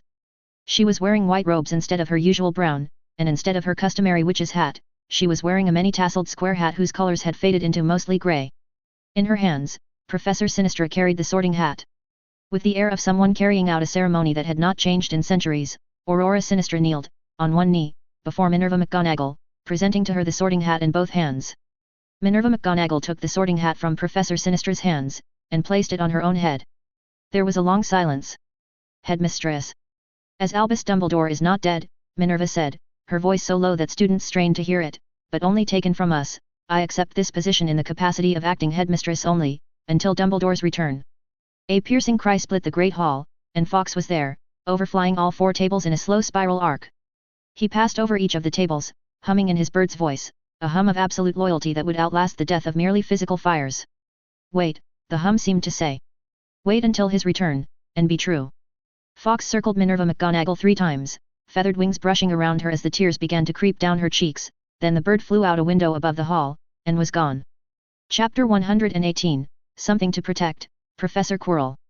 The sun shone down on the Scottish green, striking sparks of reflected white from every passing dewdrop or reflective leaf that happened to position itself correctly, a clear blue sky for a funeral. Harry had declined to give the eulogy. He'd declined for the 2nd time. Professor Flitwick had asked him about it weeks ago in May, to give Harry time to write his lines before it would become necessary to speak, and Harry had said no then, too. So it fell to a 6th-year Gryffindor, Oliver Habryka, who had the 4th highest total of Quirrell points among all the students, and who had been general of an army. The 17-year-old boy was tall and not especially handsome in solid black robes. Instead of a red tie, he was wearing a purple tie such as Professor Quirrell had sometimes favored. Speaking, under the circumstances, ex-tempore. The previous eulogies, written well in advance, had been discarded. Oliver Habryka had a parchment in his left hand, but he wasn't looking at it at all. Professor Quirrell was very sick, the tall boy said, his wavering voice falling into a hush of students, occasionally broken by a muffled sob. I think if Professor Quirrell had been able to fight in the fullness of his power, you know who couldn't have beat him easily, and maybe not at all. They say that David Munro was the only one that you know who was ever afraid of, in his day. But, Oliver's voice broke, Professor Quirrell wasn't in the fullness of his power. He was very sick. He had trouble walking by himself. And he went to face the Dark Lord, alone. There was a pause, then, while the students cried for a while. Oliver wiped away his tears with his sleeve, and spoke again. We don't know exactly what happened, said Oliver. I imagine the Dark Lord laughed at him. Maybe made fun of the professor, for challenging him when he couldn't stand up. Well, he's not laughing now, is he? There were fierce nods from the students, all of them that Harry could see, from Gryffindor to Slytherin. Maybe the Dark Lord knew some way of curing Professor Quirrell, you know who did come back from the dead after all. Maybe he offered Professor Quirrell his life if Professor Quirrell would serve him. Professor Quirrell smiled, and told the Dark Lord it was time for them to play a game called Who's the Most Dangerous Wizard in the World. If you don't know, don't just make stuff up. But Harry didn't say anything. It was what Lord Voldemort might have tried, it was what Professor Quirrell might have said back. And they aren't telling us everything, Oliver said, but we can guess what happened next. We all know that Hermione Granger, who was one of the professor's best students, was killed by a troll earlier this year. It must have been the Dark Lord who made it happen, just like he framed her for the blood-cooling charm.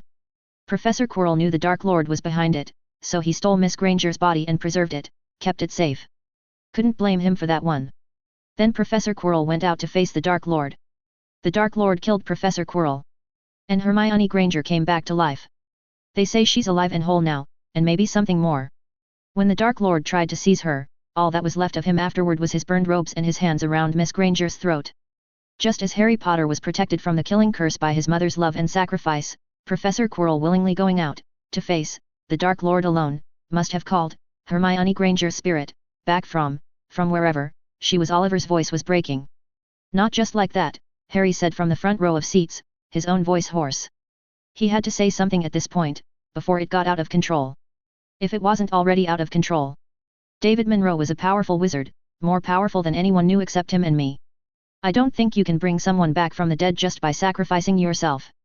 No one should try doing it that way. Such a beautiful story. It should have been true. It should have been true. I don't know very much about the person behind the professor, Oliver Habryka said, after he got himself under control again. I know David Monroe wasn't a happy man. He never could cast a patroness charm. Tears were gathering in Harry's eyes again. It wasn't right, it wasn't fair, Voldemort had killed so many people, he should have died along with his followers, he didn't deserve special treatment. But it hadn't just been Harry's weakness, it had been the Horcruxes, Voldemort couldn't have been killed outright. So Harry could admit it, he was glad Professor Quirrell wasn't all gone. But no, said Oliver, tears glistening on his own cheeks, Professor Quirrell is happy, wherever he is now. On Harry's left hand, a tiny emerald glowed bright beneath the morning sun. Not heaven, not some faraway star, not a different place but a better person, I'll show you, someday I'll show you how to be happy. The tall boy glanced down at a parchment he held in his other hand, the first time he'd consulted it. Professor Quirrell, Oliver said, his voice now fiercer and faster, was, by far, the best professor of battle magic that Hogwarts ever had. Salazar Slytherin couldn't have been half as good a teacher, no matter what spells he knew. Professor Quirrell told us at the beginning of this year that what he taught us would always be our firm foundation in the arts of defense. And it will be. Forever. We'll teach it to the new students next year, no matter who we have for a professor. The older students will teach the younger ones. That's the solution to the curse on the defense position. We won't sit around waiting for authority to teach us. And we'll make sure that Professor Quirrell's teachings never die out of Hogwarts. Harry looked at where Headmistress McGonagall, was sitting, and saw the headmistress nodding silently, a look that was sad and stern and proud. They haven't let us see Miss Granger yet, Oliver said. His voice quavered. The girl who revived. But I'll always think of the defense professor when I see her. His sacrifice lives on in her, just as his teachings live on in us. Oliver glanced at where Harry sat, then looked down again at the parchment. Here's to Professor Quirrell, then, the best Slytherin that ever was, what every Slytherin should be. 3 cheers for him. Huzzah! Huzzah! Huzzah! No one stayed silent this time, not a single student that Harry could see. Chapter 119, Something to Protect, Albus Dumbledore. Harry stood now before the gargoyles that guarded the headmaster's, no, the headmistress's office. He had been summoned by Professor Sinistra, told that it was an emergency, but the gates were not opening for him. Experiment had showed that the stone made one transfiguration permanent every 3 minutes and 54 seconds, irrespective of the size of object transfigured. Just once, holding the Philosopher's Stone up to the light of Harry's most powerful flashlight in an otherwise darkened closet, Harry had thought he'd seen an array of tiny points inside the chunk of crimson glass, but Harry hadn't been able to see it again, and now suspected himself of having imagined it. The stone had no other powers that Harry could detect, nor did it respond to any attempted mental commands.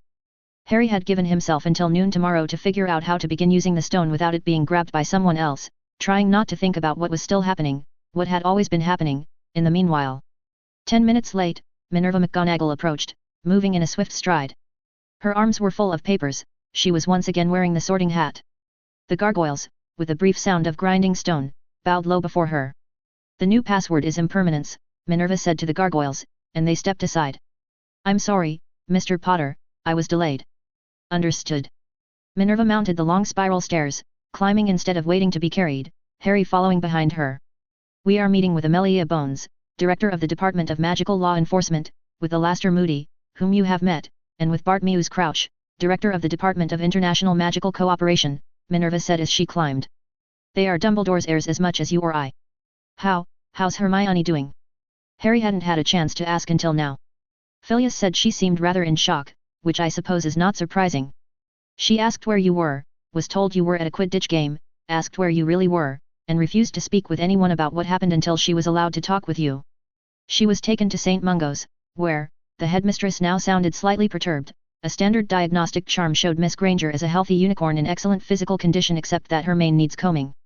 Charms to detect active magic have each time detected her as being in the process of transforming into another shape. There was an unspeakable who showed up before Phileas, removed him.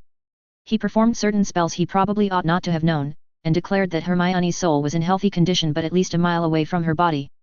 At that point the senior healers gave up. She's currently alone in a cell with the rats and flies. She's what? I'm sorry, Mr. Potter, that's transfiguration jargon. Miss Granger is in an isolation chamber with a cage of tame rats, and a box of flies that will bear offspring in a single day. Logic suggests that whatever mystery underlies her resurrection, it left behind an emanation that is causing the healer's charms to produce gibberish.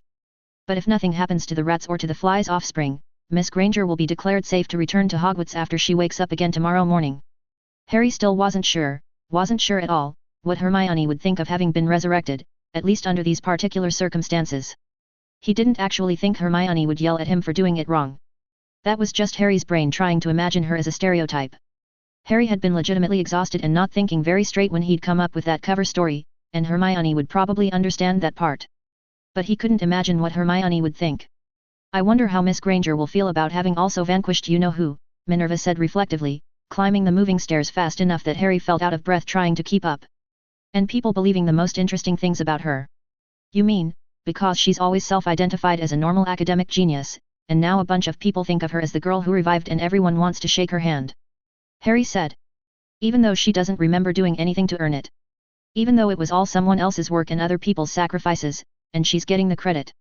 Even though she doesn't feel like she's actually done anything worthy of the way other people treat her, and she's not sure if she can ever live up to the person they imagine. Gosh, I don't know, I can't imagine what that feels like. Maybe I shouldn't have subjected her to it. But people had to be given something to believe, or heaven knows what they'd have made up. Feeling guilty about this would be stupid. I think. The two of them reached the top of the stairs, and came into the office filled with dozens of strange objects, all facing a great desk and a mighty throne behind it. Minerva's hand passed over one of those objects, the one with golden wibblers, her eyes closing briefly. Then Minerva took off the sorting hat and put it on a hat rack that held 3 slippers for left feet. She transformed the mighty throne into a simple cushioned chair and the great desk into a round table, around which 4 other chairs rose up. Harry watched it all with a strange pang in his throat. He knew, without either of them saying anything, that there should have been more ceremony for the changing of the chairs, the changing of the table. Much more ceremony. For the first time the headmistress sat down in her new office. But for whatever reason, there wasn't time, and Minerva McGonagall was discarding all that for speed. A wave of Minerva's wand lit the flue fire in the fireplace, even as Minerva sat down into the chair that had been Dumbledore's. Harry quietly took one of the chairs around the table, sitting at Minerva's left. Almost at once, the flue fire burned emeraldine and whirled out Alastor Moody, who spun around with his wand raised, taking in the whole room at a seeming glance, and then pointed his wand directly at Harry and said Avada Kedavra. It happened so fast, and took him so completely by surprise, that Harry's wand wasn't even half raised by the time Alastor Moody finished the incantation. Just checking, Alastor said to the headmistress, whose own wand was now pointed at Alastor, her mouth open as if to say words she couldn't find.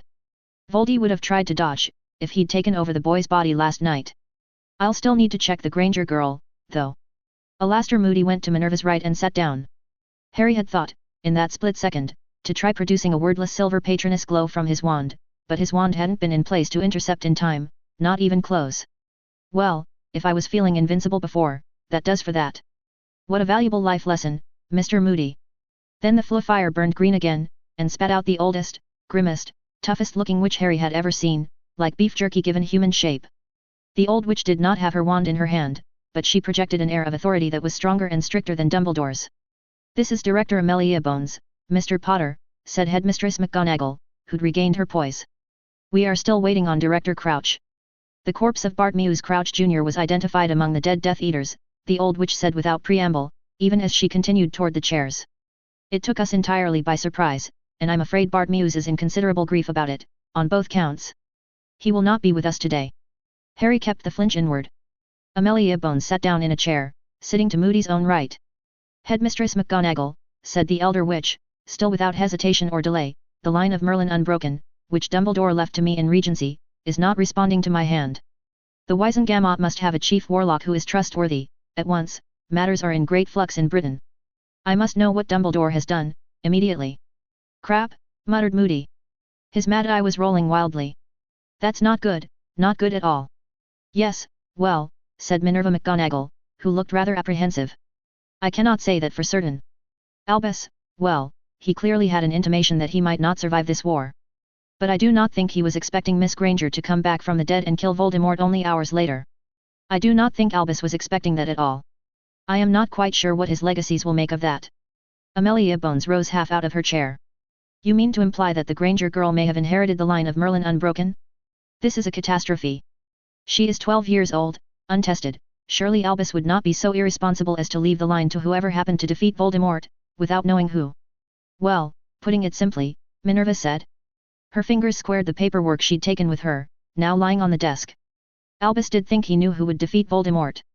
There was a prophecy concerning it, a verified one, which now seems to be in abeyance, or, I don't know, Madam Bones. I have one letter for Mr. Potter that I am to give him in the event of Albus's death or other departure, and then another letter that Albus said Mr. Potter would be able to open only after he defeated Voldemort. I am not sure what will happen to it now. Perhaps Miss Granger will be able to open it, or perhaps it can never be opened. Hold up, Mad-Eye Moody said. He reached into his robes, drew out a long, grey-knobbed wand that Harry recognized. It was Dumbledore's wand, of a form and style not like any other wand in Hogwarts. Moody laid the wand on the table. Before we go any further, Albus left me an instruction or two of his own. Pick up this wand, boy. Harry hesitated, thinking. Albus Dumbledore sacrificed himself for me. He trusted Moody. This probably isn't a trap. Then Harry began to reach for the wand. It leaped up and flew across the table, into Harry's hand. And the moment that Harry's fingers grasped the handle, it was like he heard a song, a paean of glory and battle that resonated in his mind. A wave of white fire ran up the handle and over the wood, magnifying as it moved, bursting from the end in a tremendous spray of sparks. Through the wood beneath his fingers ran a sense of strength and constrained danger, like a leashed wolf. Harry was also receiving an impression of distinct skepticism, as if the wand had some level of awareness, and it was wondering how the hell it had ended up being held by a Hogwarts first year. Right, said Mad-Eye Moody into the puzzled stares. So it wasn't Miss Granger who defeated Voldy, then? Didn't think so. What? Amelia Bones spoke the word flatly. Mad-Eye Moody gave her a respectful nod. Albus said this wand goes to whoever defeats its previous master. Took it off old Grindy, he did. Then Voldy defeated Albus, yesterday. Do I need to spell it out, Amelia? Amelia Bones was staring at Harry, her mouth wide open. That might not be right, Harry said. He swallowed another pang of the awful guilt. I mean, Voldemort used me as a hostage because I was stupid, and Dumbledore gave himself up to save me. Maybe the wand thinks that counts as my defeating Dumbledore. I did defeat Voldemort, though. Vanquished him. But I think it's better if nobody has any idea I was there. Beep. Tick. Whir. Ding. Poot. That must have taken some doing, Mad-Eye said. The scarred man inclined his head slowly, a gesture of profound respect. Don't feel too guilty about losing Albus and David and Flamel, son, no matter how stupid you were. You won in the end. All of us put together never could. Just to check, son, you and David also destroyed Voldy's Horcrux? And you're certain it was the real thing?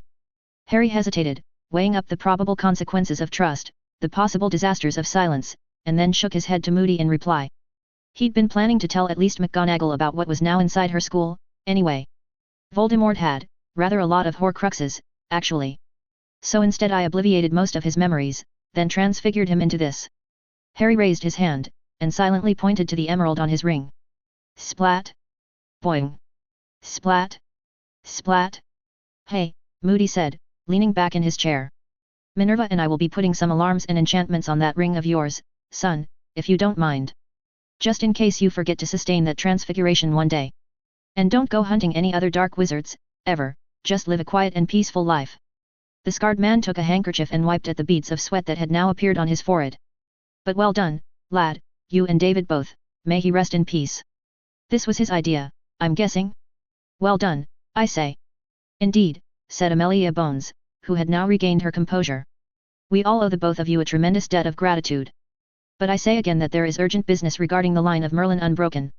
I believe, Minerva McGonagall said slowly, that I had best give Albus's letters to Mr. Potter, right now.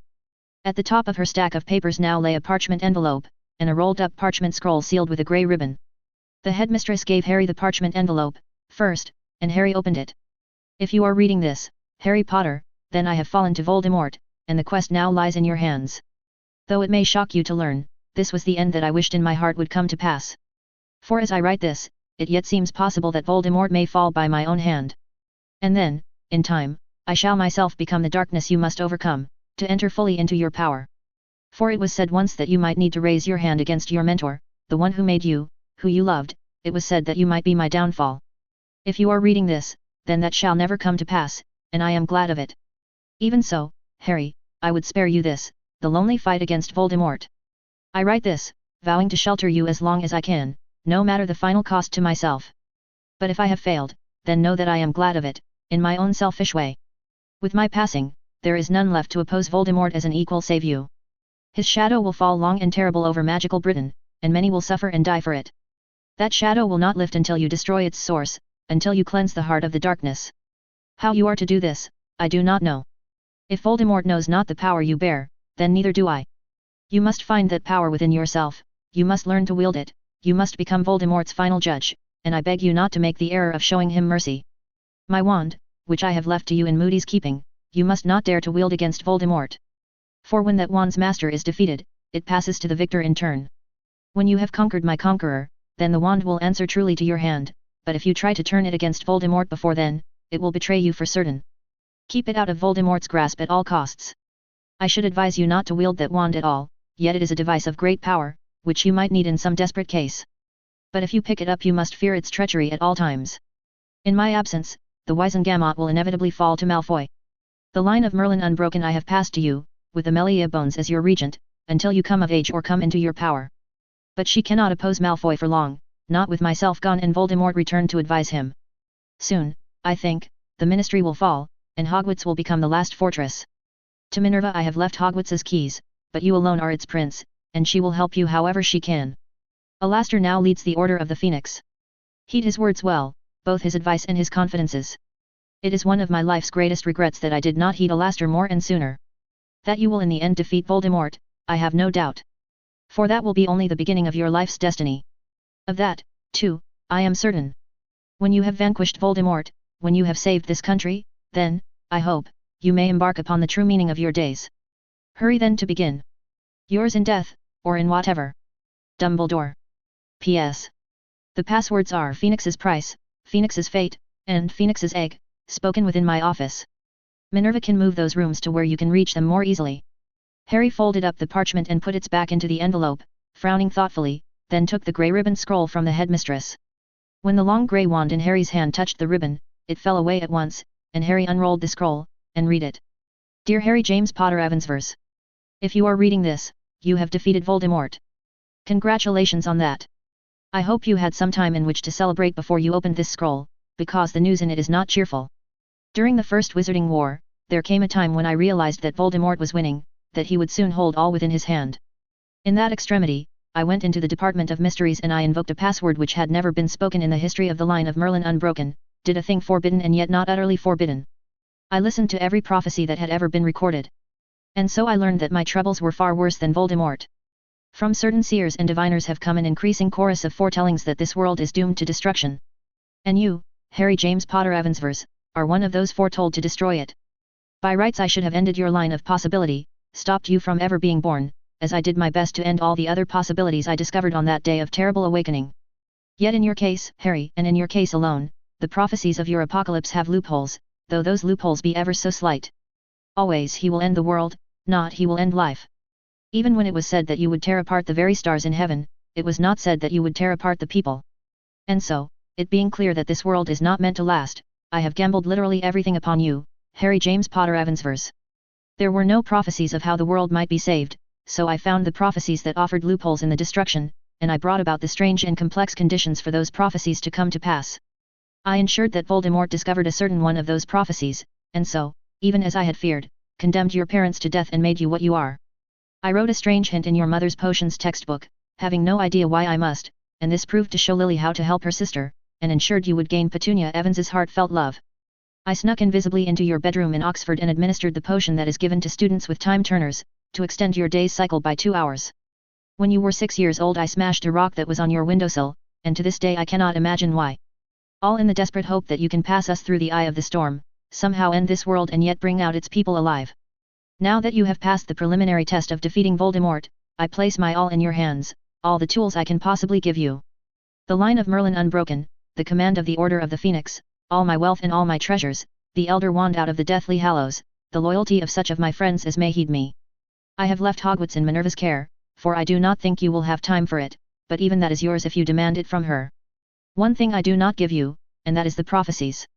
Upon the moment of my departure, they will be destroyed, and no future ones will be recorded, for it was said that you must not look upon them. If you think this frustrating, believe me when I say that even your wit cannot comprehend what frustration you have been spared. I will die, or be lost by you, or in some other way be taken from you. The prophecies are unclear, naturally, without ever once knowing what the future truly holds, or why I must do what I do. It is all cryptic madness and you are well rid of it. There can only be one king upon the chessboard. There can only be one piece whose value is beyond price. That piece is not the world, it is the world's peoples, wizard and muggle alike, goblins and house elves and all. While survives any remnant of our kind, that peace is yet in play, though the stars should die in heaven. And if that peace be lost, the game ends. Know the value of all your other pieces, and play to win. Albus. Harry held the parchment scroll for a long time, staring at nothing. So. There were times when the phrase that explains it didn't really seem to cover it, but nonetheless, that explained it. Absently Harry rolled up the parchment scroll in his fist, still staring at nothing. What does it say? Said Amelia Bones. It's a confession letter, Harry said. Turns out Dumbledore's the one who killed my pet rock. This is not a time for jokes. Cried the elder witch. Are you the true holder of the line of Merlin Unbroken? Yes, Harry said absently, his mind occupied with thoughts that were, by any objective quantification, overwhelmingly more important. The old witch was sitting very still in her chair. She turned her head, and locked eyes with Minerva McGonagall. Meanwhile Harry's brain, which was juggling way too many possibilities over way too many time horizons, some of them involving literally billions of years and stellar disassembly procedures, declared cognitive bankruptcy and started over. All right, what's the first thing I have to do to save the world? No, make it even more local. What do I have to do today, besides figuring out what to do, that is, and I'd better not delay before looking at whatever Dumbledore left me in the Phoenix's egg room. Harry raised his eyes from the rolled-up parchment and looked at Professor and Headmistress McGonagall, at Mad-Eye Moody, and at the leathery-looking old witch, as though seeing them for the first time. Though he was in fact seeing Amelia Bones for mostly the first time. Amelia Bones, head of the Department of Magical Law Enforcement, whom Albus Dumbledore had thought worthy to lead the Wizengamot at least temporarily. Her cooperation would be invaluable, maybe necessary, for whatever was headed Harry's way. Dumbledore had chosen her, and he'd read prophecies Harry hadn't seen. Amelia Bones, who had thought she'd been appointed regent over the line of Merlin Unbroken and made the next chief warlock, only to find that instead the position had gone to, apparently, an 11-year-old boy. You will now, said the voice of Hufflepuff inside his head, you will now be polite. You will not be your usual brand of bloody idiot. Because the fate of the world might just depend on it. Or not. We don't even know. I'm terribly sorry about all this, Harry Potter said, then paused to see what effect, if any, this polite statement had produced. Minerva seems to think, the old witch said, that you will not take offense to honest words. Harry nodded. His Ravenclaw part wanted to include the disclaimer about that being different from people blatantly trying to push you down while crying that you were intolerant of criticism, but Hufflepuff vetoed. Whatever she had to say, Harry would hear. I do not wish to speak ill of the departed, the old witch said.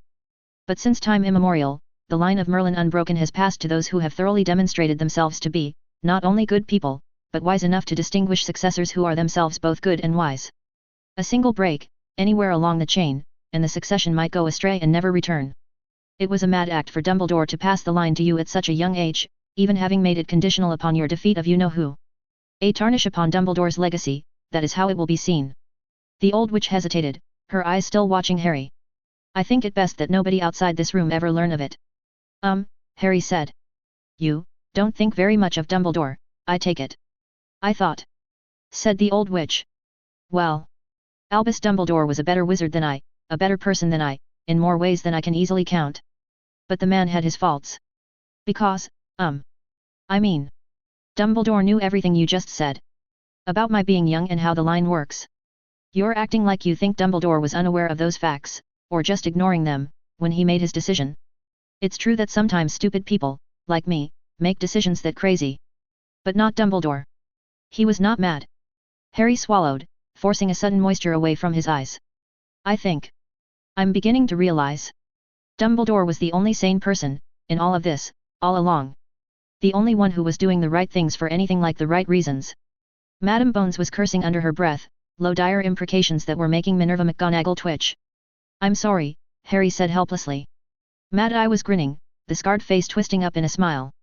Always knew Albus was up to something he never told the rest of us. Lad, you have no idea how hard it is for me not to use my eye on that scroll. Harry quickly shoved the scroll into his moleskin pouch. Alastair, Amelia said. The old witch's voice was rising.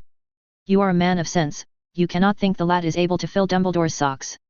Not today. Dumbledore, Harry said, the name tasting strange on his tongue, did make one wrong assumption, when he made his decisions. He thought we'd be fighting Voldemort for years, all of us together.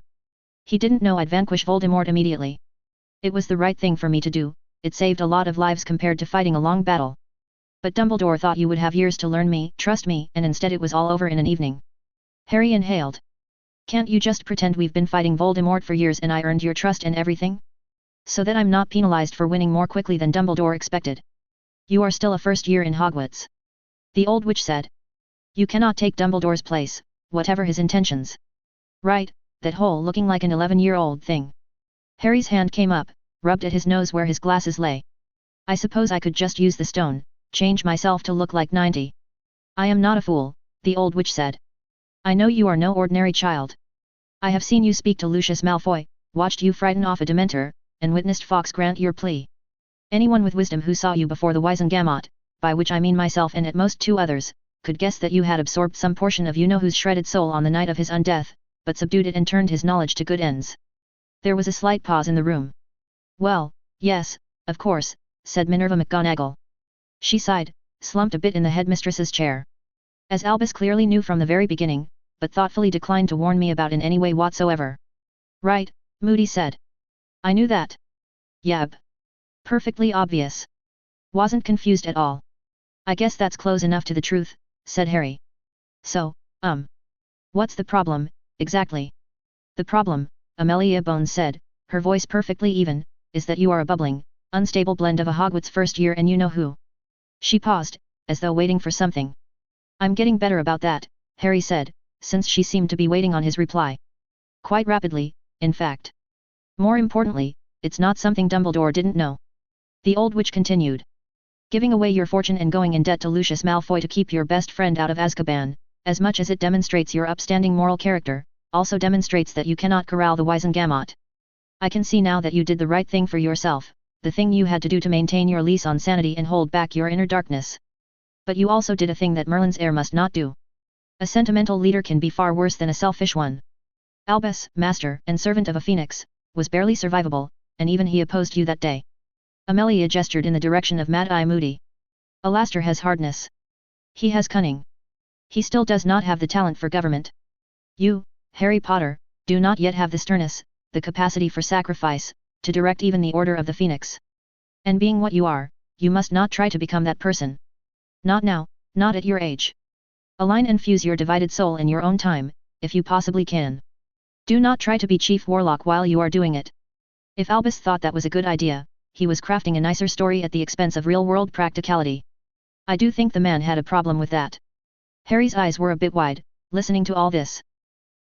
What exactly do you think is going on in here? Harry tapped his head just above his ear.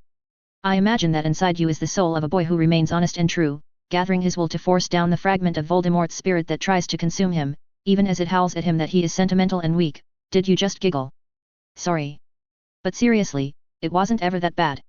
More like having a lot of bad habits I needed to break. Ahem, said Headmistress McGonagall. Mr. Potter, I think at the start of this year it was that bad. Bad habits that chained into and triggered each other. Yes, those are a bit more of a problem.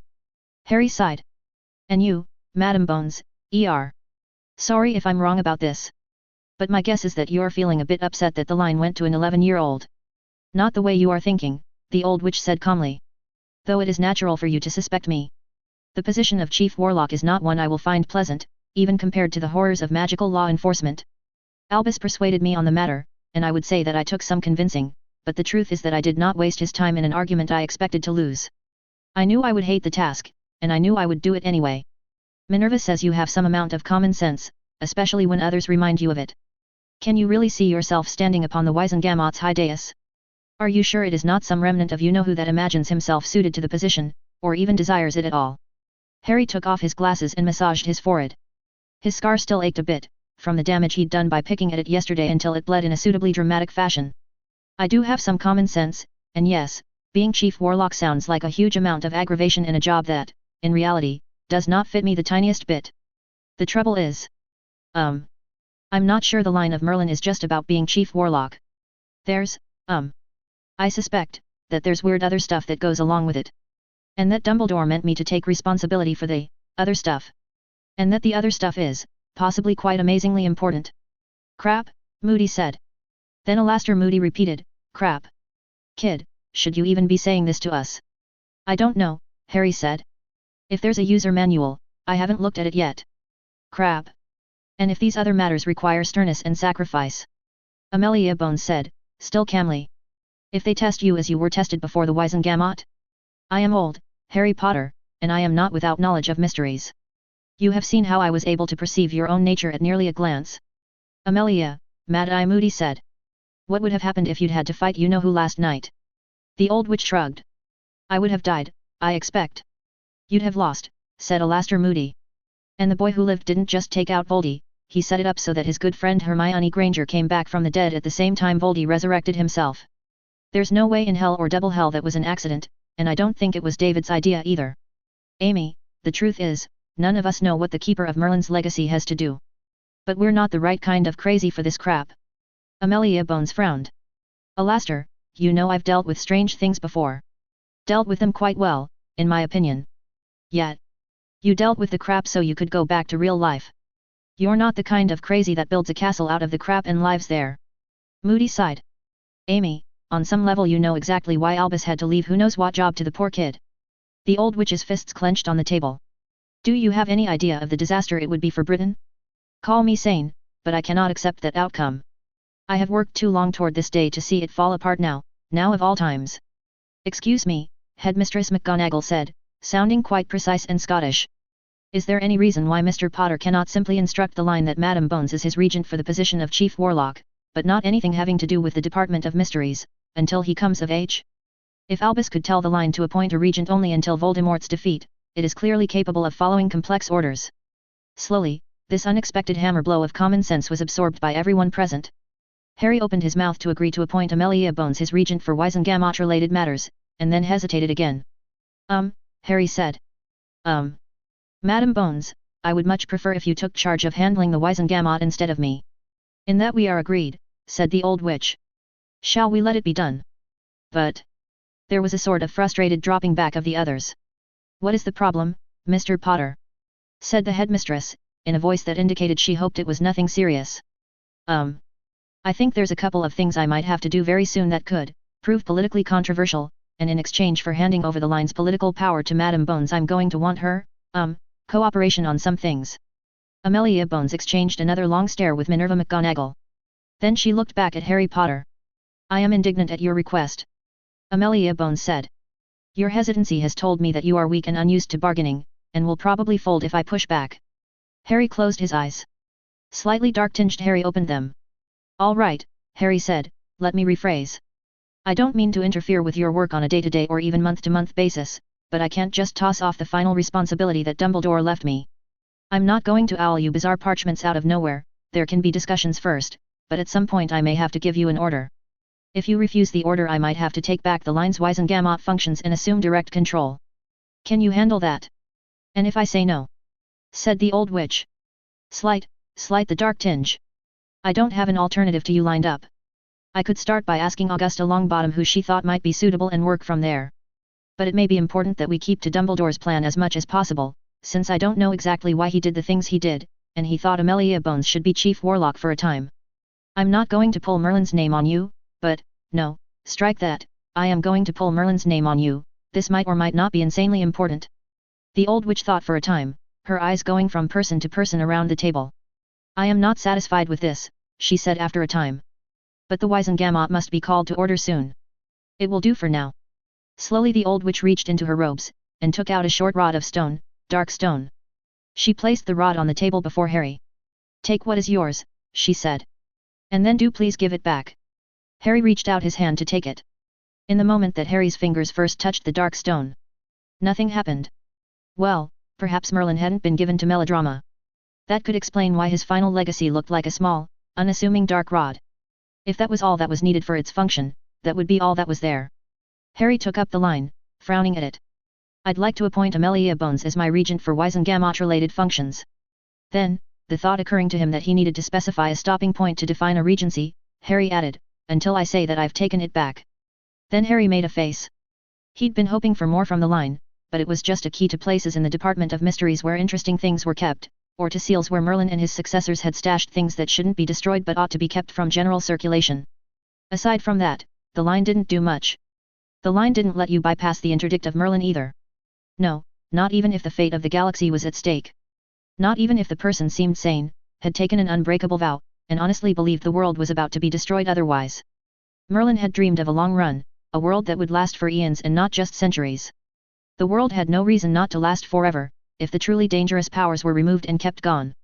Conversely, a single loophole in the safeguards made the world's destruction only a matter of time. Someday Merlin's line would pass to the wrong person. It could reject the obviously unworthy, but eventually it would pass into hands too subtly flawed for the line to detect. This was inevitable, when dealing with human beings, and Harry needed to keep that in mind before he sealed something where future line holders could retrieve it. The disaster of its inevitable misuse someday needed to be outweighed by its benefits over the next few thousand years. Harry let out a sad small sigh, under his breath. Merlin, you idiot. Thinking that didn't unlock any final safeguards. There wasn't anything currently on fire in the Department of Mysteries, so Harry carefully placed the line back on the table. Thank you, the old witch said. She picked up the rod of dark stone. Do you know how I am to use it to call the Wisengamot to order, or, never mind, I shall just try striking the podium. That seems obvious enough. To the rest of the country, of course, I am the chief warlock so far as anyone knows except us four. Harry hesitated. Then he imagined the owls he would receive if anyone knew he was allowed to second-guess the chief warlock, and what that would do to Amelia's negotiating power. Fine. Amelia tucked the rod back into her robes. I will not say it was a pleasure doing business with you, boy who lived, but it could have been much worse. Thank you kindly for that. Harry was already feeling worried about the exact balance of power here, from the way Madame Bones was acting. The others had, quite logically, deduced that it had been mostly David Monroe who'd planned the way to defeating Voldemort, which meant they were still underestimating him. It might take a crisis of some type, with Harry figuring it out successfully for once instead of screwing up, before Amelia Bones started to respect his authority. Or believe in it at all, actually. So, Harry said. Any weirdness for me that you would have brought to Dumbledore while he was around? Amelia looked thoughtful. Since you ask. I can think of 3 things, indeed. First, we don't have the faintest notion what ritual was used to sacrifice the Death Eaters and resurrect you-know-who. It corresponds to no known legend, and the magic traces from the ritual have been eradicated. So far as my Aurors can tell, everyone's heads fell off their necks due to natural causes. Except for Walden McNair, who was killed by magical fire after firing a killing curse from his wand. A very mysterious ritual indeed. She was giving Harry Potter a rather precise look. Harry considered this, choosing his words carefully. Voldemort had said he'd put up wards, so Harry had been confident of not being observed by time-turned Aurors, but still. I think this is a matter you don't need to investigate too hard, Madame Bones. The old witch grinned slightly. We can't be seen to go easy on the investigation of so many noble deaths, Harry Potter. When I heard retold your particular account of David's last stand, I made certain to send investigators whom I considered reliable in the usual quality of their work. Auror Nobbs and Auror Colin, in fact, who are widely respected outside my department. I found their report to be quite fascinating reading. Amelia paused. There's a possibility that Augustus Rookwood left a ghost. Exorcise it before anyone talks to it, Harry said, conscious of the sudden hammering of his heart. Yes, sir, the old witch said dryly. I shall disrupt the soul's anchoring a little, and none shall be the wiser when it fails to materialize. The second matter is that there was a still living human arm found among the Dark Lord's things. Bellatrix, Harry said. His mind had leaped back, made the connection that ongoing trauma had blurred. I think that's Bellatrix Black's arm. Lysith Lestrange hadn't been named as someone who'd lost a parent. Oh, bloody hell. She's still out there, isn't she? Can you use her arm to track her down somehow? Amelia Bones had acquired a sour look. I see. As I was saying, a still living human arm was found among the Dark Lord's things, but it proved to be easily incinerated. What idiot! Harry stopped himself. No, not an idiot. Because immediately destroying dark objects is department policy. Because of past experiences with rings that really should have been dropped into volcanoes immediately. Right. Moody and Amelia nodded in unison. Good guess, son, said Moody. It might seem literally inevitable that Harry's past stupidity was going to come back and haunt him in some horrible fashion later, but that was no reason not to try subverting the plot. I expect you've thought of this already, Harry said, but the obvious next step is to put out your equivalent of an international bulletin for a thin witch missing her left arm. Oh, and add 25,000 galleons pledged from me, headmistress, it's fine, please trust me on this, to whatever reward is being offered. Well said. The old witch leaned forward slightly. The third and final matter, there was one truly puzzling element to last night's events, and I am curious to see what you make of it, Harry Potter. Found among the corpses was the head and the body of Sirius Black. What? Yelled Moody, starting half from his chair. I thought he was in Azkaban. So he is, said Madame Bones. We checked that at once. The Azkaban guards reported that Sirius Black was still in his cell. Black's head and body have been transported to the St. Mungo's morgue, and show the same cause of death as the other Death Eaters, that is to say, his head spontaneously fell off.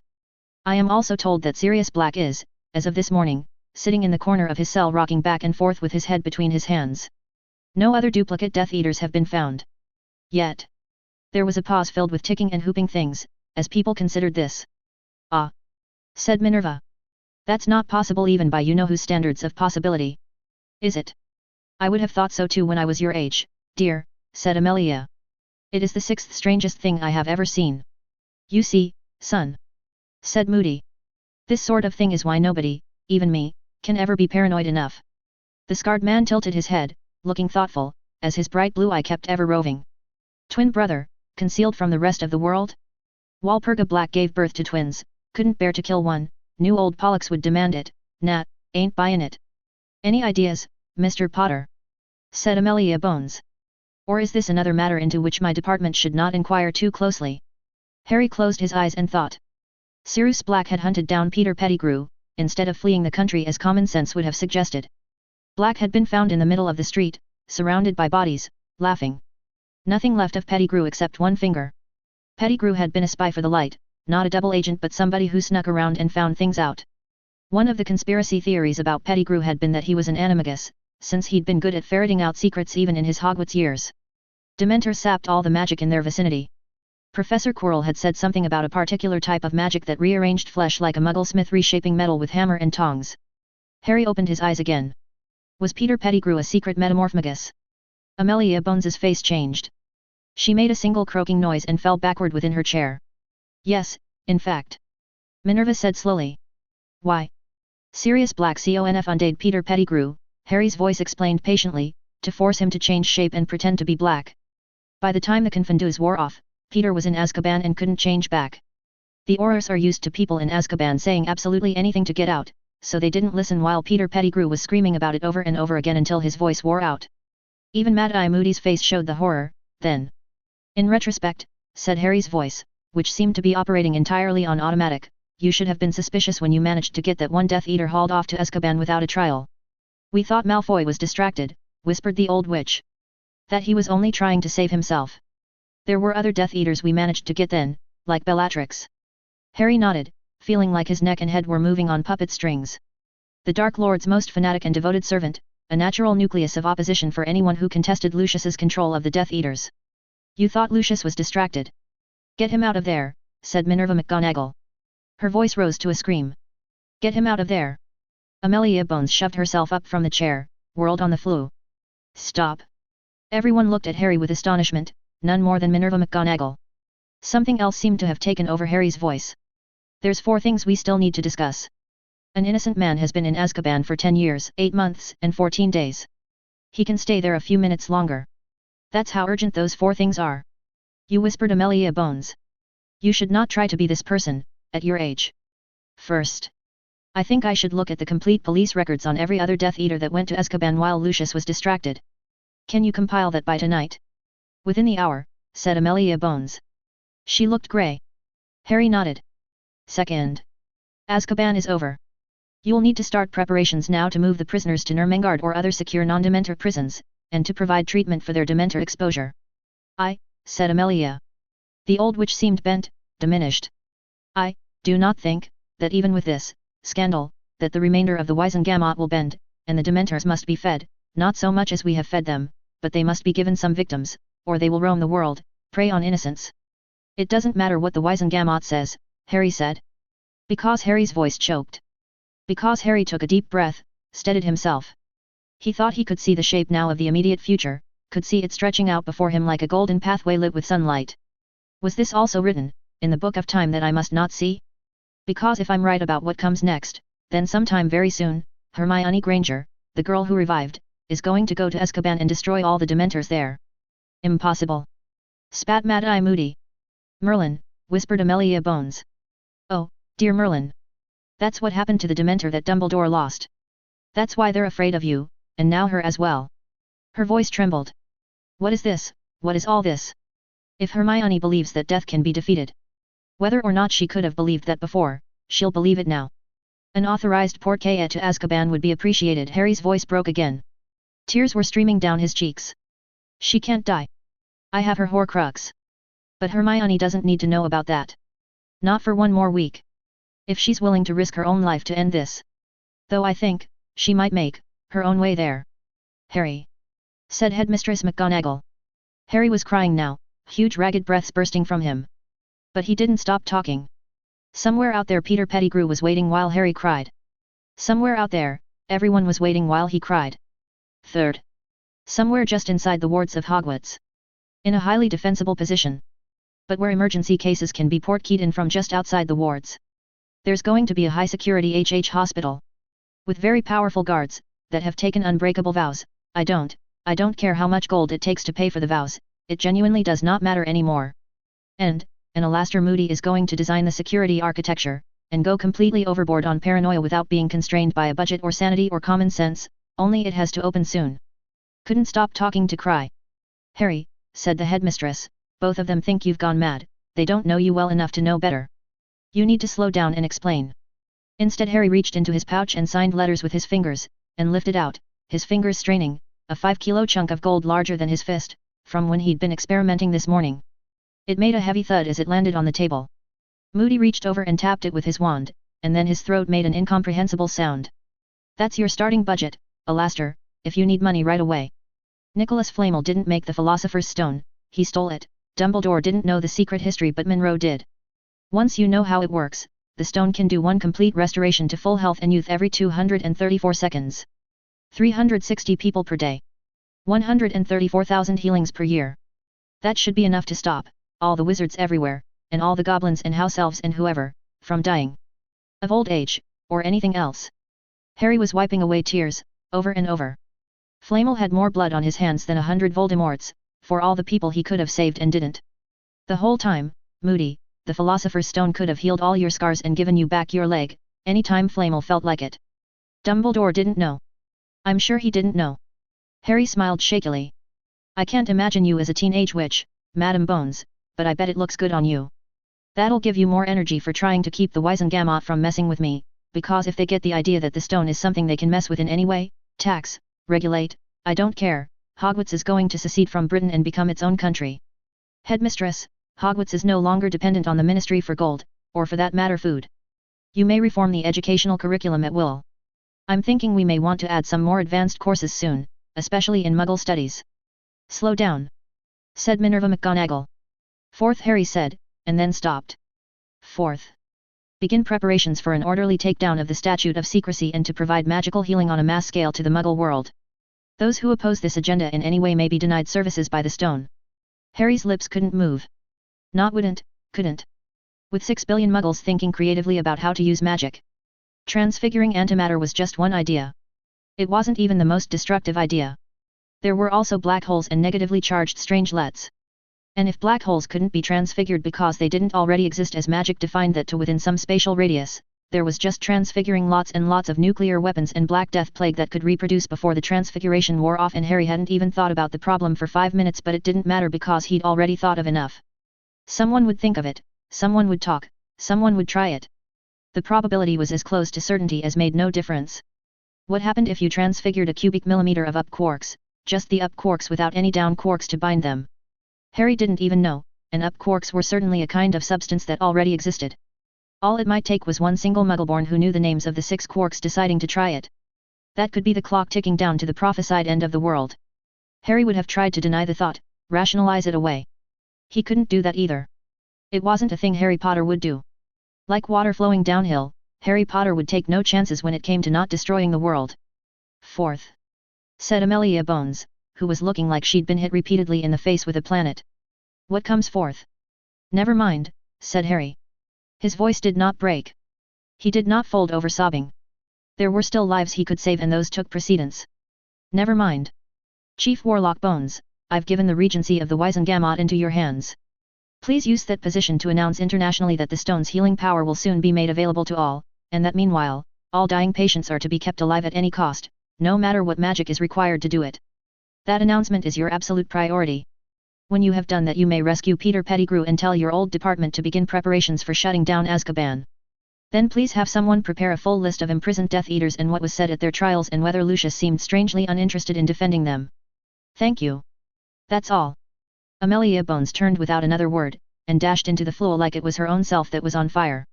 And someone, Harry said, his voice breaking again now that it was all set in motion, and crying wasn't costing time, though the vast majority of total lives at stake had turned out not to be savable just yet. Someone has to, someone tell Remus Lupin. Chapter 120, Something to Protect, Draco Malfoy. A/N, Farewell, Terry Pratchett, 1948-2015. Your characters were an inspiration to me, and now I can see how much they taught me about level 1 and level 3 character intelligence, that self-awareness often manifests as humor or as genre savviness, that an inner spark of optimization can shine just as brightly through characters who are told, but not shown, to be lowly and stupid, that intelligent characters can go along with a spark of goodness and light running through a story, rather than cynicism. I wish I could have met you, and spoken with you about your methods. You were loved by so many, and surely at least one person who would tear apart the foundations of reality to bring you back, but your brain is dead and warm now, and so your story ends. Even if the stars should die in heaven, our sins can never be undone. No single death will be forgiven. When fades at last the last lit sun, then in the cold and silent black, as light and matter end, we'll have ourselves a last look back, and toast an absent friend. The boy sat in an office near to where the once deputy headmistress had held court. His tears had run dry hours ago. Now there was only the waiting to see what would become of him, the orphan ward of Hogwarts, whose life and happiness lay in the hands of his family's enemies. The boy had been called to this room, and he had come because there was nothing else to do and nowhere else to go. Vincent and Gregory had left his side, called back by their mothers for their father's hurried funerals. Perhaps the boy should have gone with them, but he could not bring himself to do so. He would not have been able to act the part of a Malfoy. The feeling of emptiness that filled him up was so profound that it left no room even for pretended courtesy. Everyone was dead. His father was dead, and his godfather Mr. McNair, and his fallback godfather Mr. Avery. Even Sirius Black, his mother's cousin, had somehow managed to die, and the last remnant of House Black was no friend to any Malfoy. Everyone was dead. There came a knock upon the office's door, and then, when the boy made no reply, the door opened, revealing. "Go away," Draco Malfoy said to the boy who lived. He couldn't muster any force in the words. "I will soon," Harry Potter said, as he stepped into the room. "But there's a decision to be made, and only you can make it." Draco turned his head toward the wall, because just looking at Harry Potter took more energy than he had left in him. "You have to decide," Harry said, "what happens to Draco Malfoy after this. I don't mean that in any ominous way. No matter what, you're still going to grow up to be the rich heir of a noble and most ancient house. The thing is," Harry's voice was wavering now, "the thing is, there's a horrible truth you don't know, and I keep thinking that if you knew, you'd tell me not to be your friend anymore. And I don't want to stop being your friend. But to just, never tell you, and always maintain that lie so I can go on being your friend, I can't do that. It's also wrong. I don't want this anymore, I don't want to be manipulating you. I've hurt you too much already. Then stop trying to be my friend, you're no good at it anyway." The words rose up into Draco's consciousness, and were rejected from his lips. He felt like he'd mostly lost Harry already, from the games Harry had played with their friendship, the lies and manipulations, and yet the thought of going back to Slytherin alone, maybe without Vincent and Gregory if their mothers terminated the arrangement. Draco didn't want to do that, he didn't want to go back to Slytherin and live out his life among only people who'd agreed to be sorted into Slytherin House. Draco was barely sensible enough to remember how many of his real friends were also friends with Harry, that Padma was a Ravenclaw and even Theodore was a chaotic lieutenant. All that remained of Malfoy House was a tradition, now, and that tradition said it wasn't clever to tell the war's victor to go away and stop trying to be friends with you.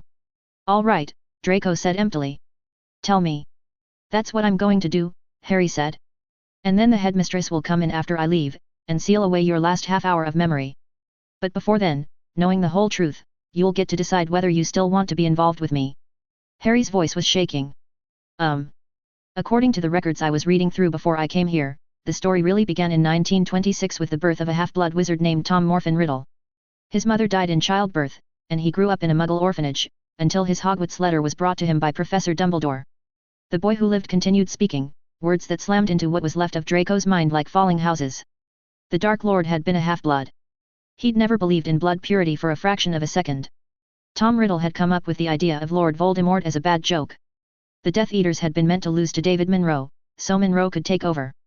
After giving up on that, Tom Riddle had gone on playing Voldemort instead of actually trying to win, because he'd liked bossing the Death Eaters around. "Voldemort used me to try to frame Father for my attempted murder," then used me again to go after the Philosopher's Stone. Draco couldn't remember that part, but he'd already been told that he'd been used as a pawn alongside Professor Sprout, and that no charges would be filed. And then the last horror. You, whispered Draco Malfoy. You. I'm the one who killed your father and all the other Death Eaters last night. They'd been told to open fire on me the moment I did anything, so I had to kill them in order to have a chance at dealing with Voldemort, who was a danger to the entire world. Harry Potter's voice was strained. I didn't think about you and Theodore and Vincent and Gregory, but if I had, I'd have done it anyway. My mind managed not to realize until afterwards that Mr. White was Lucius, but if I'd realized, I still wouldn't have risked leaving him alive, in case he knew wandless magic. The thought occurred to me long before that it would be pretty convenient, in terms of the political landscape, for all the Death Eaters to suddenly die. I always thought that the Death Eaters were horrible people, much more strongly than I ever let on to you, since the first day we met. But if your father hadn't been there, and I'd had a button that could kill him remotely, I wouldn't have pressed the button just for political reasons. The way I feel about what I've done, and whether there's remorse, well, there's a part of me that's screaming in generic horror about having killed anyone. And another part that says that from a moral standpoint, the Death Eaters signed away their lives on the day they signed up with Voldemort. They pointed their wands at me first, blah blah and so on.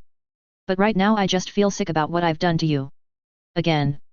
I feel like, Harry Potter's voice wobbled a bit, everything I do only hurts you, for all my good intentions, that you've only ever lost things from being around me, so if you tell me to stay away entirely from Draco Malfoy after this, then I will.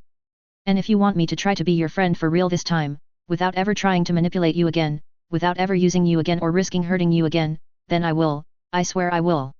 The next Lord Malfoy was crying, openly in front of his enemy, decorum and composure abandoned, because he didn't have anyone left for whose sake he could keep it. A lie. A lie. Everything had been a lie, it was all lies piled on top of lies, lies lies lies. You should die, Draco forced out. You should die for having killed father. The words only filled him with more emptiness, but they had to be said. Harry Potter just shook his head. And if that's not an option? You should hurt. Harry only shook his head again. The boy who lived pressed the Lord Malfoy for his decision. The Lord Malfoy refused to give it. He couldn't say it, couldn't bring himself to say it, either way. He didn't want the war's victor and their mutual friends to abandon him, and he wasn't going to give Harry the absolution he wanted, either. So Draco Malfoy refused to answer, and then the time of that self's memory ended. The boy sat in an office near to where the once deputy headmistress had held court. His tears had run dry hours ago. Now there was only the waiting to see what would become of him, the orphan ward of Hogwarts, whose life and happiness lay in the hands of his family's enemies. The boy had been called to this room, and he had come, because there was nothing else to do, and nowhere else to go. Vincent and Gregory had left his side, called back by their mothers for their father's hurried funerals. Perhaps the boy should have gone with them, but he could not bring himself to do so. He would not have been able to act the part of a Malfoy. The feeling of emptiness that filled him up was so profound that it left no room even for lies. Everyone was dead. Everyone was dead, and it had all been futile from the beginning. There was a knock upon the office door, and then, after a polite pause, it opened to reveal Headmistress McGonagall, dressed much as she had dressed when she was a professor. Mr. Malfoy. His family's victorious enemy said. Please come with me. Listlessly, Draco rose up, and followed her out of the office. Seeing Harry Potter waiting beside her gave him some pause, but then his mind simply shut it out. Here's the last thing, Harry Potter said. I found it in a folded parchment whose outside said that it was the last weapon to be used against House Malfoy, telling me not to read any further until the whole war hung in the balance. I didn't want to tell it to you before because I thought it might prejudice your decision unfairly. If you were a good person who never killed or lied, but you had to do one or the other, which would be worse? Draco ignored him and continued in Headmistress McGonagall's company, leaving Harry behind looking sadly after.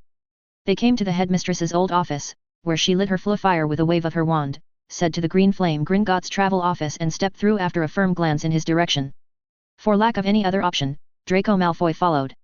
She lay in bed, feeling more listless than usual that morning, awoken too early with the sun just beginning to rise, though the direct sunlight was blocked by the skyscrapers that shadowed her house. A faint tinge of hangover gnawed at her temples, dried her mouth. She tried to be sparing with the drink, though she didn't know why she bothered, but yesterday she'd felt, even more depressed than usual, like she'd lost something, somehow. Not for the first time, not for the 100th time, she thought about moving, to Adelaide, to Perth, maybe to Perth Amboy if that was what it took.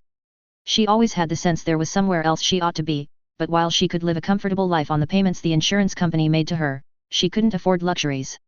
She couldn't pay to go gallivanting around the world looking for some place that fit her unsatisfied sense of belonging. She'd watched the TV for long enough, She'd rented enough travelogues to know that nowhere the VCR showed her gave her any more sense of rightness than Sydney. She'd felt frozen, stopped in time, ever since the traffic accident that had stolen her memories, not just of a dead family that meant nothing to her now, but memories like how a stove worked. She suspected, no, she knew, that whatever her heart was waiting for, whatever key needed to turn inside her to make her life begin moving again, it was one more thing she'd lost to that runaway minivan.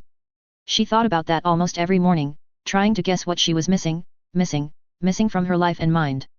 Somebody rang her doorbell. She groaned, turning her head far enough to look at the LED alarm clock at the side of her bed. 6:31, it said, with the AM dot lit. Seriously? Well, that idiot could wait while she staggered out of bed at her own pace, then.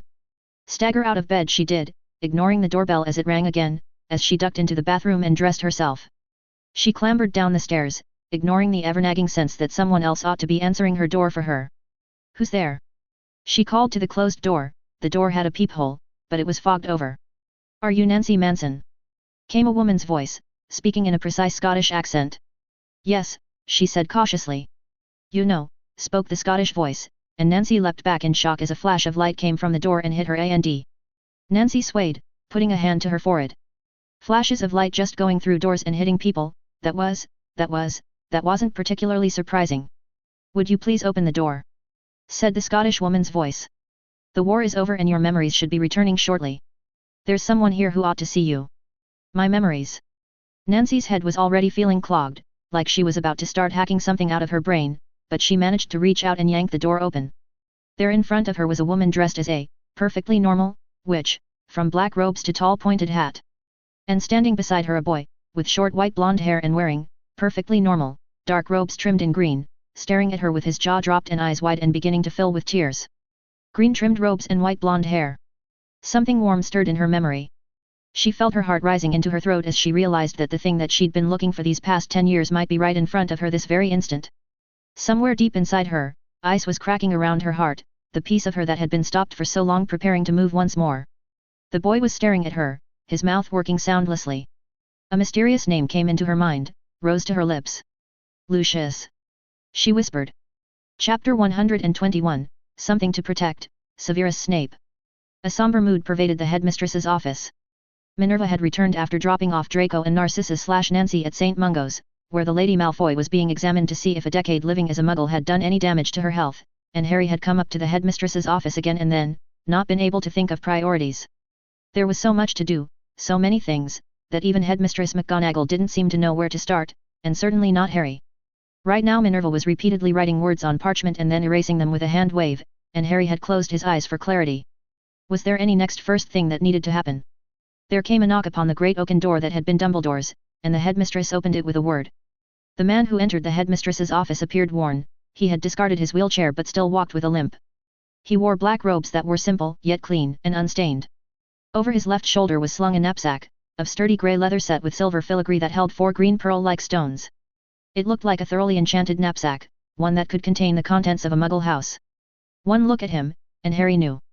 Headmistress McGonagall sat frozen behind her new desk. Severus Snape inclined his head to her. What is the meaning of this? Said the headmistress, sounding heartsick, like she'd known, upon a glance, just like Harry had. I resign my position as the potions master of Hogwarts, the man said simply. I will not stay to draw my last month's salary.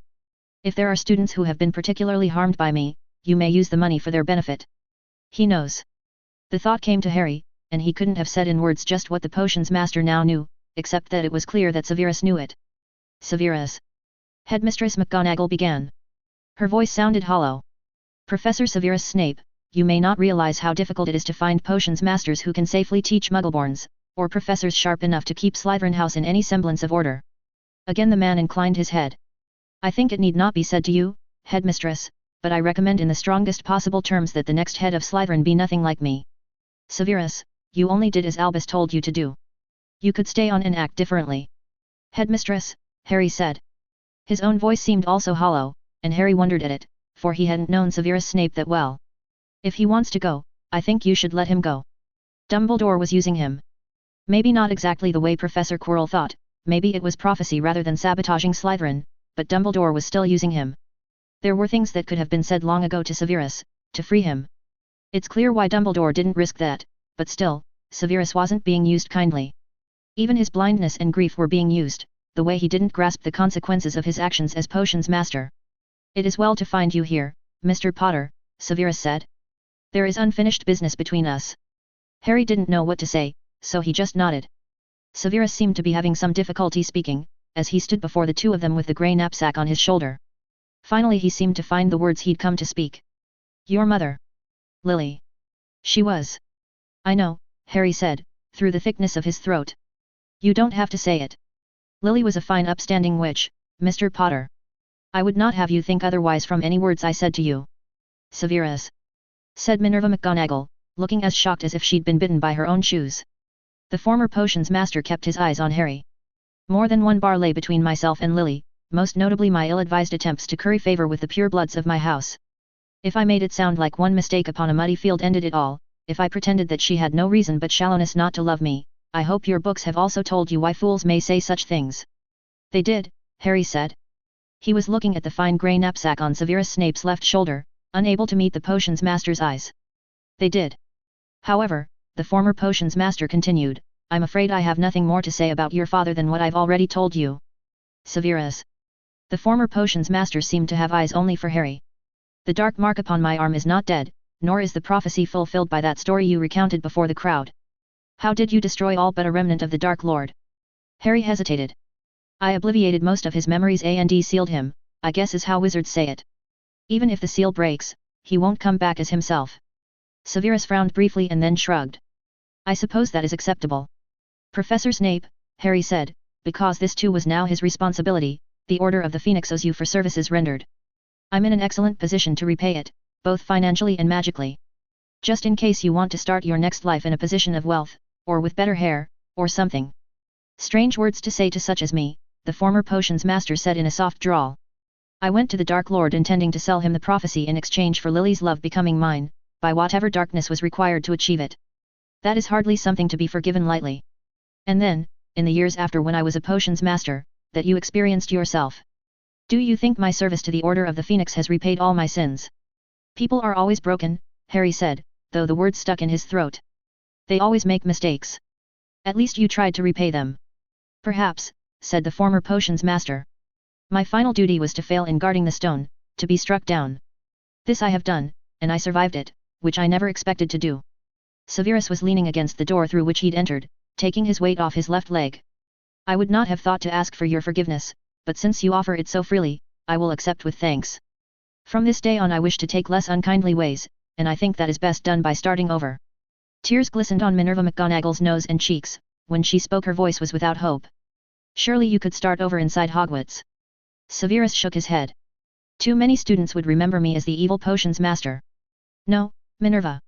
I will go someplace new, and take a new name, and find someone new to love." "Severus Snape," Harry said, because it was his responsibility to say it, "has all your will been done?" "Lily's killer is vanquished," the man said. "I am content." The headmistress lowered her head. "Be well, Severus," she whispered. "I do have one last piece of advice," Harry said. "If you want it." "What is it?" said Severus Snape. "Ruminating about the past can contribute to depression. You have my blanket permission to just never think about your past, ever. You shouldn't think that it's your responsibility to Lily to bear your guilt for her, or anything like that. Just keep your mind on your future and whatever new people you meet." "I shall take your wisdom into consideration," Severus said neutrally. "Also, try a different brand of hair shampoo." A wry grin crossed Severus's face, and Harry thought it might have been, for the first time, that man's true smile. "Drop dead, Potter." Harry laughed. Severus laughed. Minerva was sobbing. Without saying anything else, the free man took a pinch of fluo powder, and cast it into the office's fireplace, and strode into the green flame whispering something that nobody caught, and that was the last that anyone ever heard of Severus Snape. Chapter 122, Something to Protect, Hermione Granger. And it was evening and it was morning, the last day. June 15, 1992. The beginning light of morning, the pre-dawn before sunrise, was barely brightening the sky. To the east of Hogwarts, where the sun would rise, that faintest tinge of grey made barely visible the hilly horizon beyond the Quidditch stands. The stone terrace platform where Harry now sat would be high enough to see the dawn beyond the hills below. He'd asked for that, when he was describing his new office. Harry was currently sitting cross-legged on a cushion, chilly pre-morning breezes stirring over his exposed hands and face.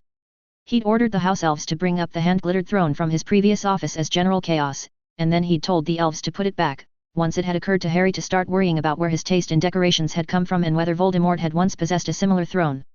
Which, itself, wasn't a knockdown argument. It wasn't like sitting on a glittery throne to survey the lands below Hogwarts was unethical in any way Harry's moral philosophy could make out, but Harry had decided that he needed to take time and think it through. Meanwhile, simple cushions would do well enough. In the room below, connected to the rooftop by a simple wooden ladder, was Harry's new office inside Hogwarts. A wide room, surrounded by full-wall windows on 4 sides for sunlight, currently bare of furnishings but for 4 chairs and a desk. Harry had told Headmistress McGonagall what he was looking for, and Headmistress McGonagall had put on the Sorting Hat and then told Harry the series of twists and turns that would take him where he wanted to be.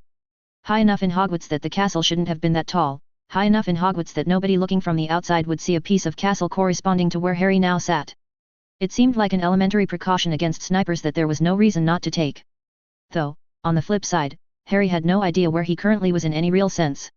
If his office couldn't be seen from the lands below, then how was Harry seeing the lands? How were photons making it from the landscape to him?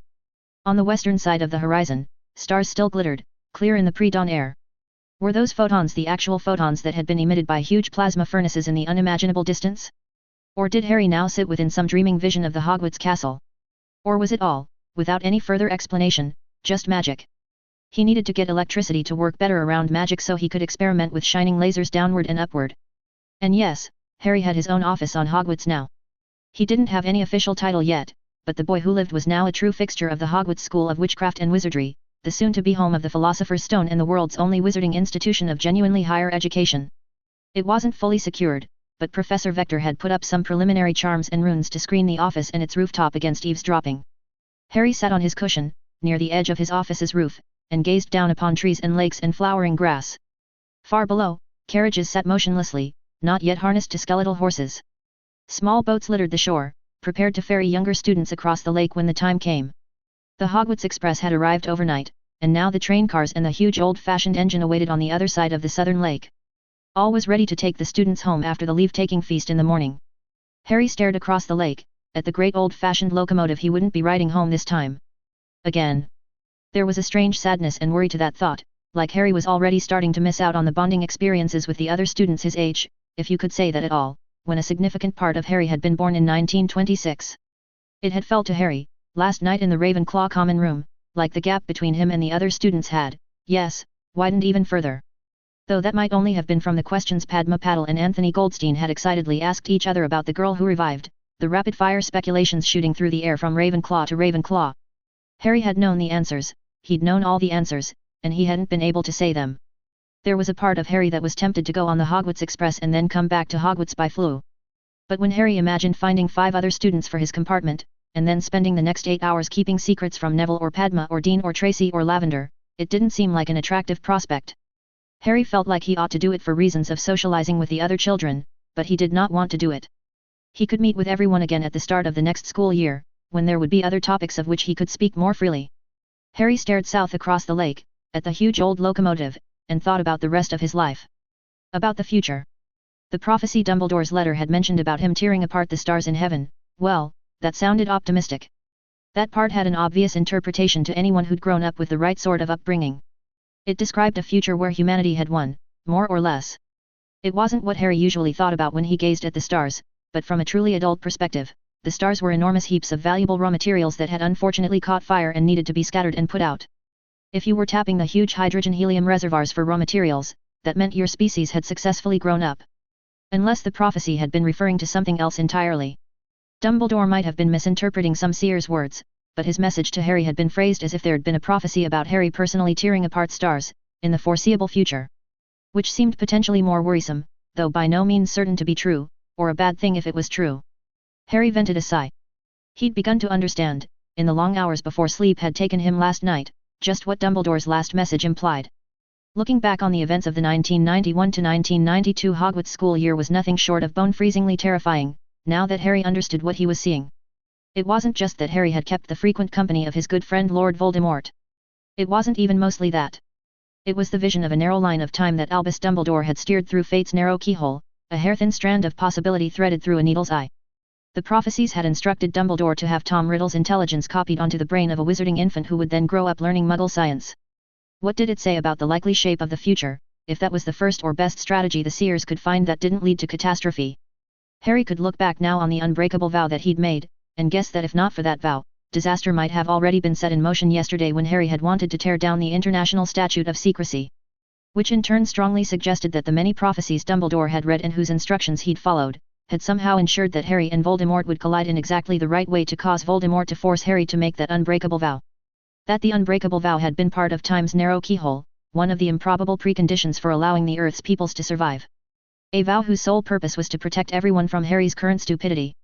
It was like watching a videotape of an almost traffic accident that had happened to you, where you remembered another car missing you by centimeters, and the video showing that somebody had also thrown a pebble in exactly the right way to cause an enormous lorry to miss that near collision, and if they hadn't thrown that pebble then you and all your family in the automobile and your entire planet would have been hit by the lorry, which, in the metaphor, represented your own sheer obliviousness.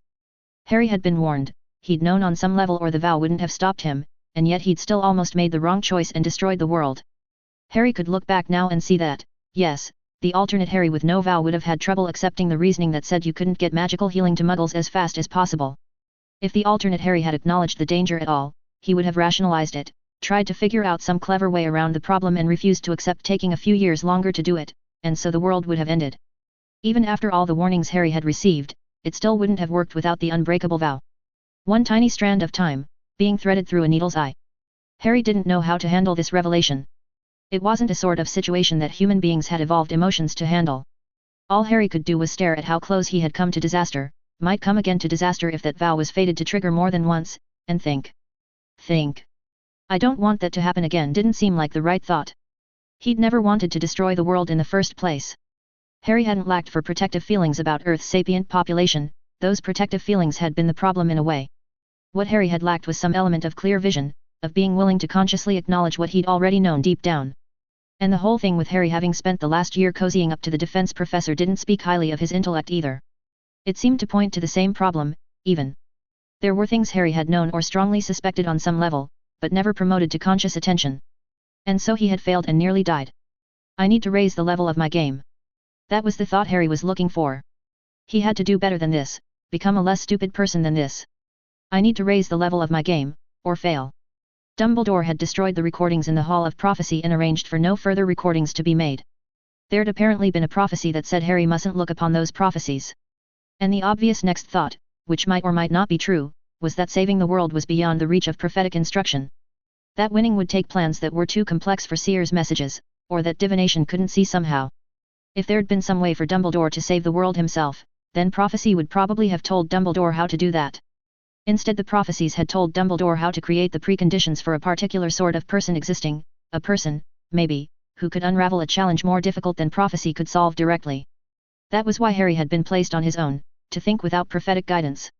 If all Harry did was follow mysterious orders from prophecies, then he wouldn't mature into a person who could perform that unknown task.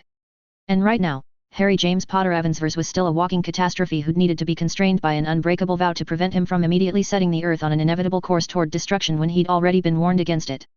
That had happened literally yesterday, just one day after he'd helped Voldemort almost take over the planet. A certain line from Tolkien kept running through Harry's mind, the part where Frodo upon Mount Doom put on the ring, and Sauron suddenly realized what a complete idiot he'd been. And the magnitude of his own folly was at last laid bare, or however that had gone. There was a huge gap between who Harry needed to become, and who he was right now.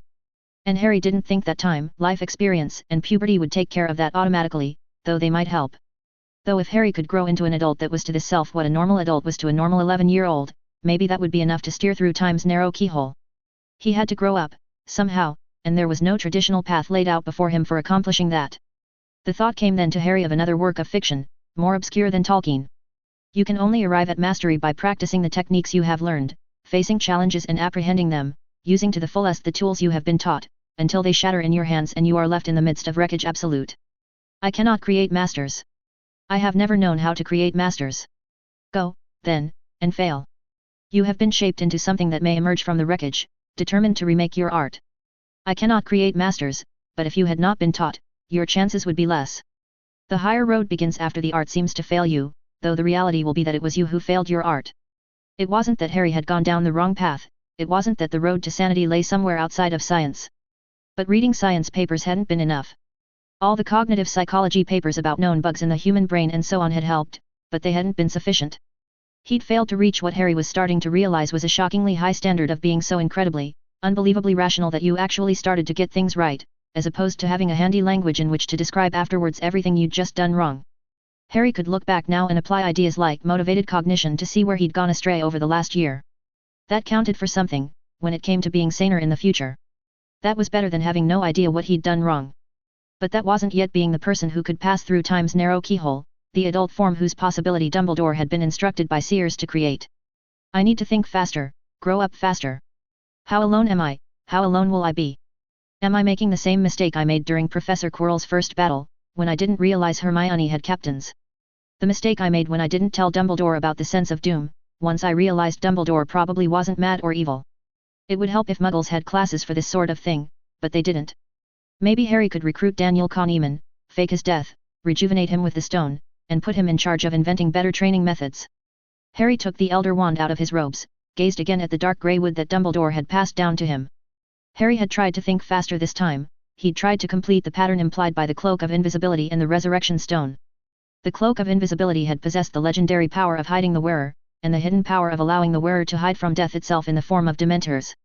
The Resurrection Stone had the legendary power of summoning an image of the dead, and then Voldemort had incorporated it into his Horcrux system to allow his spirit to move freely. The second Deathly Hallow was a potential component of a system of true immortality that Cadmus Peverell had never completed, maybe due to his having ethics. And then there was the third Deathly Hallow, the Elder Wand of Antioch Peverell, that legend said passed from wizard to stronger wizard, and made its holder invincible against ordinary attacks. That was the known and overt characteristic. The Elder Wand that had belonged to Dumbledore, who'd been trying to prevent the death of the world itself. The purpose of the Elder Wand always going to the victor might be to find the strongest living wizard and empower them still further. In case there was any threat to their entire species, it could secretly be a tool to defeat death in its form as the destroyer of worlds. But if there was some higher power locked within the Elder Wand, it had not presented itself to Harry based on that guess. Harry had raised up the Elder Wand and spoken to it, named himself a descendant of Peverell who accepted his family's quest. He'd promised the Elder Wand that he would do his best to save the world from death, and take up Dumbledore's duty. And the Elder Wand had answered no more strongly to his hand than before, refusing his attempt to jump ahead in the story. Maybe Harry needed to strike his first true blow against the death of worlds before the Elder Wand would acknowledge him, as the heir of Ignotus Peverell had already defeated Death's Shadow, and the heir of Cadmus Peverell had already survived the death of his body, when their respective Deathly Hallows had revealed their secrets. At least Harry had managed to guess that, contrary to legend, the Elder Wand didn't contain a core of Thestral hair. Harry had seen Thestrals, and they were skeletal horses with smooth skin and no visible mane on their skull-like heads, nor tufts on their bony tails.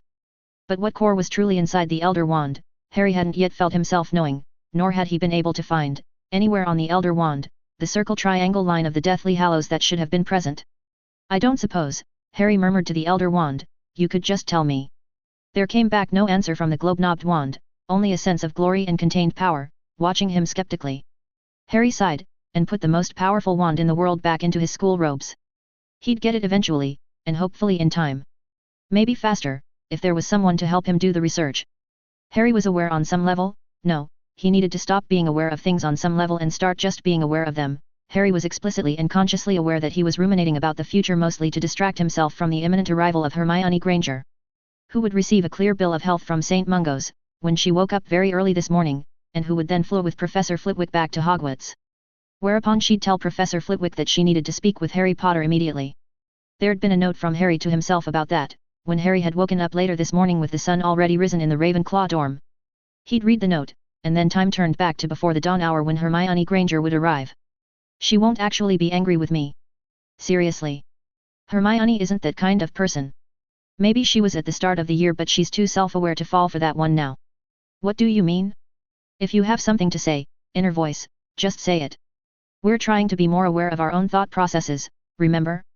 The sky had gone full blue-gray, dawn barely short of sunrise, by the time that Harry heard the sound of footsteps coming from the ladder that opened into his new office.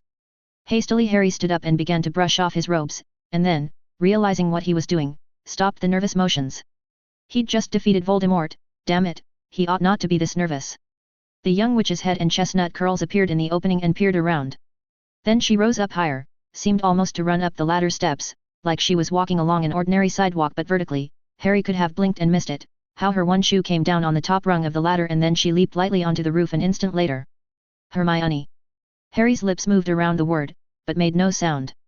There'd been something Harry had meant to say, but it had gone right out of his mind. Maybe a quarter of the minute passed, on the rooftop, before Hermione Granger spoke.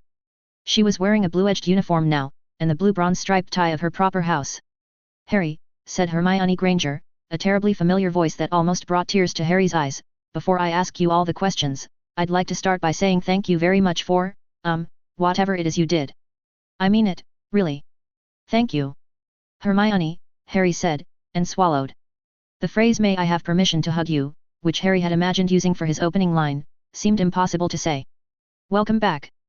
Hold on while I put up some privacy spells. Harry took the Elder Wand out of his robes, got a book from his pouch that he opened to a bookmark, and then carefully pronounced Hominum Revelio, along with 2 other recently acquired security charms that Harry had found himself barely able to cast if he wielded the Elder Wand. It wasn't much, but it was marginally better security than just relying on Professor Vector. You have Dumbledore's wand, Hermione said. Her voice was hushed, and sounded as loud as an avalanche in the still dawn air. And you can use it to cast 4th-year spells. Harry nodded, making a mental note to be more careful who else saw him do that. Is it okay if I hug you? Hermione moved lightly over to him, her movements were peculiarly swift, more graceful than they'd been before. Her motions seemed to radiate an air of something pure and untouched, reminding Harry again of how peaceful Hermione had looked when she was sleeping on Voldemort's altar. Realization hit Harry like a ton of bricks, or at least a kilogram of brick. And Harry hugged Hermione, feeling how very alive she seemed. He felt like crying, and suppressed it, because he didn't know whether that was just her aura affecting him or not. Hermione's arms around him were gentle, exceedingly light in their pressure, as if she were being deliberately careful not to snap his body in half like a used toothpick. So, Hermione said, once Harry had let go of her. Her young face looked very serious, as well as pure and innocent. I didn't tell the Aurors you were there, or that it was Professor Quirrell and not you-know-who who killed all the Death Eaters. Professor Flitwick only let them give me 1 drop of Verita serum, so I didn't have to say. I just told them the troll was the last thing I remembered. Ah, Harry said.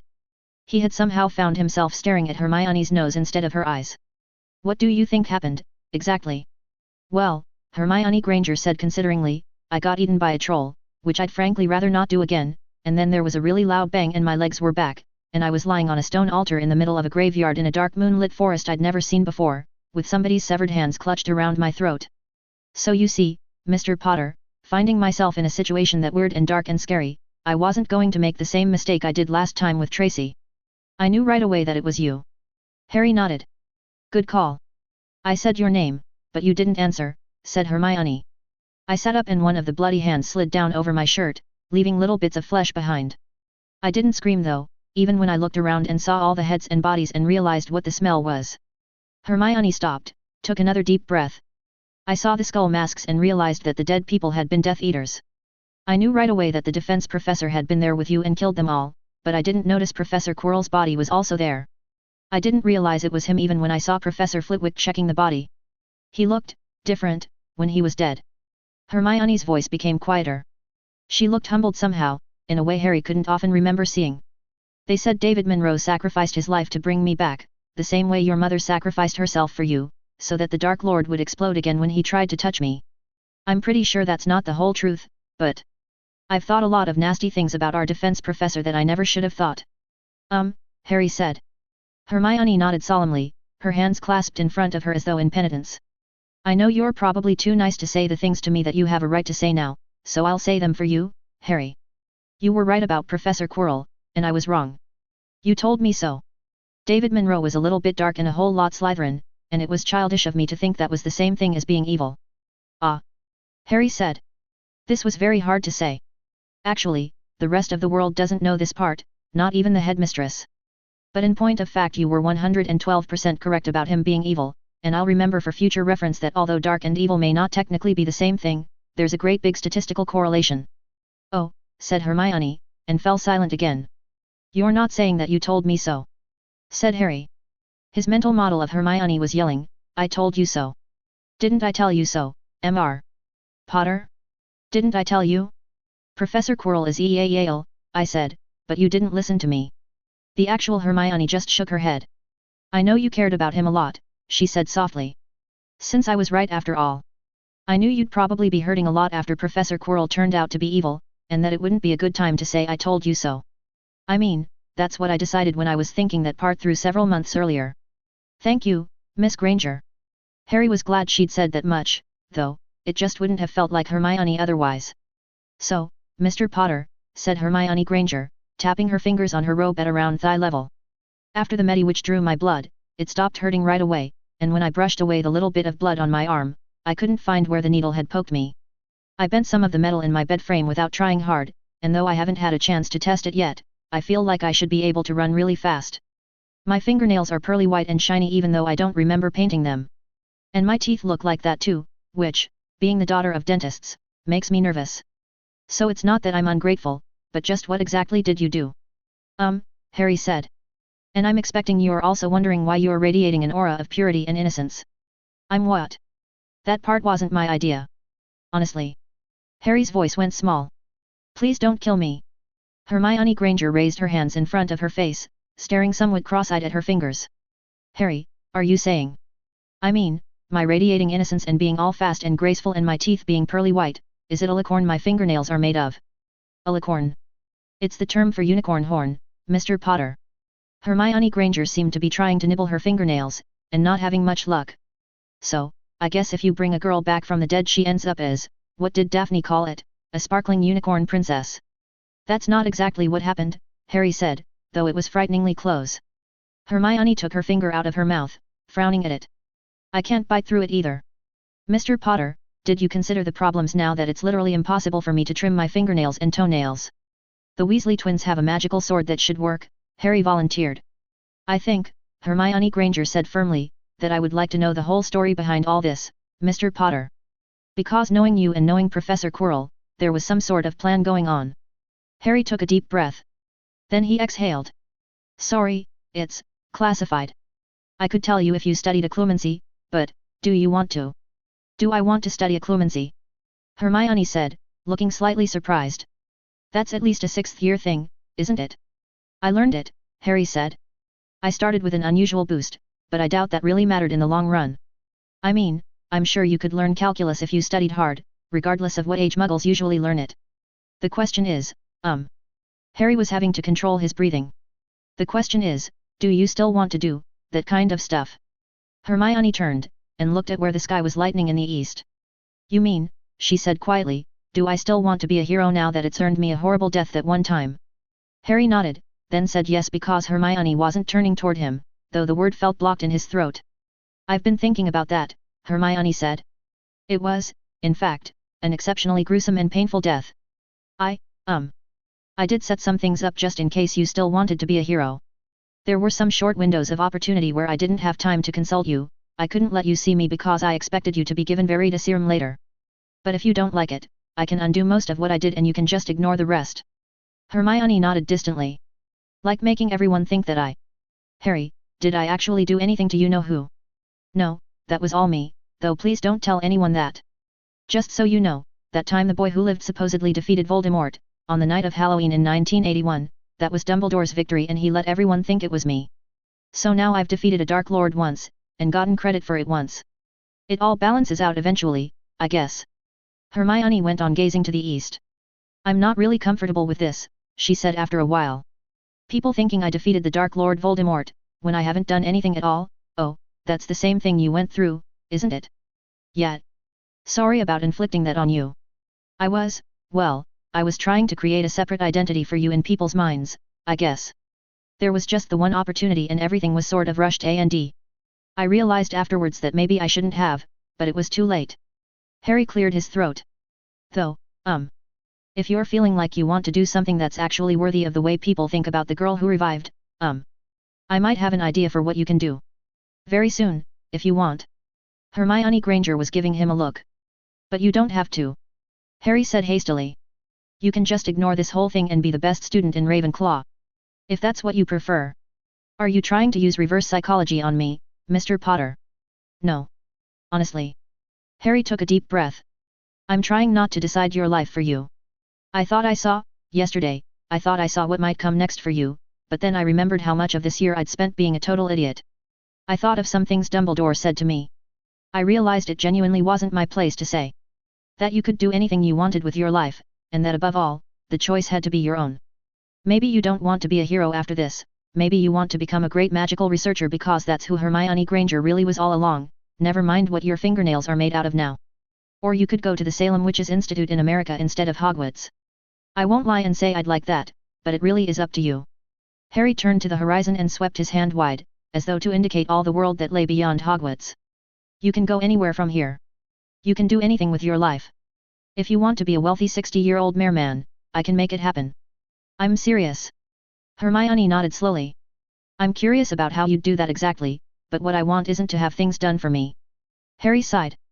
I understand. Harry hesitated. I think, if it helps you to know, in my case, things were being arranged for me a lot. By Dumbledore, mostly, though Professor Quirrell too. Maybe the power to earn your own way in life is itself something you have to earn. Why, that sounds very wise, Hermione said. Like having my parents pay for me to go to university, so I can someday get my own job. Professor Quirrell bringing me back to life as a sparkling unicorn princess and you telling everyone that I offed the Dark Lord Voldemort is just like that, really.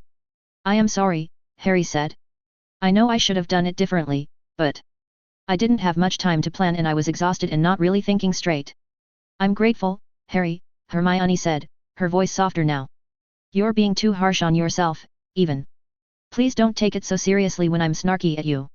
I don't want to be the sort of girl who comes back from the dead, and then starts complaining about which superpowers she got and that her alicorn fingernails are the wrong shade of pearly white. Hermione had turned, was again gazing off at the east.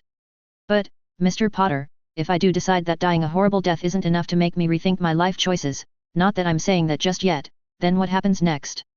I do my best to support you in your life choices, Harry said firmly. Whatever they are. You have a quest already lined up for me, I'm guessing. A nice safe quest where there's no chance of my getting hurt again. Harry rubbed his eyes, feeling tired inside. It was like he could hear the voice of Albus Dumbledore inside his head. Forgive me, Hermione Granger.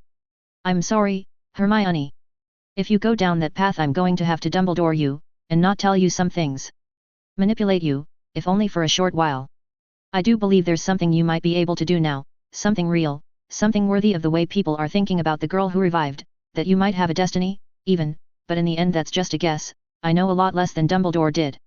Are you willing to risk the life you just got back? Hermione turned to look at him, her eyes widening in surprise. Risk my life?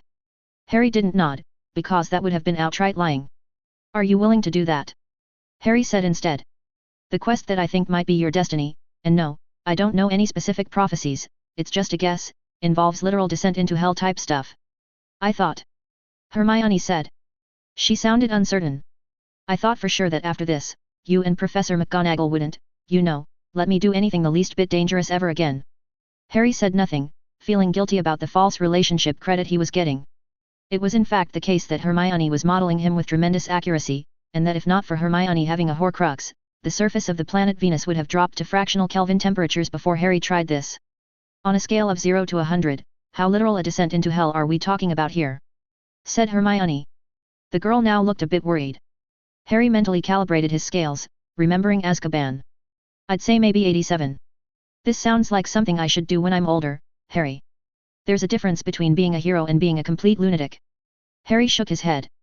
I don't think the risk would change much, Harry said, leaving aside the question of how much risk that really was, and it's the sort of thing that's better done sooner, if someone does it at all. And my parents don't get a vote, Hermione said. Or do they? Harry shrugged. We both know how they'd vote, and you can take that into account if you like. I said for Drive and Dr. Granger not to be told yet that you're alive. They'll find out after you come back from your mission, if you choose to accept it. That seems a bit kinder on your parents' nerves, they just get the one pleasant surprise, instead of having to worry about, stuff. Why, that's very thoughtful of you, Hermione said. It's nice that you're so concerned about their feelings. May I think about this for a few minutes, please? Harry gestured toward the cushion he'd set down opposite his own, and Hermione moved over with fluid grace, and sat down to look out over the castle edge, still radiating peacefulness all over the place. They'd really need to do something about that, maybe pay someone to invent an anti-purity potion. Do I have to decide without knowing what the mission is? Hermione asked. Oh hell no, Harry said, thinking of a similar conversation before his own trip to Azkaban. This is the sort of thing you have to choose freely if you do it at all. I mean that's an actual mission requirement.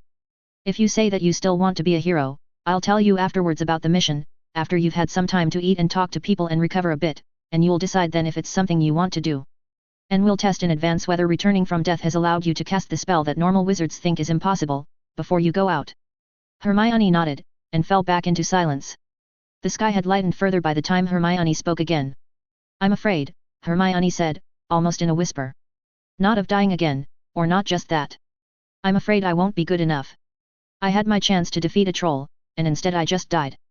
That was a troll empowered by Voldemort as a weapon, plus he sabotaged all your magic items, just so you know. I died. And you killed the troll, somehow. I think I remember that part. It didn't even slow you down." Hermione wasn't crying, no tears glistened on her cheeks, she simply gazed off at the lightning sky where the sun would rise. "And then you brought me back from the dead as a sparkling unicorn princess. I know I couldn't have done that. I'm afraid I'll never be able to do that, no matter what people think about me. This situation is where your journey begins, I think." Harry paused.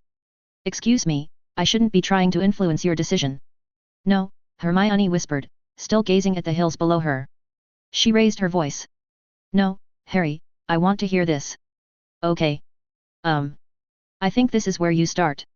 Everything that's happened up until now, it places you in the same place I started out in September, when I'd thought of myself as just being a child prodigy before, and then I found something new I needed to live up to.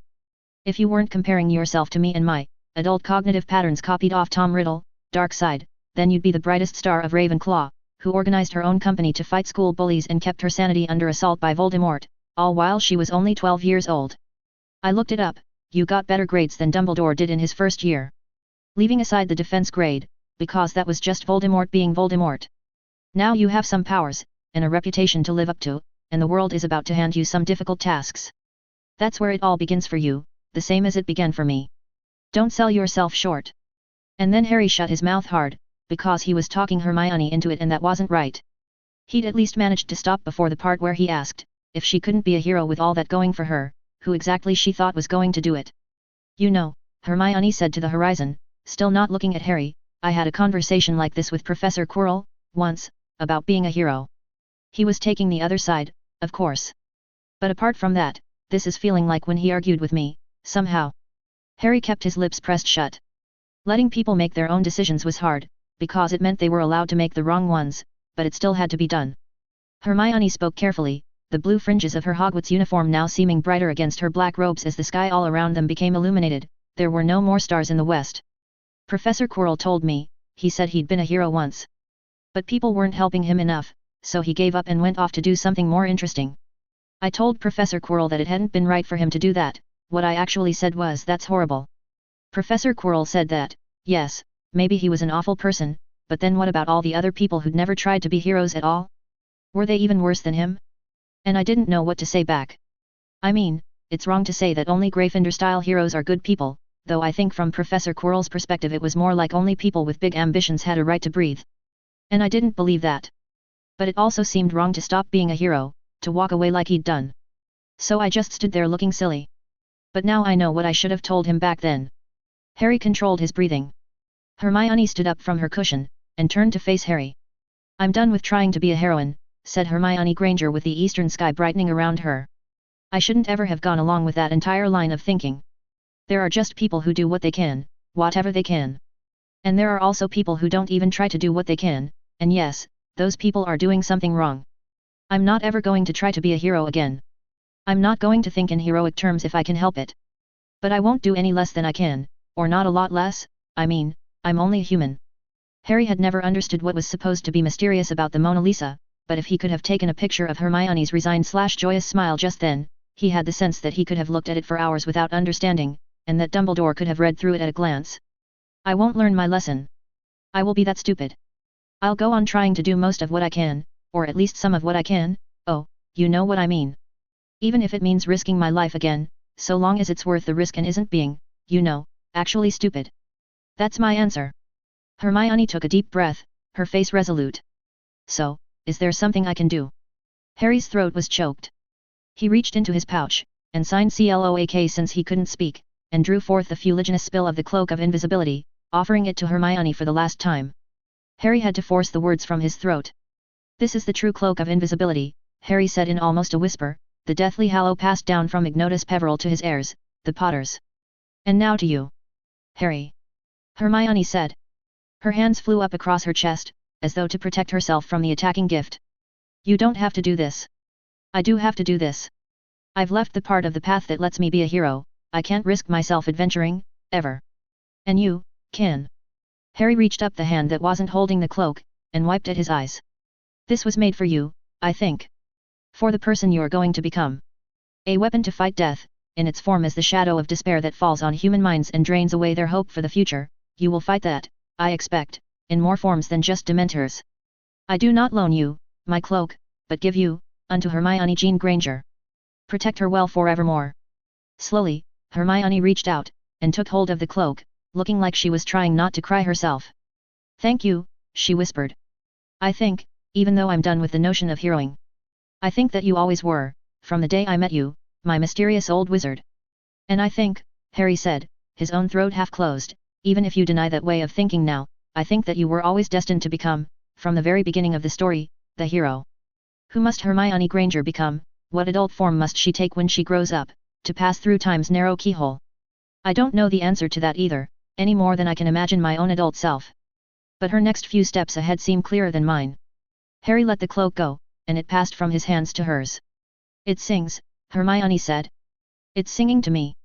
She reached up, and wiped at her own eyes. I can't believe you did that, Harry. Harry's other hand came out of his pouch, now bearing a long golden chain, at the end of which dangled a closed golden shell. And this is your personal time machine.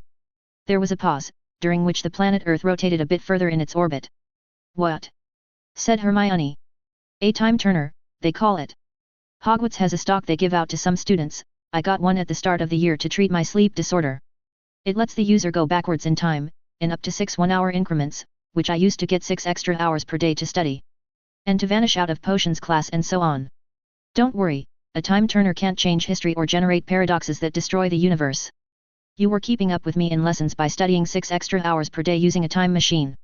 Hermione Granger seemed to be having trouble with this concept for some unaccountable reason.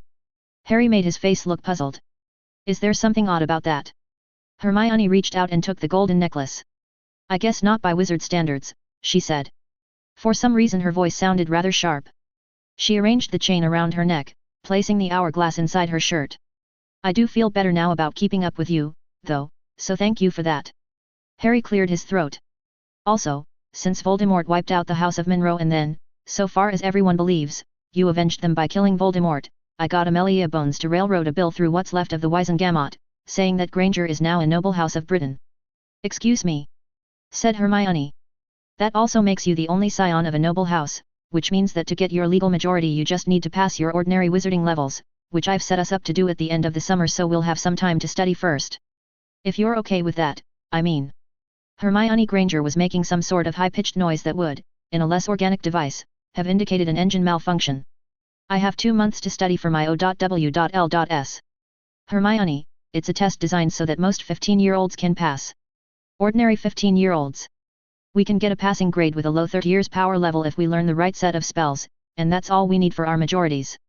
Though you'll need to come to terms with getting acceptable scores instead of your usual outstandings. The high-pitched noises coming from Hermione Granger rose in pitch. Here's your wand back. Harry took it from his pouch.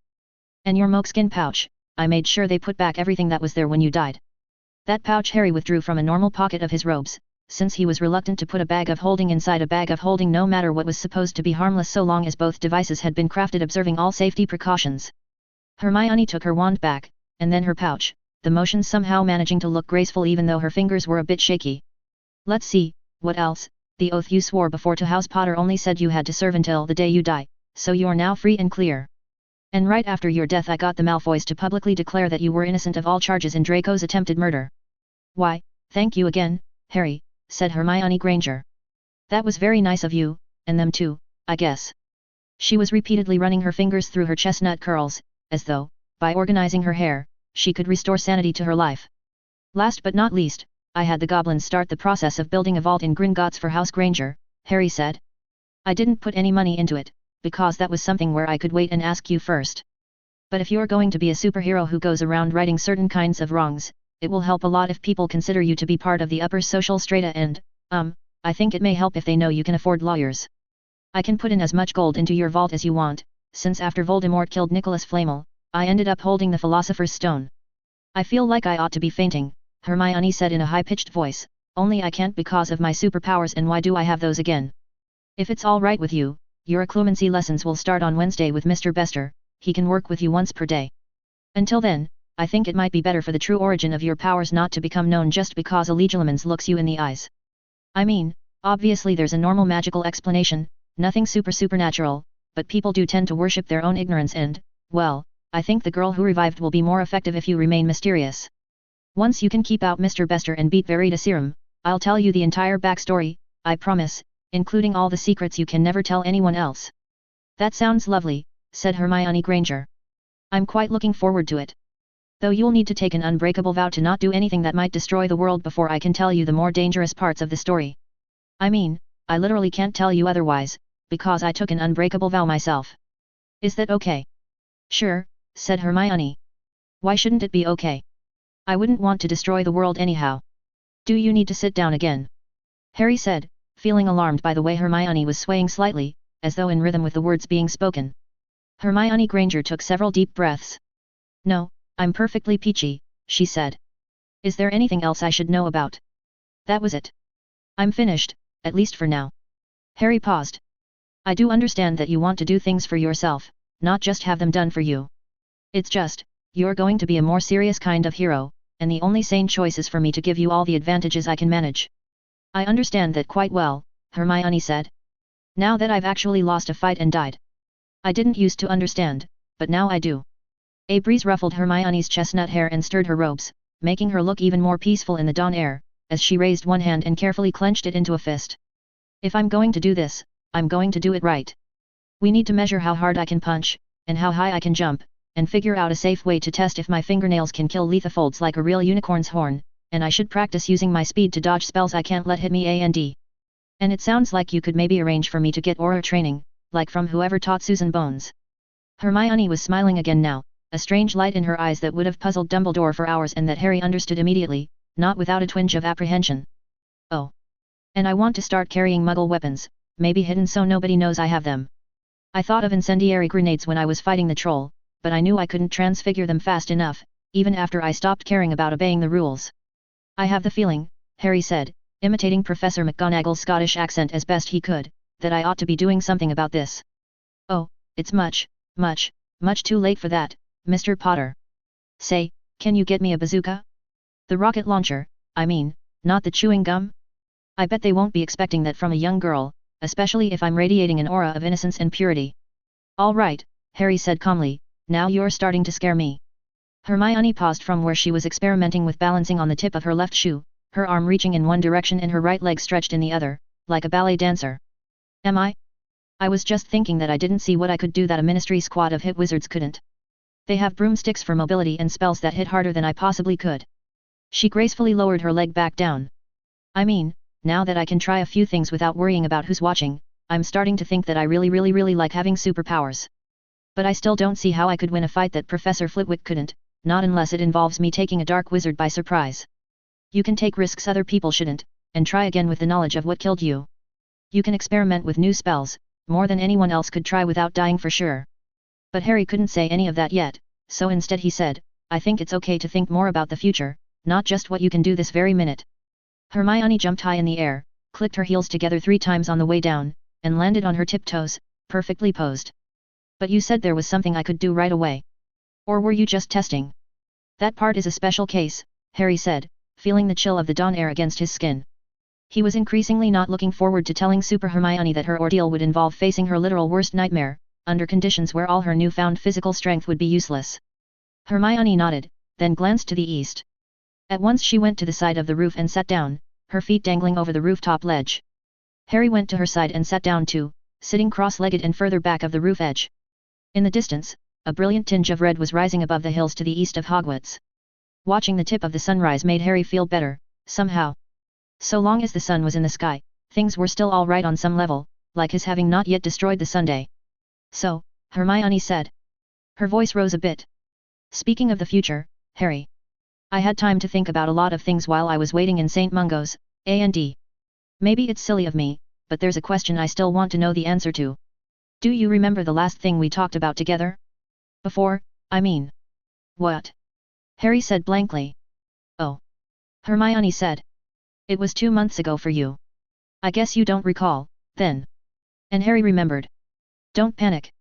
Hermione said, as a sort of strangled half-gurgle came from Harry's throat. I promise no matter what you say, I won't burst into tears and run away and get eaten by a troll again. I know it's been less than 2 days for me, but I think that dying has made a lot of things I used to fret about seem much less important compared to what I've been through. Oh, Harry said, his own voice now high-pitched. That's a good use of a major trauma, I guess. Only, see, I was still wondering about it, Harry, because for me it hasn't been very long at all since our last conversation, and we didn't finish talking, which was admittedly all my own fault for losing control of my emotions and then being eaten by a troll, which I am definitely not going to do again.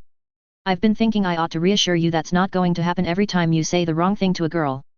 Hermione was fidgeting, leaning from one side to the other where she sat, slightly back and forth. But, well, even most people who are in love don't do literally 1/100th of what you've done for me. So, Mr. Harry James Potter Evansverse, if it's not love, I want to know exactly what I am to you. You never said. That's a good question, Harry said, controlling the rising panic. Do you mind if I think about it? Bit by bit, more of the searingly brilliant circle became visible beyond the hills. Hermione, Harry said when the sun was halfway above the horizon, did you ever invent any hypotheses to explain my mysterious dark side? Just the obvious one, Hermione said, kicking her leg slightly over the rooftop's edge. I thought maybe when you know who died right next to you, he happened to give off the burst of magic that makes a ghost, and some of it imprinted on your brain instead of the floor. But that never felt right to me, like it was just a clever explanation that wasn't actually true, and it makes even less sense if you know who didn't really die that night. Good enough, Harry said. Let's imagine that scenario for now. His inner rationalist was looking back and face-palming again at how he'd managed to not think about hypotheses like that one. It wasn't true, but it was reasonable, and Harry had never thought of any causal model that concrete, just vaguely suspected a connection. Hermione nodded. You probably know this already, but I just thought I'd say it to be sure. You're not Voldemort, Harry. I know. And that's what you mean to me. Harry took a breath, finding it still painful to say aloud. Voldemort, he wasn't a happy person. I don't know if he was ever happy, a single day in his life. He never could cast the Patronus charm. That's one reason his cognitive patterns didn't take me over, my dark side didn't feel like a good place to be, it didn't get positively reinforced. Being friends with you means that my life doesn't have to go the way Voldemort's did. And I was pretty lonely before Hogwarts, although I didn't realize it then, so, yeah. I might have been slightly more desperate to bring you back from the dead than the average boy my age would have been. Though I also maintain that my decision was strictly normative moral reasoning, and if other people care less about their friends, that's their problem, not mine. I see, Hermione said softly. She hesitated. Harry, don't take this the wrong way, but I'm not 100% comfortable with that. It's a big responsibility that I didn't choose, and I don't think it's healthy for you to lay it on just one person. Harry nodded. I know. But there's more to the point I'm trying to make. There was a prophecy about my vanquishing Voldemort.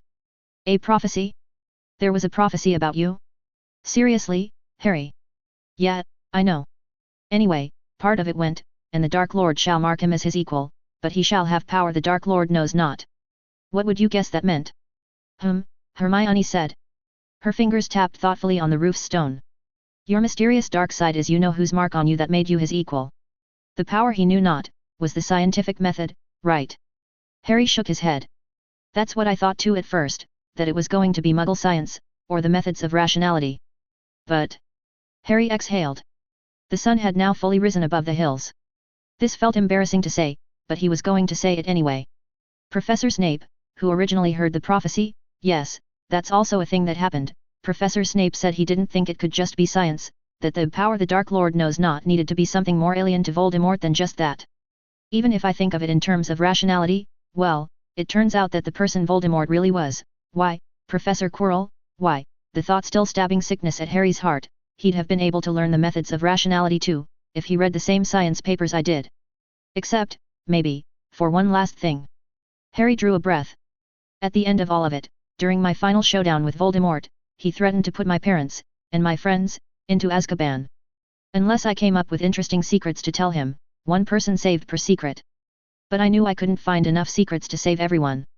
And in the moment that I saw no way at all left to save everyone, that's when I actually started thinking. Maybe for the first time in my life, I started thinking. I thought faster than Voldemort, even though he was older than me and smarter, because I had a reason to think. Voldemort had a drive to be immortal, he strongly preferred not to die, but that wasn't a positive desire, it was fear, and Voldemort made mistakes because of that fear. I think the power that Voldemort knew not, was that I had something to protect. Oh, Harry, Hermione said gently. She hesitated. Is that what I am to you, then? The thing that you protect? No, I mean, the whole reason I'm telling you this, is that Voldemort wasn't threatening to put you in Azkaban. Even if he'd taken over the whole world, you'd have been fine. He'd already made a binding promise not to harm you, because of reasons. So in my moment of ultimate crisis, when I reached deep down and found the power Voldemort knew not, I did it to protect everyone except you. Hermione considered this, a slow smile spreading over her face. Why, Harry, she said. That's the least romantic thing I've ever heard. You're welcome. No, really, it does help, Hermione said. I mean, it makes the whole thing much less stalker. Why? I know, right? The two of them shared a companionable nod, both of them looking more relaxed now, and watched the sunrise together. I've been thinking, Harry said, his own voice going soft, about the alternate Harry Potter, the person I might have been if Voldemort hadn't attacked my parents. If Tom Riddle hadn't tried to copy himself onto me. That other Harry Potter wouldn't have been as smart, I guess.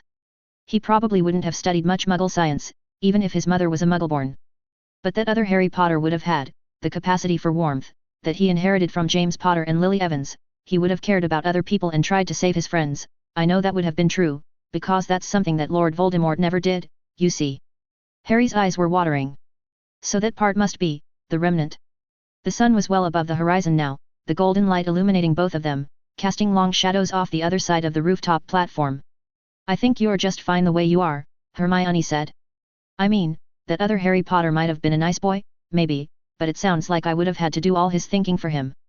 Going by heredity, Alter Harry would have been in Gryffindor like his parents, and the two of you wouldn't have become friends. Though James Potter and Lily Evans were the head boy and head girl of Hogwarts back in their day, so he wouldn't have been that bad. I can just imagine it, Hermione said. Harry James Potter, sorted into Gryffindor, aspiring Quidditch player. No. Just no. Remembered by history as the sidekick of Hermione Jean Granger, who'd send out Mr. Potter to get into trouble for her, and then solve the mystery from the library by reading books and using her incredible memory. You're really enjoying this alternate universe, aren't you? Maybe he'd be best mates with Ron Weasley, the smartest boy in Gryffindor, and they'd fight side by side in my army in defense class, and afterwards help each other with their homework. Okay, enough, this is starting to creep me out. Sorry, Hermione said, though she was still smiling to herself, appearing wrapped in some private vision. Apology accepted, Harry said dryly. The sun rose a little further in the sky. After a while, Hermione spoke. Do you suppose we'll fall in love with each other later on? I don't know any better than you do, Hermione. But why does it have to be about that? Seriously, why does it always have to be about that? Maybe when we're older we'll fall in love, and maybe we won't. Maybe we'll stay in love, and maybe we won't. Harry turned his head slightly, the sun was hot on his cheek and he wasn't wearing sunscreen. No matter how it goes, we shouldn't try to force our lives into a pattern. I think when people try to force patterns onto this sort of thing, that's when they end up unhappy. No forced patterns. Hermione said. Her eyes had taken on a mischievous look. That sounds like a more complicated way of saying no rules. Which I guess seems a lot more reasonable to me than it would have at the start of this year. If I'm going to be a sparkling unicorn princess and have my own time machine, I might as well give up on rules, I suppose. I'm not saying that rules are always bad, especially when they actually fit people, instead of them being blindly imitated like Quidditch. But weren't you the one who rejected the hero pattern in favor of just doing the things she could? I suppose so. Hermione turned her head again to gaze down at the grounds below Hogwarts, for the sun was too bright to look at now, though, Harry thought, Hermione's retinas would always heal now, it was safe for her alone to look directly into the light. You said, Harry, that you thought I was always destined to be the hero. I've been considering, and I suspect you're completely wrong. If this had been meant to be, things would have been a lot easier all round. Just doing the things you can do, you have to make that happen, you have to choose it, over and over again. That might not conflict with your being a destined hero, Harry said, thinking of compatibilist theories of free will, and prophecies that he must not look upon in order to fulfill. But we can talk about that later. You have to choose it, Hermione repeated. She pushed herself up on her hands, then popped herself backwards and onto the rooftop, rising to her feet in a smooth motion. Just like I'm choosing to do this. No kissing. Harry said, scrambling to his feet and preparing to dodge, though the realization came to him that the girl who revived would be much, much faster. I won't try to kiss you again, Mr. Potter. Not until you ask me, if you ever do. But there are all these warm feelings bubbling up inside me and I feel like I might burst if I don't do something, though it does now occur to me that it's unhealthy if girls don't know any way of expressing gratitude to boys besides kissing them. Hermione took out her wand and offered it crosswise, in the position she'd used to swear her oath of fealty to House Potter before the Wizengamot. Oh hell no, Harry said. Do you realize what it took to get you out of that oath last time? Don't go jumping to conclusions, you. I wasn't about to swear fealty to your house again. You've got to start trusting me to be sensible if you're going to be my mysterious young wizard. Now please hold out your wand. Slowly, Harry took out the Elder Wand and crossed it with Hermione's 10 3/4 inches of vinewood, forcing down a last worry about her choosing the wrong thing. Can you at least not say anything about until death takes me, because did I mention I have the Philosopher's Stone now? Or anything about the end of the world and its magic? I'm a lot more nervous around phrases like that than I used to be. Upon a roof floored in square stony tiles, the brilliant morning sun blazes down upon two not really children anymore, both in blue-fringed black robes, facing each other across crossed wands. One has brown eyes beneath chaotic chestnut curls, and radiates an aura of strength and beauty that is not magic only, the other has green eyes under glasses, with messy black hair above a recently inflamed scar. Below, a stone tower nobody remembers seeing from ground level stretches downwards into the broad base of the castle Hogwarts. Far beneath them are visible the green hills, and the lake. In the distance a huge red and black line of railcars and an engine, appearing tiny from this height, a train neither muggle nor fully magical. The sky is nearly unclouded, but for faint tinges of orange-white where wisps of moisture reflect the sunlight. A light breeze carries the crisp chill of dawn, and the dampness of morning, but the huge blazing golden globe is now risen high above the horizon, and its incandescence casts warmth on everything it touches. Well, maybe after this you'll be less nervous, the hero says to her enigmatic wizard. She knows she doesn't know the whole story, but the fragment of truth that she does hold shines bright like sunlight within her, casting warmth on her insides the way the sun warms her face. I do choose this, now. Upon my life and magic I swear friendship to Harry Potter. To help him and trust in him. To stand with him and, stand by him. And sometimes go where he can't go. Till the day that death takes me for real, if it ever does, I mean. And if the world or its magic ends, we'll deal with that together. This is the end of Harry Potter and the Methods of Rationality. I will write no sequel myself, I have said what I set out to say, and it is done. You have my enthusiastic consent to write within this universe yourself, if you wish. Please subscribe to the notification email list at more.com, if you want to see the separate epilogue when it appears, not for months, at least, or any side stories I might or might not write someday, and to be notified when I embark on my next major work of fiction.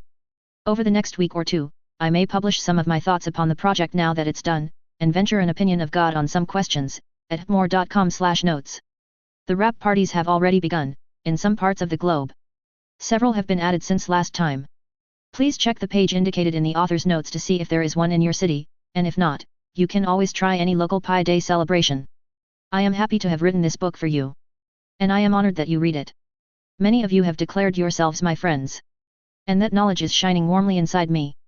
I wish for you to live long, and prosper. Expecto Patronum.